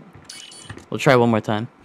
Who knows what Arrow will try to This scene was a lot of fun to work on. This gotta take him out. probably is the only scene in the entire Jak and Daxter trilogy that has Daxter actually arguing to go on the mission rather than arguing against it, so it was a lot of fun to try to kind of do that role reversal, and anytime Daxter goes on one of his long rants, it's a lot of fun. Originally, I had listened to the sound file for this one. I had a lot of plans for different poses and different things that he could do, and then when I got into the scene, I noticed that he had about a 4-inch wide ledge to stand on without stepping on the actual holo viewer they have there, so I had to try to get the things I wanted to get done without having him roam too far. So, but all in all, this was probably one of my favorite scenes to work on. I actually put myself a little bit behind schedule putting the extra time to this one, but it was a lot of fun. This was also the only scene I did with Ashlyn, who was a nice break from the other men. That's funny. They talk about animating Ashlyn a lot, but then again, they never mention animating Kira a lot. But then again, Kira got like massively sidelined for like the plot in this game for some reason. I don't know what it is. What did they do to Kira? Like why? She was like Jack's main love interest in the second game, and then all of a sudden it's like, hey, here's Ashlyn now. And then I think they redo the whole Jack and Kira thing in Lost Frontier. I think that's one of the things that I know happens. Like, it's mainly about Jack and Kira. Something like that. But yeah, that's just so interesting. Also getting Tara Strong to voice her. I don't know what that was. Like I don't know. Maybe there was just like a vendetta against her.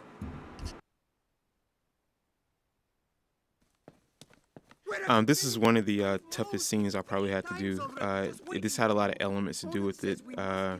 And in this scene right here, Jack meets up with Pecker in the palace ruins here, and he gets surrounded by the Neo satellites. And it was kind of tough because of a lot of different elements that went into it, especially Jack is supposed to be scared, but since he is the hero of the game, he really can't show that he's afraid. And also, coming up here, you see where Damus busts through the door, and there's a lot of effects with the door coming down and the satellites getting blown up and that sort of thing. And just to put that all together and have it mesh well was a very tough thing to do. But I'm pretty happy with the scene. Let's finish this. I bet. Tara Strong was also doing like a lot of work, because she was like back around when this game was being made, she was doing like hella cartoons. I mean, like, you name any like big cartoon from that era, she most likely did some work on that. Insane. Although the one role that I prefer the original voice actor, aside from Kira, is Harley Quinn. I think Arlene Sorkin did a way better Harley Quinn than Tara Strong.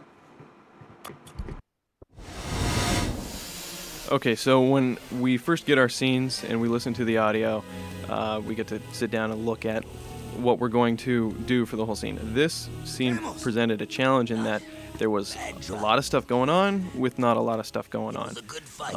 There was, we find out about the father relationship. Damus, slowly dies away, and then Viger shows up, and And so what I tried to do, mainly setting up this scene, was just try to figure out the position that they're getting to have this heart-to-heart. I was also kind of constrained by Damus being trapped under a truck, so I couldn't really do a lot of stuff with the cameras.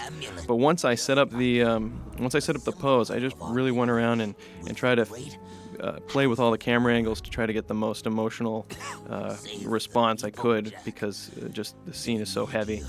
That flashback there was actual animation from the kid from Jak 2. And now Viger coming up, he's always really a lot of fun to work with. The readings we get from Phil, who's also the voice of Sig, amazingly enough, are just always great. So, again, we have, them conversing back and forth with just an amount of space in between them. I couldn't really have a lot of action, so I just really had to work with the emotional content back and forth, and just try to play off of that. Okay, so Viger's about to take off, and this posed a challenge for me as well, because Jack's just kind of having to ignore the fact that his dad just died and that he just found that out, and it was kind of hard to bring the emotion back down to get us back into the game and get us on to the next level. Yeah, that's insane. Like the work that goes into that. That I was gonna say, I just want to add on to that the one shot where it was kind of like out and you could see the car clearly on top of Deimos and Jak is like kind of with Deimos right there. That was a really cool shot.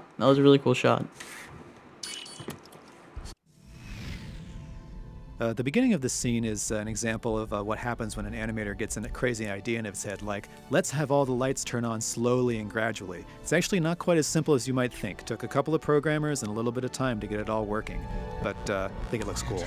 Yeah, this scene, when Dan Arey, our creative director, first told me that the precursors are going to be a bunch of Otzels like Daxter, I said, ooh, you gotta let me animate the scene where they're revealed. Little did I know that the scene was going to be nearly 4 minutes long and that I'd have to do it in about 5.5 weeks. But hey, that's all right. These things happen.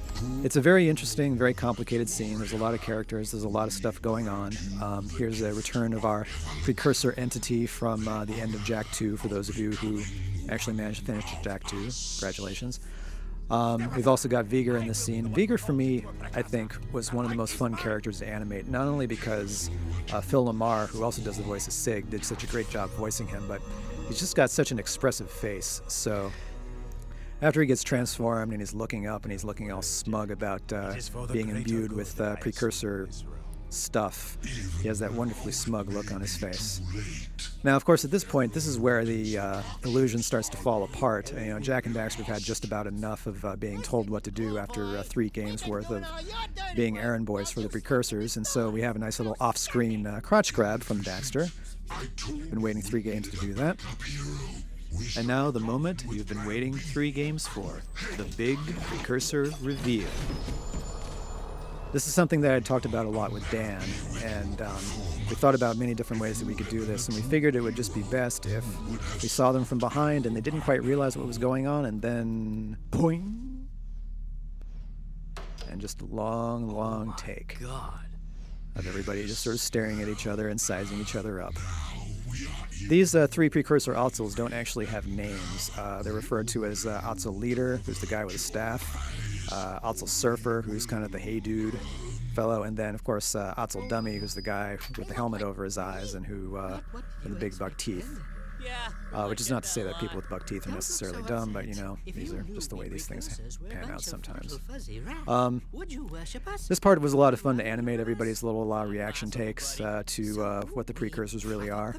And frankly, I'd kind of like to be in the living rooms or parents' basements of America watching when a lot of people who've played the series before see the precursors for the first time, because I imagine we're going to get just as many people who would like the idea as just as many people who think it's the dumbest thing they've ever seen. Now, personally, myself, I was sold on it from day one because I'm a little tired of the cliche of, the gods being these great, wonderful beings of light, come down from a high on. And, that's just, I think, what everybody was expecting us to do. And to actually have them all Otzels like Daxter, You know, some people may think of it as a cop-out, but I don't think anybody's going to see this one coming. I may be wrong. This part was also fun to animate, Beaker changing into an Otzel, scaling his various bones and whatnot to stretch him into the proper shape, and then poink. Now, this last part of the scene, because the scene was so long, and because I did have very little time to animate it, Jason Martinson, who's another one of our FMA animators, actually did some pinch hitting for me. So from here on in, it's pretty much all his animation. So thank you, Jason, from preventing me to have to stay one more night until 5 in the morning getting this done, so that you, the player, could enjoy our story. You idiots. I told you we needed a plan B. That's hilarious. Yeah, that small little fourth wall camera grab, I love that. That's such a small detail that it gets me every time. But fucking the whole idea of subverting expectations and making like the precursors. Well, I feel like I talked about this earlier, but like when he explained like, yeah, you know, I think it's a funny subversion of your expectations, and it's funny, and it's something that tonally fits with like the happy ending of a feel good fantasy like platformer game. I don't know, it just fits. It fits, and it's funny. I also understand why people call it a cop out, but then again, this game isn't supposed to be like so deep. Yeah, no, this shit is just great to appreciate. I'm surprised Jak 2 didn't have commentary. Yeah, it's all about, it's literally just vibes. Like, all it is just vibes and nailing the vibes.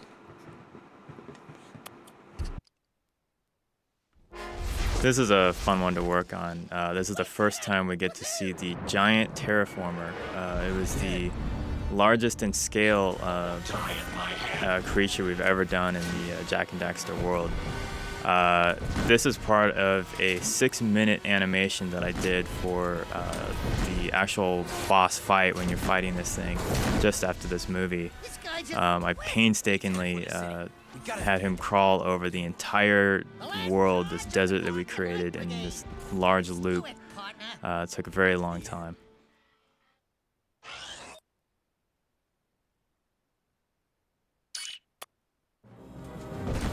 Here's another giant terraformer scene. This one was really dramatic and it was a lot of fun to do. I was able to take some of the animation that I did from the in-game terraformer sequence and actually give it a different angle. You usually get to look down on it during the game, and this was cool to be able to like look up at it and really see the scope of this thing.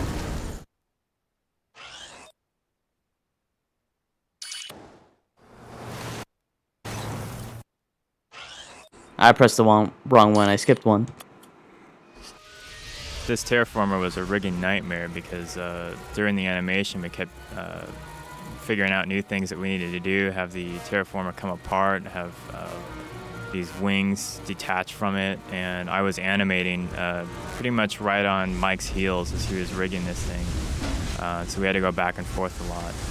But the final product worked out really well. The particles and sound effects just really sell this scene, and I think it's really going to be exciting to see it.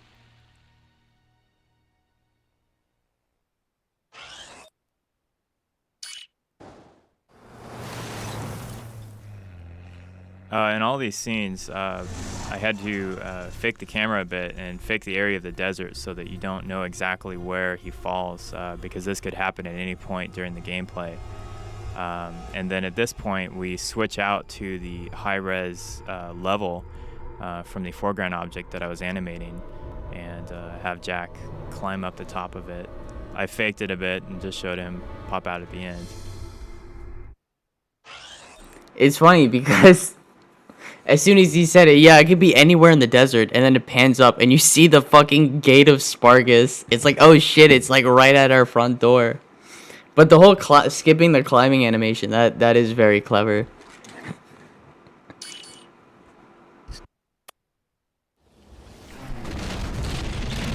Gotta give props here to Troy Adam for his kick-ass particle work with the wall of sand.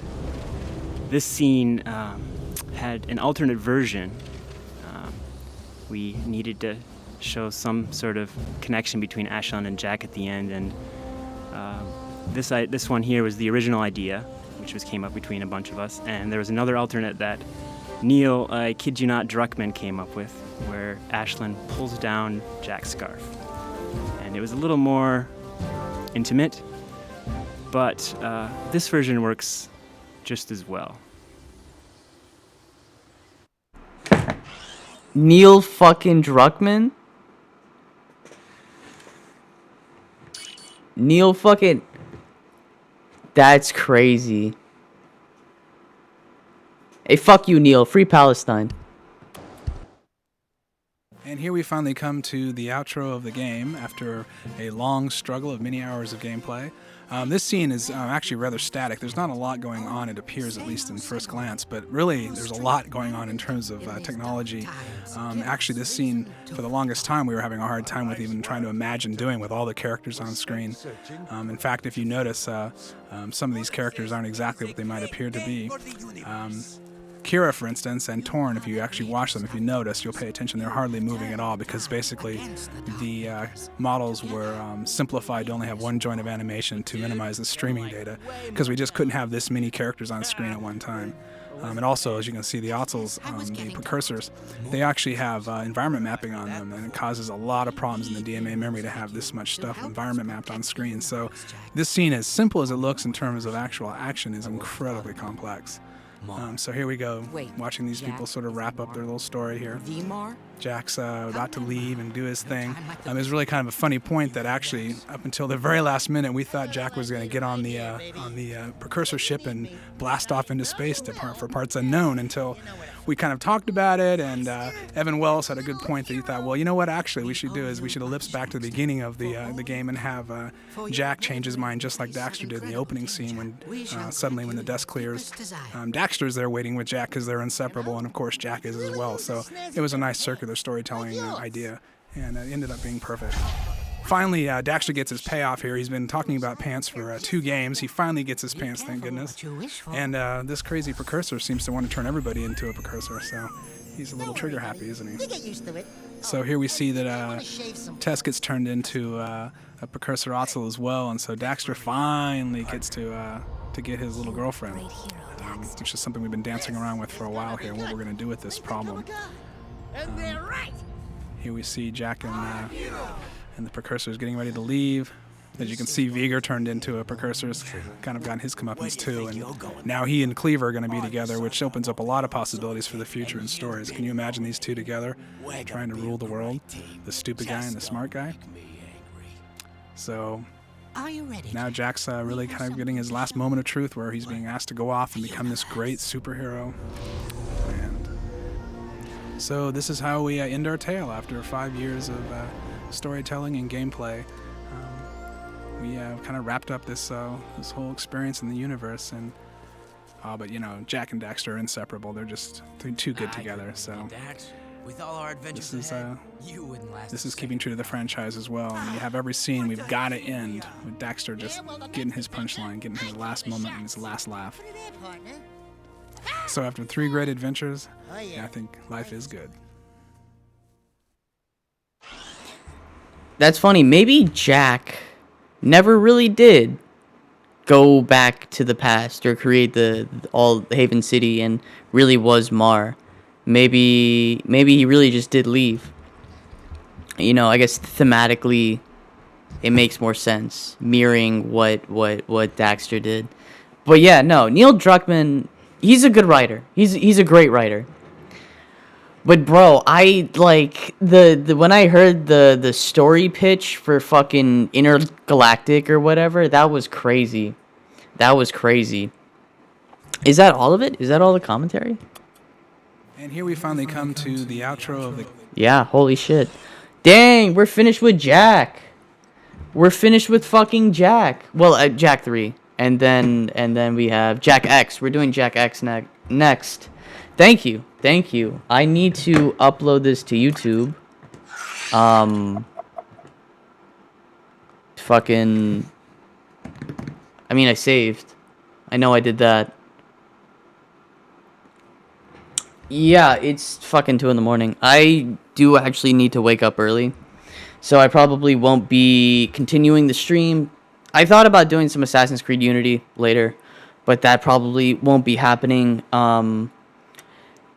YouTube, as far as the schedule for you guys, or like figuring out what I have to do, so this is basically going up to YouTube like tonight. Actually, maybe not tonight. Maybe like tomorrow afternoon-ish. I'll probably try to film some Gran Turismo. I might try to start another game in the meantime while we also do Jack X. I do have to sign up for PlayStation Network again so I can play that game. Shit. I don't know. Yeah, just stay in touch with the Twitter. Keep an eye on that shit. I'll obviously do my announcements through there. Oribu, thanks for chilling. Thanks for coming through, chatting towards the end. Thank you guys on YouTube for watching this. This has been insane. Jack X coming soon, and then super secret other game that we're gonna be doing alongside. Cause we're not gonna be doing one at a time. I'll be doing Jack X, and then, you know, if I feel like playing a different game, I'll play this super secret game, or we'll do Gran Turismo. We'll always be doing Gran Turismo, cause you know I do need to get faster, especially since spring is upon us, and car season is coming back, so I gotta get back into that. YouTube, I will see you in the next video, hopefully. Goodbye.